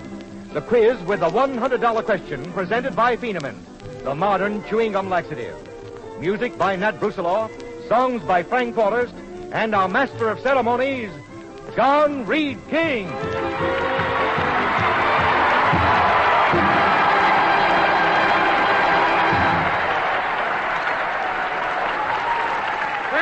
Thank you, and thank you, Alois Avrilla. Double or Nothing, in cooperation with Warner Brothers, dedicates this program to that great American humorist and symbol of American youth, Mark Twain. This week marks the 34th anniversary of his death, but more than ever, his great stories serve as an inspiration to American men and women. Warner Brothers have made a new film, The Adventures of Mark Twain, and starring Frederick March in the title role, it will reach your favorite movie house soon. Now, Frank Forrest? Hi, John. Here in our Philadelphia audience are gathered some 2,000 boy and girl students representing 13 Pennsylvania universities and colleges, and men and women in uniform. From these, we have selected a group of typical young Americans as our contestants, the kind of kids that Mark Twain inspired, the kind of kids who are helping to win this war. But first, our special guest, one of motion picture industry's truly great pioneers, the producer of The Adventures of Mark Twain, Mr. Jesse L. Lasky.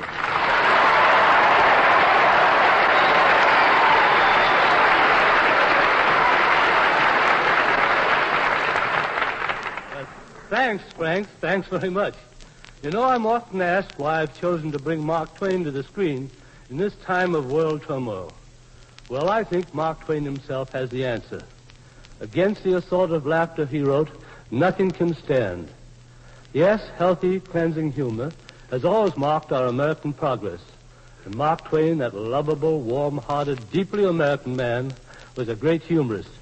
But beneath the surface of his delightful wit, there is an undercurrent of pride and joy in his beloved country.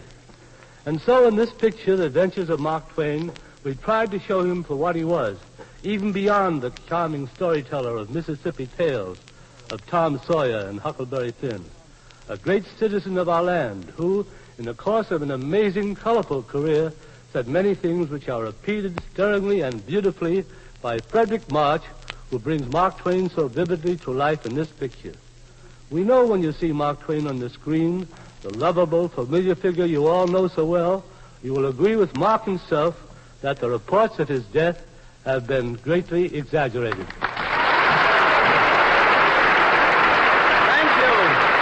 Thank you, Mr. Jesse Lasky. And now, let's have Phenomen's first contestant coming right over here to the microphone wearing a uniform of the United States Army. Good. Hiya, soldier. How are you, Mr. King? What's your name? Private First Class Herbert Spielman. I see. What are you doing right now, Private? I'm stationed at the University of Pennsylvania. We got some Penn students here. Good. What are you studying over there? I'm studying Hindustani, the major language of India. Shukriya. I beg your pardon? Are you married? I said thank you. Are you married? No, sir, I'm single. You're single. All right. Start screaming, girls. It's all right. Now, look, our Phenom Double or Nothing Grand Slam question. One question we ask of all the contestants, and the nearest correct reply wins a wonderful surprise prize. The question is, how many people in the USA go to the movies every week? And remember, if a person goes more than once a week, we count that as another paid admission and another person. What would you say, Private Spielman? I'd say about 70 million people. 70 Stop trembling, Lee. Everything's all right. I'm not trembling. You know, it's wonderful the way we're speeding up college courses nowadays. I heard about one student who left study hall for a pack of cigarettes and missed his entire junior year. It was terrible. But, our Phenom Double or Nothing session starts with 5 questions, each worth $5. If you get one wrong, that's where you stop winning money. But if you get all 5 right for $25, you can, if you want to, try to double your money, not once but twice, double or nothing, with that big $100 prize. He crosses his fingers. Here we go. Our session for you is about famous quotations and Mark Twain. You must tell us whether or not Mark Twain said these lines. For $5, was it Mark Twain who said, every time a school was closed, a jail was opened? Yes or no? Mark Twain? Yes. It was. Good for you. Yes, sir. $5. You have 5. You want to try for another Phenom 5, Private Spielman? I'd like to try for 5 All right, more. here we go. Here's the next one. Was it Mark Twain who said, what this country needs is a good 5-cent cigar? Yes or no? No. If you're right, Private Spielman, he said no. By the way, we have bought for you the largest cigar that we could buy in Philadelphia. It's all lighted, Private Spielman. Do you smoke? Yes, sir, thank you. All right, good. He's taking a puff. All right. Say, speaking of nickels, as we were for those cigars, it reminds me that I'm saving all the money that I can to pay my income tax. I've got the amount saved up. Now I've got to borrow some to live on, but it doesn't matter. You have $10. You want to try for another Phenom 5? I would. You would, Private. You better not smoke on that cigar. Like, yeah, here we go. I'm knocked out already, sir. All right, Private, here we go. Was it Mark Twain who said, if you build a better mousetrap, the world will beat a path to your door? Yes or no? Let me think about that. Sure. Could you repeat it, please? Yes, sir. If you build a better mousetrap, the world will beat a path to your door. Yes or no, Private Spielman? I'll say no. You're absolutely right. It was not Mark Twain. Good. You have 15. You want to try for another Phenom 5? I'll try. All right, here we go. For another Phenom 5, listen very carefully to this. Was it Mark Twain who said, the ornament of a house is the friends that frequent it? Yes or no? Shh. Please don't prompt from the audience. What would you say, Private Spielman? It'll only be a guess. Yeah, what would you say? I'll say yes. You're right. Good for you. All right. You have 20. You want to try for another Phenom 5? He shakes his head yes. All right, here I'll we try. go. Was it Mark Twain who said, people are more fun than anybody? Yes or no? People are more fun than No. anybody. It was not Mark Twain. Good for you. You've got 25. Collected for Phenom. $25. You want to sit down with that, or you want to stay and try for the Phenom 50, double or nothing? How about it, audience? What do you think? What do you think, Private Spielman? I'll try. You'll try. All right, here we go. Was it Mark Twain who said, my books are water, those of great genius are wine, everybody drinks water? Yes or no? Mark Twain, my books are water, those of great genius are wine, everybody drinks water. Did Mark Twain say that for the Phenom 50? Will you repeat it once again? Sure will, brother. We'll take all that. My books are water, those of great genius are wine, everybody drinks water. Was it Mark Twain who said that? I'll say yes. You're right, for Phenom 50, good! You got the Phenom 50. You want to sit down with that, or you want to stay around for the double trouble or the $100 prize? What do you say, Private Spielman? What do you say, 3305th? What do you think? What do you think? You want to sit down with the Phenom 50 or try for the $100? What is it, Private? Time's running short here. What do you say? Huh? What do you say? I'll take the 50. You'll take the 50. All right, the Phenom 50. Thank you. Right here we have it. The Phenom 50. Right there we are. Our next contestant is coming over. A team of 2 coming over right now. A team Coming right over, 2 college boys right over here to the microphone. What are your names, fellas? Jim Clark. Jim Clark, where are you from? Collins, Temple University. And what was the other fellow's name? St. Joe's College. St. Joe's, what was your name? I didn't get that. Bill Collins. Bill Collins. All right, here we go. Our Feeneman Double or Nothing Grand Slam question for the surprise prize.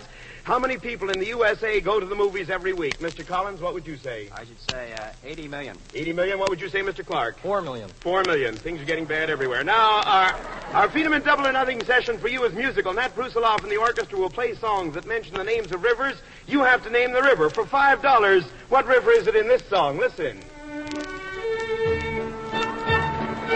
What do you say, fellas? Blue Danube, right. $5. Good. You want to try for another Feeneman 5? All right, here we go. What's the name of the river in this song? Listen carefully. That's all right. We got one more time, fellas. Try once more, boys. What's the name of this song? You didn't get it that time, I know. All right. Ohio. Done by the Ohio. Good. Another Feeneman 5. You have 10 so far. Do you want to try for another Feeneman 5? Yes, all right. sir. What river is this? Listen carefully. Mark and Paul speaking. Take your time, fellas. You have all the time in the world. What do you think it is? What's the name of the river? Oh, that's a very popular tune. Right on the microphone. Swanee. Swanee is right. Yes, sir. You've got 15. You want to try for another Feeneman 5? Yeah. All right. What river in this song? Listen very carefully. Something about Moonlight on the Ganges. Yeah, Good for you. You're doing fine. You've collected 20. You're getting closer to the $100 prize. What is the name of this river on the next Feeneman 5? Missouri. Beautiful. Right in the microphone. Missouri Waltz. The Missouri Waltz. Good for you. Good. All right. You have the 25 collected. You want to sit down with the 25, or you want to try for the Feeneman 50? Double or nothing. What'll it be, fellas? We'll go on. We'll go on. What's the name of this river in this song? He's an old-time favorite. Bet you the folks listening in know this one. Better keep quiet here.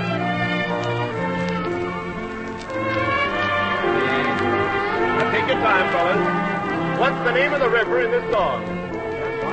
Sounds Irish. It is Irish, yes. They're thinking. Either of you Irish? Yes, sir. What's the name of that river then? Right in the microphone. Blarney or No, something sir, like it's that, not the no? Blarney. Do you know? $50, the Feeneman 50. What is it? Come on, Phyllis. Huh? Oh, please. Can we please have just a little bit more? Yeah, sure. Play a little bit more there. What's the name of that river, that Irish river? You have one more chance. What do you think? Singing it for us. You know, I'm sorry, it's where the River Shannon flows. But stick around. You might have won on the Grand Slam question. Thank you very much.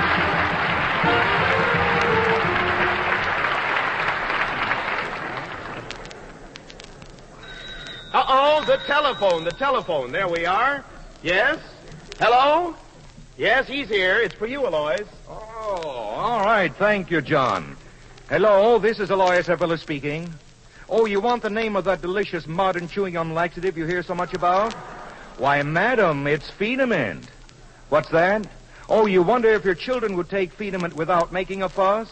Oh, why, children are glad to take minty candy-coated Feenament when they need it. It tastes so good that people who like good gum are bound to like it. Oh, yes, indeed. And that's only one of the reasons why millions of up-to-date folks turn to Feenament. Yeah, and here's the one that's even more important. The fine medicine in Feenament is most effective because you chew it. Oh, you can easily see why. You know how chewing your food thoroughly helps it digest properly and do you the most good? Yes, well, Feenament works on a similar principle. Chewing Feenament readies its medicine to give you the greatest benefit, allows it to enter the digestive system gently and gradually.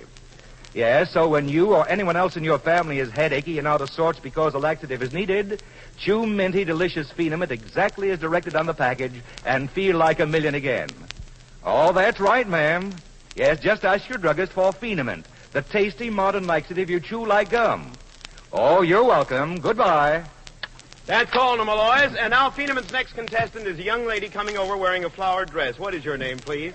Virginia Gaskell. Where are you from? Worcester, Massachusetts. Worcester, Massachusetts. Well, welcome. Good. All right. That's the spirit. Virginia, what college are you going to? Beaver College. Beaver College. Well, good. Beaver. Swell. All right, our Phenom Double or Nothing Grand Slam question for the surprise prize. How many people in the USA go to the movies every week? I should say about 45 million. 45 million, all right. What will you do with $100 if you win it? Give lots of presents. Give lots of presents. She's generous. Well, good. By the way, since you're a student, have you ever read the 5-foot shelf of books? No, I haven't. Well, we wanted to try to get some, but we just couldn't pick them up here in a hurry. So we're giving you instead the Phenom 5-foot shelf, a 5-foot board right there. Buy some books for us, okay? All right, here we go. Our Phenom Double or Nothing. We'll save it for you, Virginia. Our Phenom Double or Nothing session for you deals with Mark Twain's books. Phenom will pay you $5 apiece if you can name 5 books by Mark Twain. I have the $5 bills right here. Ready, go. 5 books. The Prince and the Pauper. One $5 bill. Another Phenom 5? The Innocents Abroad. That's right, another Phenom 5. Tom Sawyer Detective. That's 15. Another Phenom 5? Tom Sawyer. What's the full name of that book? The full name of it? The Adventures of Tom Yes, sir, Sawyer. right there we are. You've got 20 so far. Can you give me another name? Give you 20 more seconds to get another The Tramp Abroad. The Tramp Abroad? Is that right? That is right. Good. All right. You got $25 right there. Now, do you want to sit down and read those bills, those $25? You want to stay and try to double your money into the Phenom 50, double or nothing? What'll it be, Miss Gaskell? I'll try for the 50. All right. Here we go. $50, the Phenom 50. The question is, Mark Twain's real name was Samuel L. Clemens. Did the middle initial L stand for the name Lloyd, Larrabee, Langhorne, or Lerner? Langhorne. Langhorne is right! Yes, the Phenom 50. Right there it is, too. So there we have the Phenom 50. You want to sit down with that, or you want to try to double it with a double troubler into the $100 prize? Double or nothing. What are you going to be? I'll be foolish and try for the 100. You'll be foolish? Well, I hope you have good luck. Here's the $100. I'll hold it up to inspire you. The question is, Mark Twain invested a fortune, approximately $190,000, in an invention that proved to be a costly failure. A similar machine can be found in use today in many of our big cities. It was known as... What kind of a machine was it? Mark Twain invested a fortune in approximately $190,000, not your $100 here if you win it, but $190,000 in an invention that proved to be a costly failure. A similar machine can be found in use today in many of our big cities. What was the machine? Was it some sort of a printing machine? You're getting awful warm now. In a publishing house. I know he lost a lot of money in Charles L. Webster's publishing house. Do you know exactly what type of thing it was? You've got the front door of the publishing house open. Now, what is it? Huh? Please don't prompt from the audience. What is it? What type of machine was it? You'll find it in a publishing house. Yes, ma'am. Some sort of a typewriter? It was a typesetting machine.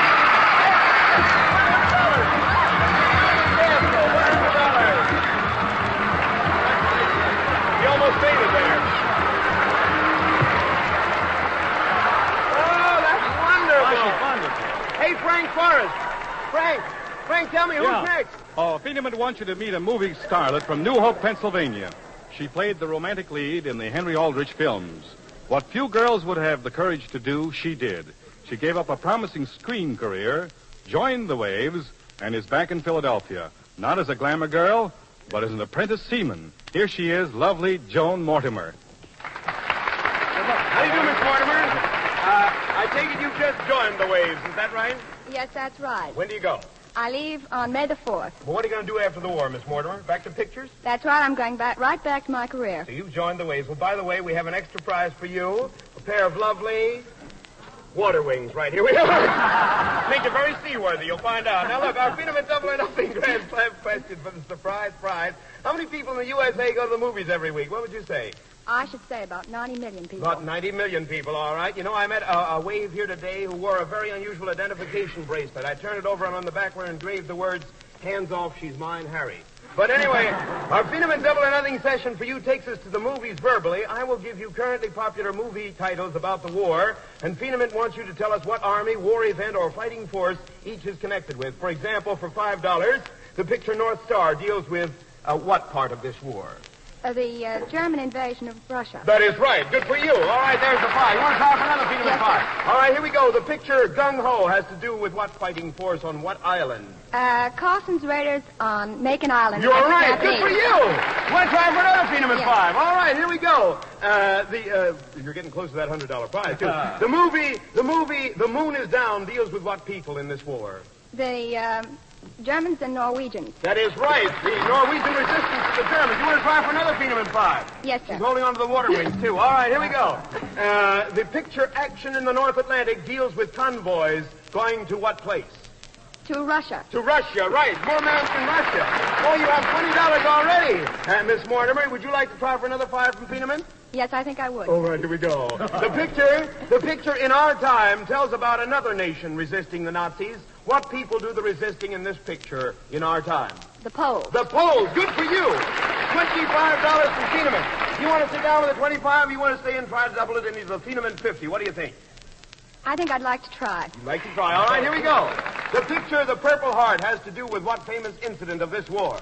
It was the incident of the flyers going over Tokyo. Bombing of Tokyo. Yes, good for you. The Phenom 50 is yours. All right, there we have the Phenom 50. You want to go home with that? Or you want to try to double it with a double trouble and make it 100? What do you say, audience? What do you think? All right, I'll try. You want to try? Yes. You really want to try? All right, here we go. The picture Passage to Marseille has to do with what force operating out of what country? The prisoners on one of the islands outside of France. They're trying to get back to their land. See this picture? Yes, I did. You did? Yes. Did you go by yourself? Yes. All right. We'll go on. I'm sorry. Well, they were convicts who were Frenchmen who were trying to get back to France. Well, that's right, for $100. Okay, thank you very much, Miss Mortimer. Coming right up here. We have a star coming up and also a college boy. What is your name, ma'am? Right close to the microphone. May Edmonds, Seaman First Class. And are you married? I'm married, yes. Where's your husband? My husband is teaching Navy Diesel School. I see. And what is the young man's name over here? Phil Baker. Phil...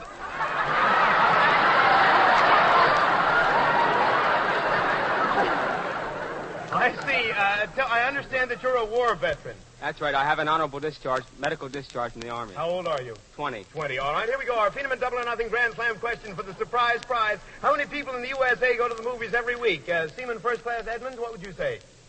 110 million. And, Phil, what would you say? I'll say 100 million. You say 100 million. All right.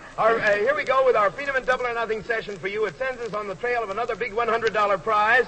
More Mark Twain items for $5 was the name of the pauper in Mark Twain's famous story, The Prince and the Pauper, Huckleberry Finn.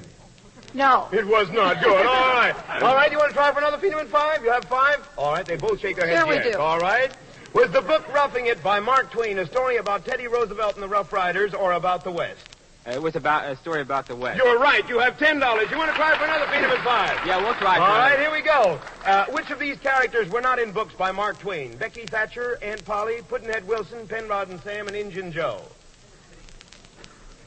Miss Edmonds, what would you say? Oh, will you repeat that? Sure. Becky Thatcher, Aunt Polly, Pudd'nhead Wilson, Penrod and Sam, and Injun Joe. Which ones were not? Penrod and Sam. You're right. Good for you. You've got another Phenom 5. You've got 15. You want to try for another Phenom 5? All right, here we go. Right or wrong, one of our greatest generals, Robert E. Lee, was immortalized in a wonderful biography by Mark Twain. Right or wrong? Right or wrong? Yeah, all right. You better take. Huh? What do you think? Wrong. You're absolutely right. That is wrong. You're doing he immortalized fine. General Grant. You have 20. You want to try for another 5 from Phenom? Yes, we'll try. All right, here we go. Right or wrong, Mark Twain. She's doing all the talking. He's doing all the talking, you bet. All right, here we go. Mark Twain was born and died when Halley's Comet appeared briefly in the sky. Right or wrong? That's very true. That's very true. Was his Good one for you. great You have ambition 25 in for life. Phenom. You want to sit down with that 25? You want to try to double it for the Phenom 50? What do you say? We'll take a chance. Double or nothing. All right. Does the name Mark Twain really mean 2 furlongs? It was the way they had of measuring the... Does it mean 2 furlongs? No, it means 2 fathoms. You're right. Good for you. The Phenom 50. You want to sit down? He's doing all the talking. Yeah, all right. You want to sit down with the Phenom 50 here? Sure, or do you want to try for the... try it again. You want to try it? All right. You've got the Phenom 50. Here we go. For $100, double or nothing. You can hold the 50. Yeah, all right. Can I have my hands a little bit of this? Mark Twain received degrees from many universities. Can you name 2 of the universities for $100? He received a Doctor of Literature from Oxford University in England, right. and he received a degree from Yale as well as the University of Missouri. Right. You're right! $100! All right. And now, let's get the answer to the Grand Slam question. We asked this as our Phenom Double or Nothing Grand Slam question for the surprise prize. How many people in the USA go to the movies every week? Counting each paid admission as another person going. The correct reply, 94 million people go to the movies every week here in the USA. One lady was only 4 million away from the right answer. The young lady who has just joined the waves, Miss Joan Mortimer. Good for you. Good for you, Miss Mortimer. And you won an extra prize from Phenom, the Double or Nothing Grand Slam surprise prize, $50 in cash more. Good for you, man. Thank you very much. And there you have it, listeners. 3 little words, Double or Nothing. Frank Forrest, Ned Brusiloff, Aloy Zavrilla, and yours truly, John Reed King, want to take this opportunity to thank Warner Brothers for helping make possible our swell visit to Philadelphia. Remember, the new film, The Adventures of Mark Twain, starring Frederick March, will open here at the Boyd Theater on May 4th and across the country in 200 other theaters soon. Join us again next week when we climb aboard a New York, New Haven, and Hartford Express to visit New Haven and put on our Phenom quiz show for that company's war-working railroad employees. Acid indigestion strikes without warning, may get you down with heartburn, sour stomach, headache when you least expect it. Be ready with quick relief. Get tasty chewing gum chews. Chews looks and taste like delicious candy-coated chewing gum. You can chew it any time, wherever you are. Chews gives you 3 active medicines which doctors often prescribe for too much stomach acid. Chews quickly soothes upset acid stomach. Chews quickly eases heartburn. Chews helps you feel better fast when acid indigestion strikes. You get 10 minty candy-coated chews for only 10 cents. And your money back if Chews isn't the tastiest, fastest anti-acid relief you've ever known. Ask your druggist for Chews. C-H-O-O-Z. This is Mutual.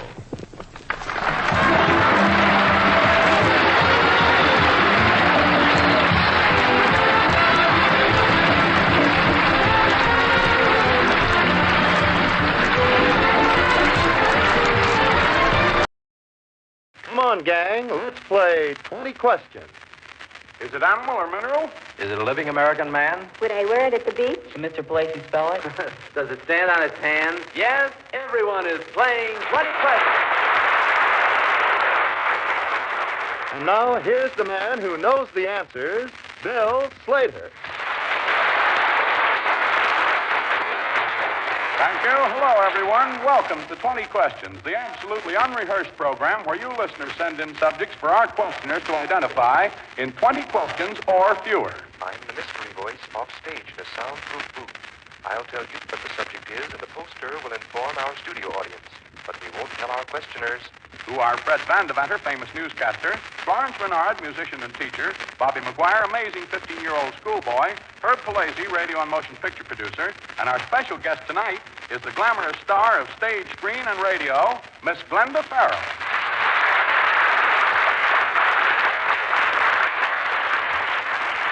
Miss Farrell, it's a great pleasure to have you here on our program this evening.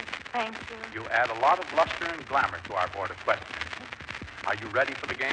Yes, indeed. And you look very game, Miss Farrell. And here goes our first subject. And this first subject is mineral. This is the mystery voice, and true to my word, I'm tipping off the radio audience only. The subject is the wall that Humpty Dumpty sat on. Now let the studio audience see this subject and see if we can get this in 20 questions. Herb? Is this a piece of dead American stone? No, it's not a piece of dead American stone. Van? Is it metallic? The living American man? Yes. It didn't pay off. No. Is it metallic? No, it's not metallic. Miss Farrell? Is it in this country? No. No. Florence? Is it fictional? Yes, fictional. That's 4 questions. Is it stone? It's stone. That's 5. Van? Is it in European fiction? Universal fiction, Van. That's 6 questions. Bobby? Is it in children's fiction? Yes, it is, Bobby. That's the most significant question yet. 7 questions you've asked. Herb? Is it in a little nursery rhyme? Yes. Yes, I think it is. Yes. Yes. Yes. That's 8. I have no idea what it is. Yes. I know you haven't, and I'm very happy. Florence? Is the stone manufactured? No. The stone manufactured? I don't think so, no. No. Subject's made of stone. That was the point. Sam? Has it been worked on in any way? Yes, it has. Yep. Herb? Is it used to grind up food with? No. No, it's not that. Sam? Is it a statue or an ornamental thing or something? No, it's not a statue or an ornamental thing. Bobby? Is it built above the ground? Yes, built above the ground. That's 13 questions. Sam? Is it a structure? It's a structure of a type. A sparrow. Is it a monument? No, not a monument. That's 15 and 5 to go. Van? Is it a bridge? Not a bridge. Herb? Did animals live in it? No, that's 17 questions. 3 to go. Van? Is it a building? Not a building. No, that's 18. 2 to go. Not easy. Florence? Is it a means of transportation? No, it's not. 19. Now we've got 1 to go, and you have to shoot it this time. Or else Dr. Cable down in Marlborough, Massachusetts is getting herself set for a grand surprise prize. 1 more question to go. This is question number 20 and 20 questions. All right, thanks. I should like to review for just a moment. You said that this is in a children's nursery rhyme? Mm-hmm. Yep. Yep. All right, let's take a crack at it. Question number 20. Wish I was a kid again. Sometimes I think maybe you are. All right, who wants to ask question number 20? Somebody come through with it, please. I haven't an idea to ask. He raised his hand in the audience. That's funny. All right. All right, that's the rule that you didn't get it in 20 questions with the wall that Humpty Dumpty sat on. And congratulations to you, Dr. Cable. Well, now that was a hard one. I think I might well move into a little bit easier one here. We laid an egg with that. You did that. And this subject is animal. Bill is dealing the panel a tough hand. Matter of fact, it's Napoleon's right hand, the one he kept stuck in his coat. Now the mystery voice has told the people at home. Let the studio audience see what this one is. I told you this would be easier. Van? Is this a whole animal? This is not a whole animal. No. Miss Sparrow? Is it living? No, it's not living. Bob? Is it part, or was it part of a human being? Part of a human being is right. That's 3. Van? Was the human being a man? Yes. That's 4. Florence? Was he fictional? No, he was very real. Herb? Is the part that you're thinking of visible to the naked eye?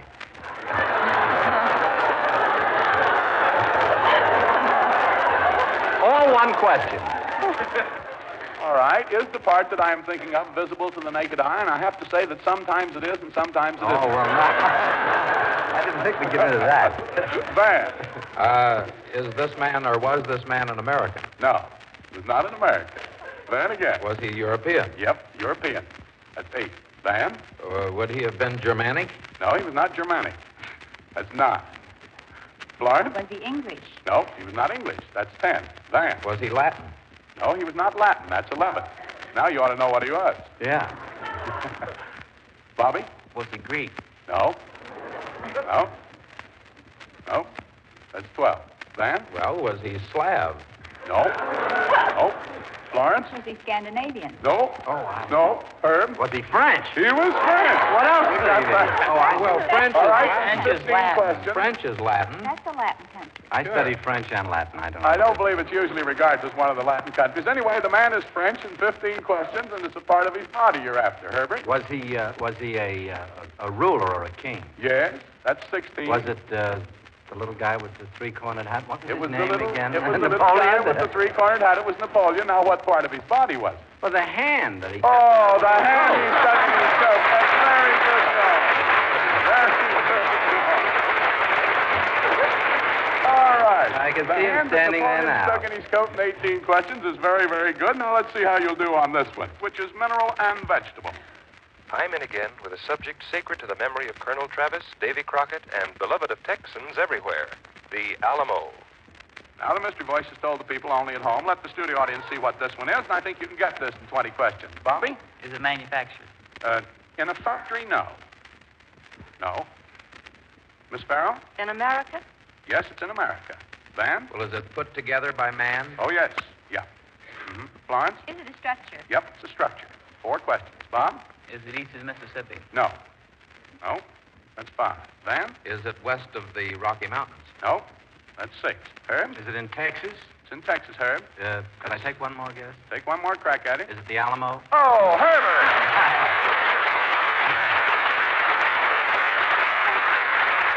That's very good. No, I happen to get it, Bill. You could remember the Alamo, couldn't you? No, we had a big joke about it on Pays to Be Ignorant last night. Oh, I see. Very well, fresh in my no mind. joke tonight when you got it in 8 questions, and I think that's pretty good going. By the way, Mr. Plazy, you haven't up to this point mentioned your mother-in-law this evening. Anything No. wrong?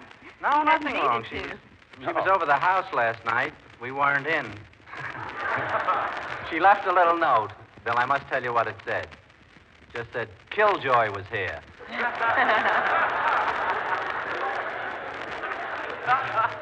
I'd like to move on to subject number 4. And this subject is animal.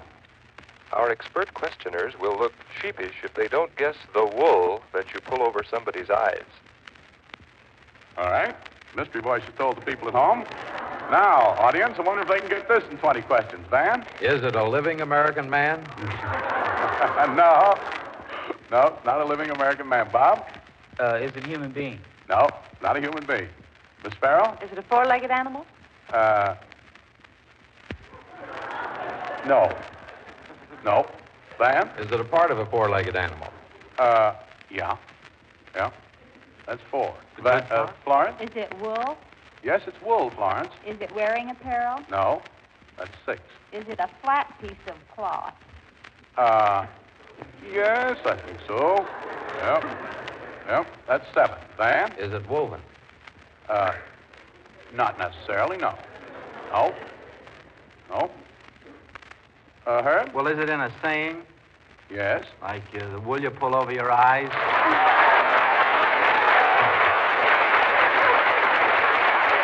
Mr. Horatio. I didn't pull the wool over y'all's eyes that time, did I? You got the wool you pull over someone's eyes in 10 questions, and up to this point, you're doing pretty well by yourself. They really gave me the cues. Yes. Well, the wall that Humpty Dumpty sat on, you missed. You didn't get that in 20 questions. Then you got our second one here, which went along very well. The hand Napoleon usually stuck in his coat. You got that in 18 questions. Then you knocked off the Alamo in 8 questions. And you knocked off the wool you pull over people's eyes in 10 questions. So I think that you're doing pretty well there, questioners. Well, okay, questioners, that wraps up 4 subjects. This subject is animal. Here in my hidden hideaway, I can talk now to the radio audience only. The subject is a kiss. A kiss. People at home know what it is. Let the studio audience see this one. Now, audience, if they get this in 20 questions. Van? Is it a whole animal? No. No, it's not a whole animal. Bobby? Is it part of a human being? Part of it is. Does that baffle everybody, Herb? It certainly does. Have we ever sung about this? Oh, yes, lots of times. Yep, I don't know what 3. it is. I'm just thinking. Van? Is it more than one animal? Yes. Yeah. Yep. Florence? Well, is it part of human being, and in addition to that, part of something else? Yes. Yes. Yeah. Van? Is the part of the human being normally visible to the eye? Oh, yes, yes. I've heard that before somewhere. Yeah. That's 6 questions asked. Miss Farrell? Is it a nursery rhyme? No, you don't find these things in nursery rhymes. Van? Is this manufactured? No. Oh, no. No. Herb? Do they itch?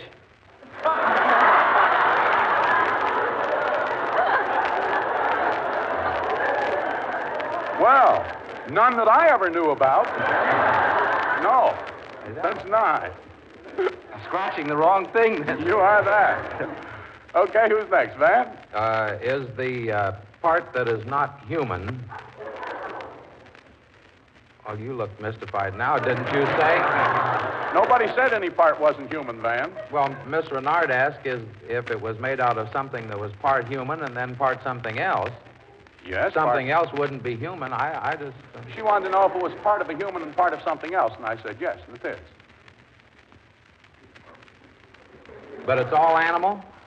That's what we say. It's all animal. Charge for those questions. It's all animal. Miss Farrell. Is it something a human being wears? Oh, no. Still, it might keep you warm. No, but it's not something you wear, Miss Farrell.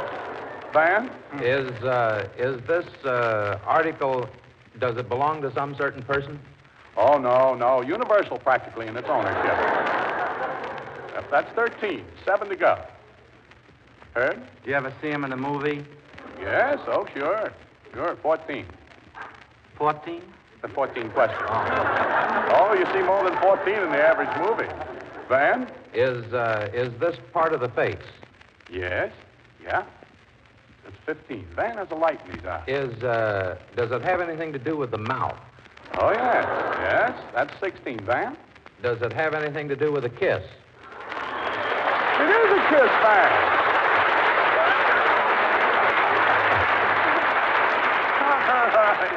You got a kiss in 17 questions. I was hoping maybe I'd have to give that to you. We don't want 17 questions many a time. Really?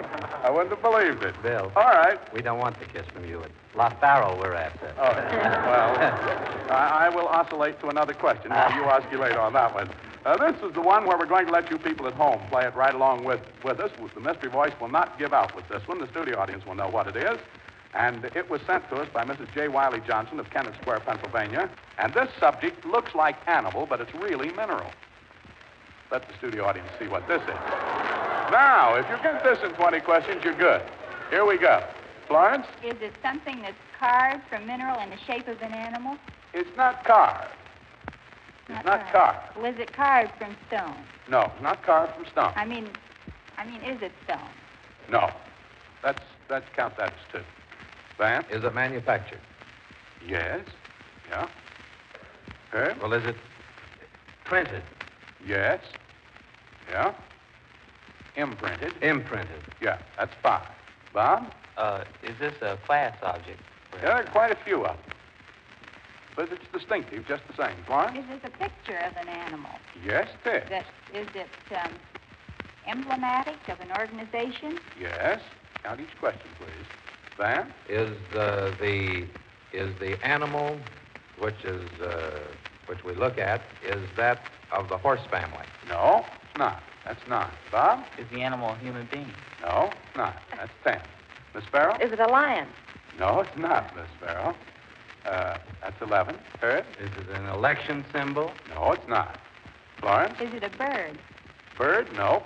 That's 13. Van? Is it a wild animal? No. No, it's not. That's 14. Van again. Is it a normally edible animal? No. No. No, we didn't get that far. That's 15. Van? Is it of the canine family? Yeah. 16. Now see where we are. We're at 5 puzzled faces. Such bewildered physiognomies I have not seen in a long time. Bobby? Is it used in advertising?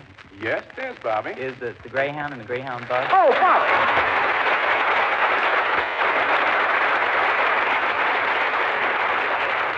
Well, I don't want to be dogmatic, but I think that's pretty good. The Greyhound on the Greyhound bus in 18 questions is good going. I wonder how you people did at home. I'd like to hear from you if you did any better. Now I'd like to move to subject number 7, and your subject is animal. This is the mystery voice once more. The subject is one that puzzles a lot of people from time to time. It's Adam's apple. Okay, let the studio audience see what this one is now. Now see if you can get this in 20 questions. The Doug sort of deep for this one. Here we go. Van. Is the animal in existence? No. Florence? Did they ever exist? Yes. Did it ever exist? Yes. Miss Farrell? Was it human? Yes. That's 3. Herb? Did Don Amici ever play him in a picture? No. Sort of belled out on that. Florence? Was it in the Bible? Yes. Were there more than one of them? No. Van? Was it a man? The subject? Did you say it was animal? Maybe I misunderstood. The subject is animal. Yeah. Well, was the animal a man?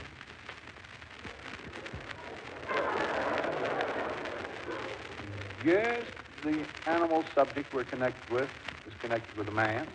That's 7. Van? Well, I'm a little bit confused, maybe. Don't say maybe. Well, I would like to review for just a moment. Go ahead. You say that this subject is animal, but it's not a man. Is that your answer? No, I said the subject was masculine. This man. Herb? Did he have a name in the Bible? Oh, yes, sure. Was he the first man? What? The man. But you mean the man we're after that Yeah. this subject is connected with, was he the first man? Yes. Was he Adam or? Yes, he was Adam. This subject is connected with that man. That gets you there in 10 questions. Van? Well, was it Adam's rib that Eve was made out of? No, wasn't Adam's rib. That's 10 questions. Miss Farrell? Was it the snake that... Oh. No. Bobby? Was it his Adam's apple? Oh!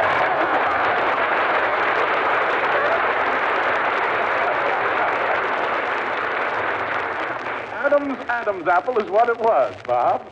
Now, here we go. Well, I don't know what to do. I haven't stumped you since that wall that Humpty Dumpty couldn't fall off of, or did.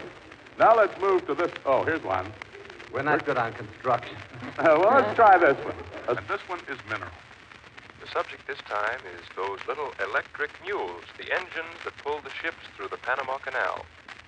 Now the mystery voice has told the people at home. Let the studio audience see what it is. Van? Is it metallic? Yes, metallic. Florence? Is it fictional? No, real. Van? Is it manufactured? Yep, it's manufactured. Bob? The famous for the person who owns it. No. Miss Farrell? Is it stone? No. No. Florence? Is it a specific object? Well, there are quite a few of them, but they're quite specific. Herb? Would they hurt my house if they dropped one on it? I haven't seen your house, but I think it probably would. Not a bomb, however, Herb, if that's what you're after. Van? Does it have any moving parts? Yes, it does. Yep, that's 8. Van? Would it be a means of transportation? Yes, it is a means of transportation. That's 9. Van? Does it run on the ground? Yes, that's 10. Florence? Does it run any place besides on the ground? No, it stays on the ground. That's 11. Herb? Is it brand new? No, that's 12. Van? Does it run in certain set specific paths, such as a railroad or something? Yes, yeah. That's 13. Van? Well, is it a part of a railroad train? No, it's not a part of a railroad train. Bobby? Is it a trolley car? No, it's not a trolley car. That's 15 questions, but you've been a little closer than you think. Herb? Well, is it a part of a track? Is it a part of a track? Yeah, of it. Is it any part of a track? Oh, a railroad track or a trolley track? The subject is not a part of a track. No, that's 16 questions. 4 to go. Florence? This is review. You did say it runs on a track, didn't you? That's right. 16 questions been used. Bob? Is it actually used for transporting people from one place to another, or is it used for amusement? It's not used for amusement. It's not.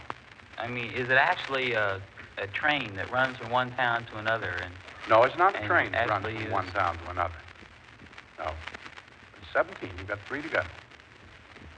Now, Florence? Does this thing carry people? Does it carry people on itself? No. Not a great number of people. May carry the operating personnel. You've got 2 questions to go on this one. It's pretty tough.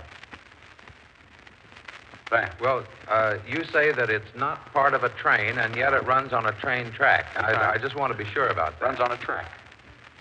Not part of a train. It runs on a track. Miss Farrell? Wouldn't be a hand car. No. One more question to go now. Florence? Is it part of the car on an assembly line? No, I'm terribly sorry. We did stump you.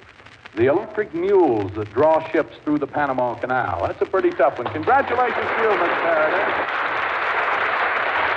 All right. Now we're going to come down to the place where I race you against time a little bit. I've got some pretty interesting ones here. And this first of what I call our quickies is mineral and vegetable. The subject is corregidor, the rock. Now, the mystery voice has told the people at home, let the studio audience see. And when I say go, I'm going to snap my watch, and as I point to each one of you, come right through with your question. Go. Is it a geographic place? Yeah. In the United States? No. Is it manufactured? No. In Europe? No. In Asia? Yep. In China? No. In India? No. Japan? No. Russia? No. In the Middle East? No. Not technically. Himalayas? No. Is it in the Bible countries? No. Asia Minor, was it? No. Is it in the Far East? Yep. Is it on an island? Yep. Is it a volcanic mountain? No. Is it in the Philippines? Yep. Is it Baton? Corregidor. Not what, Bob? Corregidor. Corregidor is good. That's it. You got Corregidor in 36 seconds, and I think that's very, very nice going. All right, I think I'll try you on another quickie here. This quickie is animal. The subject is the movie dog heroine, Lassie. Now, the studio audience sees what this is. This isn't easy. The mystery voice has told the people at home, and in just a second here, I'm going to snap my watch, and you're after an animal, which you have to get in 60 seconds, or else Mrs. John Boehm, Jr. of Fair Lawn, New Jersey, is going to get a grand surprise prize. How do you like our game, Miss Farrell? Well, I haven't played it very much. This is You've all been rather very new to helpful me. tonight. You've turned a lot of very important questions just in the right direction. Now, here we go on this one. When I say go, we're starting 60 seconds. You're after an animal subject. Is it a human being? No. Is it a four-legged animal? Yeah. Is it a whole animal? Yep. Is it fictional? Yep. Is it living? Nope. Is it in a children's story? Nope. Is it a horse? Nope. Is the animal normally edible? No. Is it a wild animal? No. Is it a dog? It's a dog. Huh? It's a dog. It's a fictional dog? Yep. Is it Lassie? Oh, Miss Renard. It is Lassie. It is Lassie that you got in 24 questions. Now, you folks at home know that you can send in these subjects, and if you stump our questioners, well, you get yourself a grand surprise prize. And we're very glad to get subjects submitted from people both in the United States and up in Canada. So just send in as many subjects as you'd like. We stumped the experts tonight twice out of 10, including our quickies. And that's pretty good going because the things on which we stumped you were pretty difficult. The wall that Humpty Dumpty fell off of was a toughie. And the mules that pull those ships through the Panama Canal was a difficult one, too. Yep. But you got all the rest of them, and I feel very proud of you this evening, if I may say so, my friend. Thank you, Doctor. We've been very glad to have you here tonight, too, Miss Farrell. Thank you, Bill Slater, and your masterminds for a very interesting game of 20 questions. Campuses of the University of Chicago in Chicago, Illinois, and Syracuse University in Syracuse, New York, the National Broadcasting Company presents the College Quiz Bowl.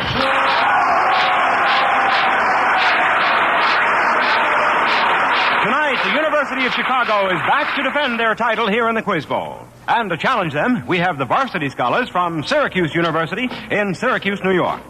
Now, here in Radio City, New York, is your master of the quiz, Alan, I'm full of Christmas spirit, Ludden. Hi there, everybody. It's good to have you with us for another intercollegiate battle of the brains.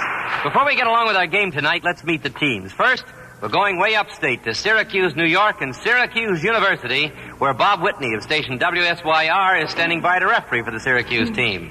Hi there, Bob. It's good to have you back on the College Quiz Bowl. Thank you very much, Alan. I've enjoyed refereeing for the other upstate teams, but I'm with my alma mater tonight, and here's the home team to say hello. Charles Samuels, Brooklyn, New York. Sally Kotorski-Sachs, Syracuse, New York. Arlene Yar, Pittsburgh, Pennsylvania. David Bennett, Syracuse, New York. All right, there you have the team from Syracuse University in Syracuse, New York. Now let's move out to the Windy City again, to the University of Chicago, and Louis Rowan of station WMAQ Chicago, who's on hand to referee for the University of Chicago team. How's everything in Chicago tonight, Louis? Windy, up to reputation, and full of Christmas spirit, Alan. Vacation start for these kids this week, and the boys have a job right to do for you right now, and here they are to say hello. Leonard Friedman, Brooklyn, New York. David Schlesinger, Toronto, Canada. Quentin Leggen, Hubbard Woods, Illinois. David Freifelder, Philadelphia, Pennsylvania.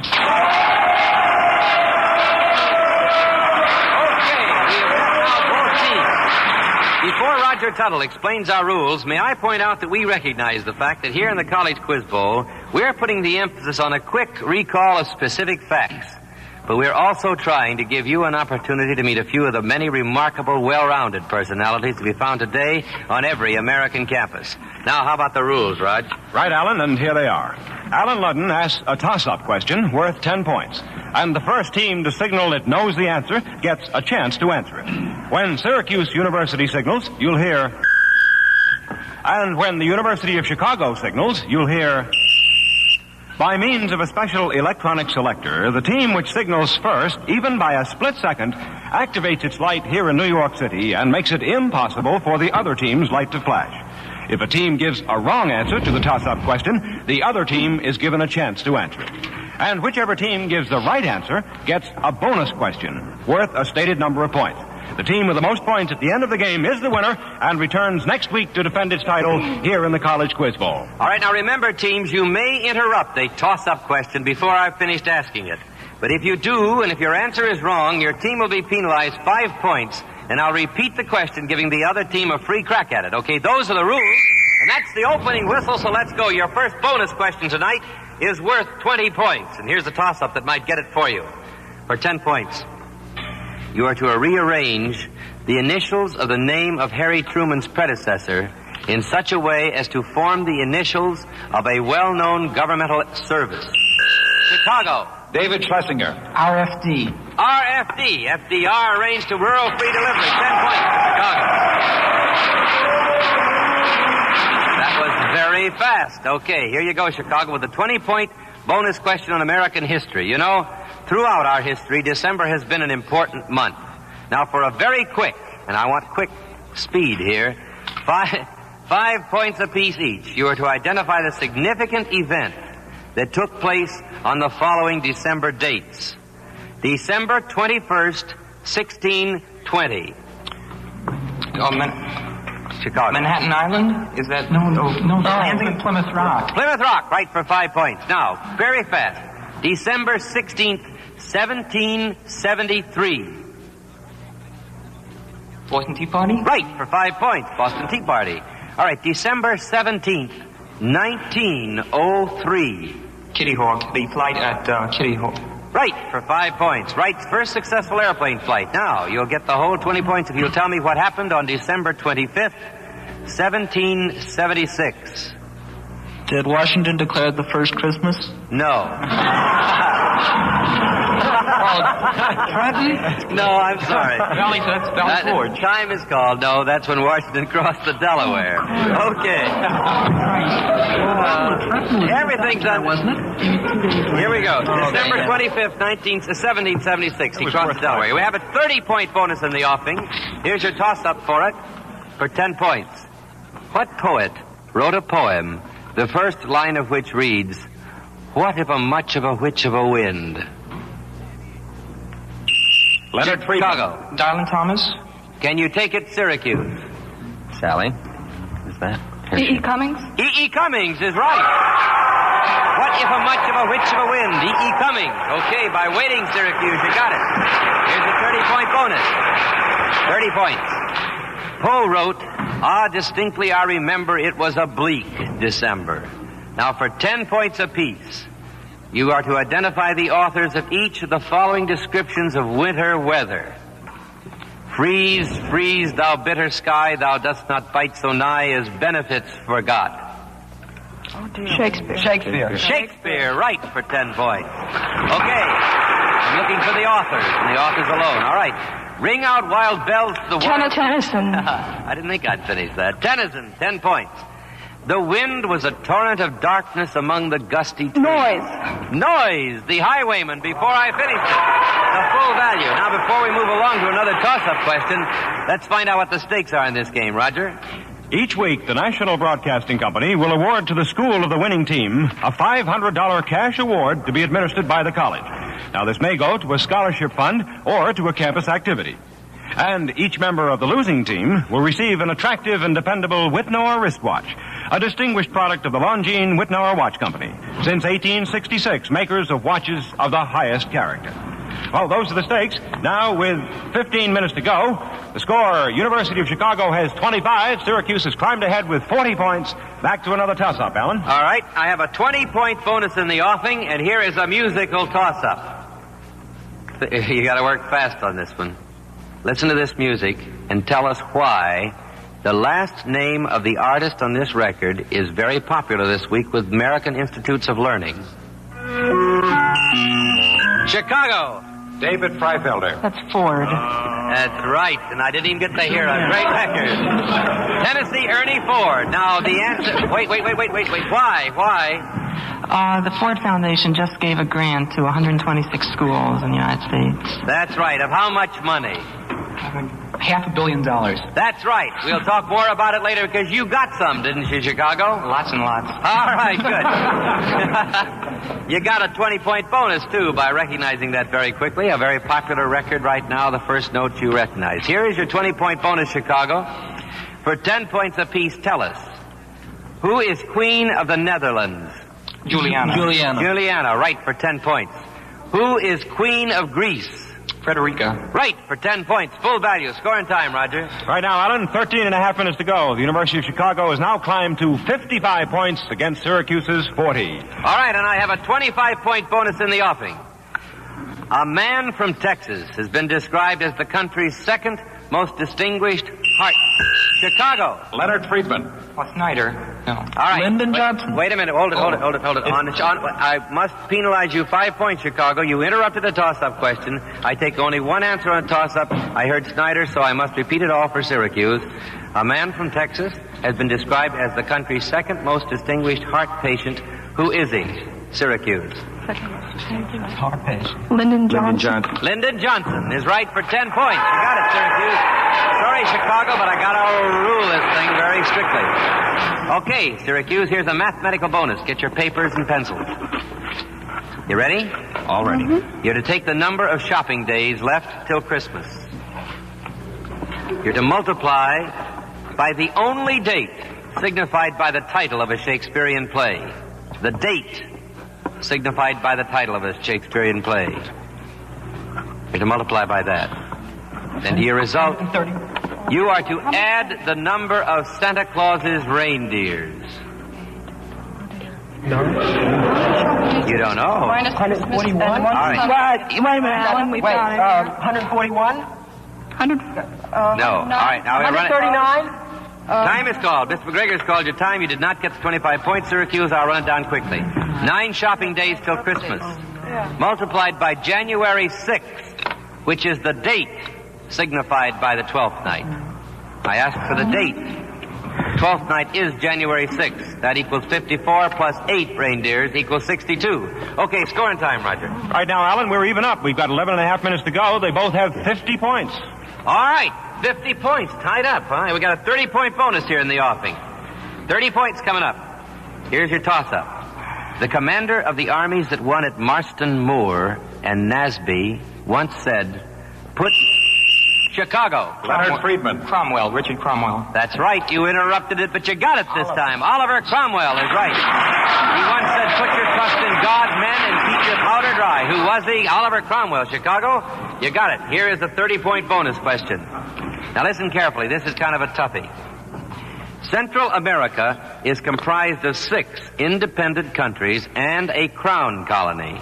Now, for 5 points apiece, name the capitals of these Central American countries and crown colony. Now, they can make 40 points? Managua, Nicaragua, Panama City, Guatemala City. Just the cities, that's all right. I just want the capital. Costa Rica. San Salvador. What is it, Fredericton? That's 4. Is it Fredericton? Georgetown, British Honduras? I'm not sure. No, it isn't. That's All right, time is called. You got 4. You got 20 points there. You missed San Jose, Costa Rica. Tegucigalpa. I practiced on that one, too. Honduras and Belize, British Honduras. All right, here we go with the scoring time, Roger. Right now, Alan, 10 minutes left to go. University of Chicago now has 80 against Syracuse's 50. And I have a 30-point bonus in the offing. Here is your toss-up for 10 points. Name the island whose biggest exports are asphalt, Angostura bitters, and music. Syracuse. Sally Sachs. Cuba. Can you take it, Chicago? Trinidad. Trinidad is right. Trinidad is right for 10 points. Okay, Chicago. Here's a 30-pointer. Because of books, plays, and poems they have written, certain authors are associated with specific churches. For 10 points apiece, with what church or religious edifice do you associate, first of all, T.S. Eliot? The Cathedral of Canterbury. Right, Canterbury Cathedral. Now, that's right for 10 points. With what church do you associate Henry Adams? Mont Saint-Michel and Chartres. Chartres and Saint-Michel is right for 10 points. With Thomas Gray, the exact church. The exact... The church at Eton. No. Time is called Stokes Poges. All right. Here... Alan, I'm sorry, before we get along to the game, we've got to take a minute or two of timeout because that's the halftime whistle. All right, now, and during this timeout, I want to talk, first of all, to the 4 team members from the University of Syracuse. Three of these people I have heard before. I have met before, I think, last year. Arlene Yar. Hello, Alan. How are you? Fine. How are you classified this year? I'm a senior. Good. And your plans? I'm undecided, Alan. Still undecided? That's right. Sally Kotorsky-Sachs. You're no longer undecided, are you, Sally? No. I think last year when you were here, you were Sally Kotorsky. That's right. Now you're Mrs. Sachs. Mm-hmm. Okay. How are you classified in school this year? I'm a senior. And your plans? Graduate school and then some field work in anthropology. Good. Charles Samuels. How are you classified, sir? Junior, Alan. Your major? American literature. Your plans? I'm going to be a playwright. Good. I'm glad to hear it. No question about it. You're going to be a playwright. David Bennett. How are you classified, sir? I'm a senior, Alan. Your major? American studies, Alan. Your plans? I want to go to graduate school in American history. It's a pleasure to have you people here in the College Quiz Bowl again. Now, out to the University of Chicago, Leonard Friedman. Were we not talking before we went on the air about something big that has happened out there this week? Yes, we received the third largest amount of money the Ford Foundation granted to private colleges, and also we received $250,000 for our university clinics over at Billings Hospital. So, go ahead, pardon me. Oh, well, it's just that this is test week, and we had to take time out just to look at the papers. But anyway, everybody at the University of Chicago is very happy about it in spite of test week, huh? Yes. Well, I think you deserve it, and I think you're to be congratulated, and as we all are very grateful to the Ford Foundation for a wonderful, wonderful gesture and part of education. Naturally, we all are very enthusiastic about it. Well, that looks like our time out is up, right, Roger? Right it is, Alan, and we have 6.5 minutes to go. University of Chicago has 110, Syracuse has 50, but there's still a lot of hope left. So back to another toss-up question. Now, I have a 30-point musical bonus in the offing, and I have a musical toss-up here. If Marie Antoinette had been alive last week, what would she have said to the composer of this symphony, and why? Syracuse. Sally Sachs. She would have said happy birthday. It was Sibelius' birthday. That's right, for 10 points. She would have said happy birthday. It was Sibelius' birthday. She might have said eat cake, but she would have certainly said happy birthday. All right, by getting a musical toss-up, it is only appropriate that you should have got a musical bonus. Now, this is a mathematical musical bonus. Oh. It's kind of mixed up, so listen carefully. It's worth 30 points. Now, you are first to listen to the music. Then, as you listen, you are to write down the number associated with each piece of music. After you have your three numbers, I'm going to give you a simple problem in mathematics. First, the music. All right. Write down the number associated with that, and the number associated with this.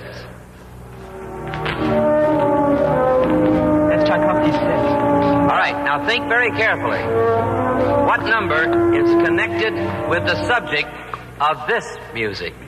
1001.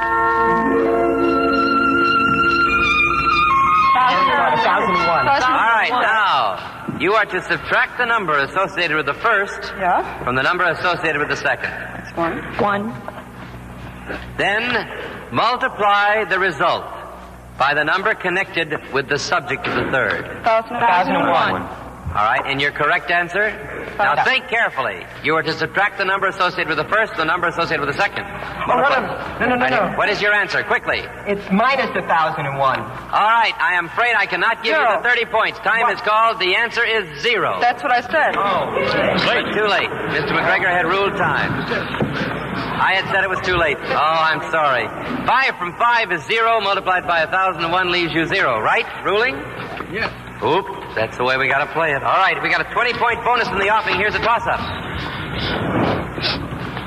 Last week, a gentleman from New York met a gentleman from San Francisco in Chicago with unexpected results. For 10 points, what were the results? Oh, you don't know? Sugar Ray Robinson defeated Carl Bobo Olson, heavyweight championship of the world. Oh, surprised you there. I have a 20-point bonus in the offing. Here's your toss-up for 10 points. What famous orator wrote to what famous man in these words? I should be glad if I could flatter myself that I can... Syracuse. Sally Sachs. Edward Everett to Abraham Lincoln. Right, for 10 points. Full thing. All right, you got a 20-point bonus here, Syracuse. Here you go. For 20 points, Syracuse, 20 points. With what system of philosophy do you associate the phrase acta gratuit? Would you repeat that? A-C-T-E. Yeah. G-R-A-T-U-I-T. G-R-A-T-U-I-T. Yeah. Right. And that's one word? No, that's two words. Acta gratuit. And the first word was? A-C-T-E. No. With what system of what? Philosophy? Come on, we gotta go. Time is being called. Descartes? No. Existentialism. Now, what about it? All right, give it to him. We said it simultaneously. We'll accept it. Extension. You say it. I can't even say it. All right. You got it then. All right, here we go. Let's score in time now, Roger. Right now, Alan, just about 3 minutes to go. Syracuse has climbed up to 90 against the University of Chicago's 110. Well, let's do it. I got a 30-point bonus in the offing. Here we go for 10 points. To what sin was Kipling referring when he wrote, "Pardoning old necessities, no pardon"? Chicago. Leonard Friedman. White man's burden. I am sorry. I penalize you 10 points. 5 points, rather. I repeat the entire question for Syracuse. To what sin was Kipling referring when he wrote, "Pardoning old necessities, no pardon can efface, that undying sin we shared in Rouen marketplace"? The burning of Joan at the stake. That is right, for 10 points, for full value. You have a 30-point bonus here, Syracuse. Now, we all know, Syracuse, we all know that the United States dollar makes 100 cents. Now, for 5 points apiece, and I'll give you 30 if you get all 4 of them, here we go. 1 Russian ruble makes 100 what? Not kopecks. Yes, kopecks. That's right. All right. Yeah, I take the right answer on this bonus. All right. 1 Mexican peso makes 100 what? Pesetas. No. Centavos. Centavos. All right. 1 German Deutsche mark makes 100 what? Pfennige. Pfennigs, right, for 5 points. 1 French franc equals 100 what? Centimes. Centimes, right. 15 points for that. All right, here we go with another toss-up question. What's the score in time now? Right now, Alan, Syracuse has climbed ahead for the first time, 115 against University of Chicago's 105. We have a minute and a half to go. I have a 25-point bonus. Here's your toss-up for 10 points. Give me the first and last names of the co-authors of the Communist Manifesto. Syracuse. Sally Sachs. Karl Marx and Frederick Engels. Right, for 10 points. Okay, Syracuse, you got a 25-point bonus here. You are to quote the 2 lines that precede these. All mimsy were the borogoves. 'Twas brillig and the slithy toad did gyre and gimble in the wave. Right, for 25 points. You got it. Okay, I have a 20-point bonus in the offing. 45 seconds to go. Here's your toss-up for 10 points. Complete this relationship question. Lou Henry was to Herbert Hoover as Bess Wallace is to whom? Syracuse. Sally Sachs. Harry Truman. Right, for 10 points, Syracuse. Here's your 20-point bonus. For 20 points, over what famous murder case, Syracuse, did Judge Webster Thayer preside? Sacco Vanzetti. Sacco and Vanzetti, right, for 20 points, Syracuse. I have a 20-point bonus in the offing. Here's your toss-up for 10 points. Name the members of the Second Triumvirate. Syracuse. Charles Samuels. That was Lepidus, Julius Caesar, Octavius Caesar, and Mark Antony. That's right, for 10 points. Alan, that's it. The time is up. The whistle is for the conclusion of the game. The game is over for the week. The final score in tonight's seesaw battle in the College Quiz Bowl is 105 points for the University of Chicago and 190 points for the University or Syracuse University.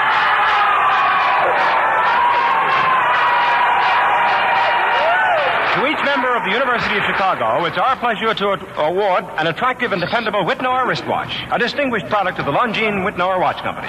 Since 1866, makers of watches of the highest character. For fielding the winning team tonight, Syracuse University will receive a $500 cash award from the National Broadcasting Company to be administered by the college. And these varsity scholars from Syracuse University will return next week to meet Goucher College in Baltimore, Maryland in this All-American quiz game. Now, here once again, your master of the quiz, Alan Ludden. Congratulations to you, the wonderful team from Syracuse, and to the fine four fine men for the University of Chicago, Leonard Friedman, David Freifelder, David Schlesinger, Quentin Lidudgen. You did a great job. I'm sure the University of Chicago is proud of you. It's been a pleasure having you in the College Quiz Bowl. Now, next week, this remarkable team that came up from behind to win tonight, Syracuse meets Goucher College in Baltimore, Maryland. We hope you'll join us next week in the College Quiz Bowl. This is Alan Ludden saying now, so long, everybody. Your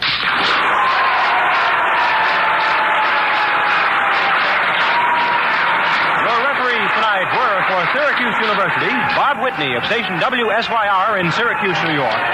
And for the University of Chicago, Louis Rowan, station WMAQ in Chicago, Illinois.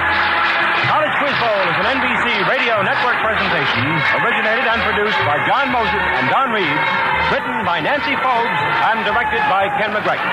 This is Roger Tuttle saying good night.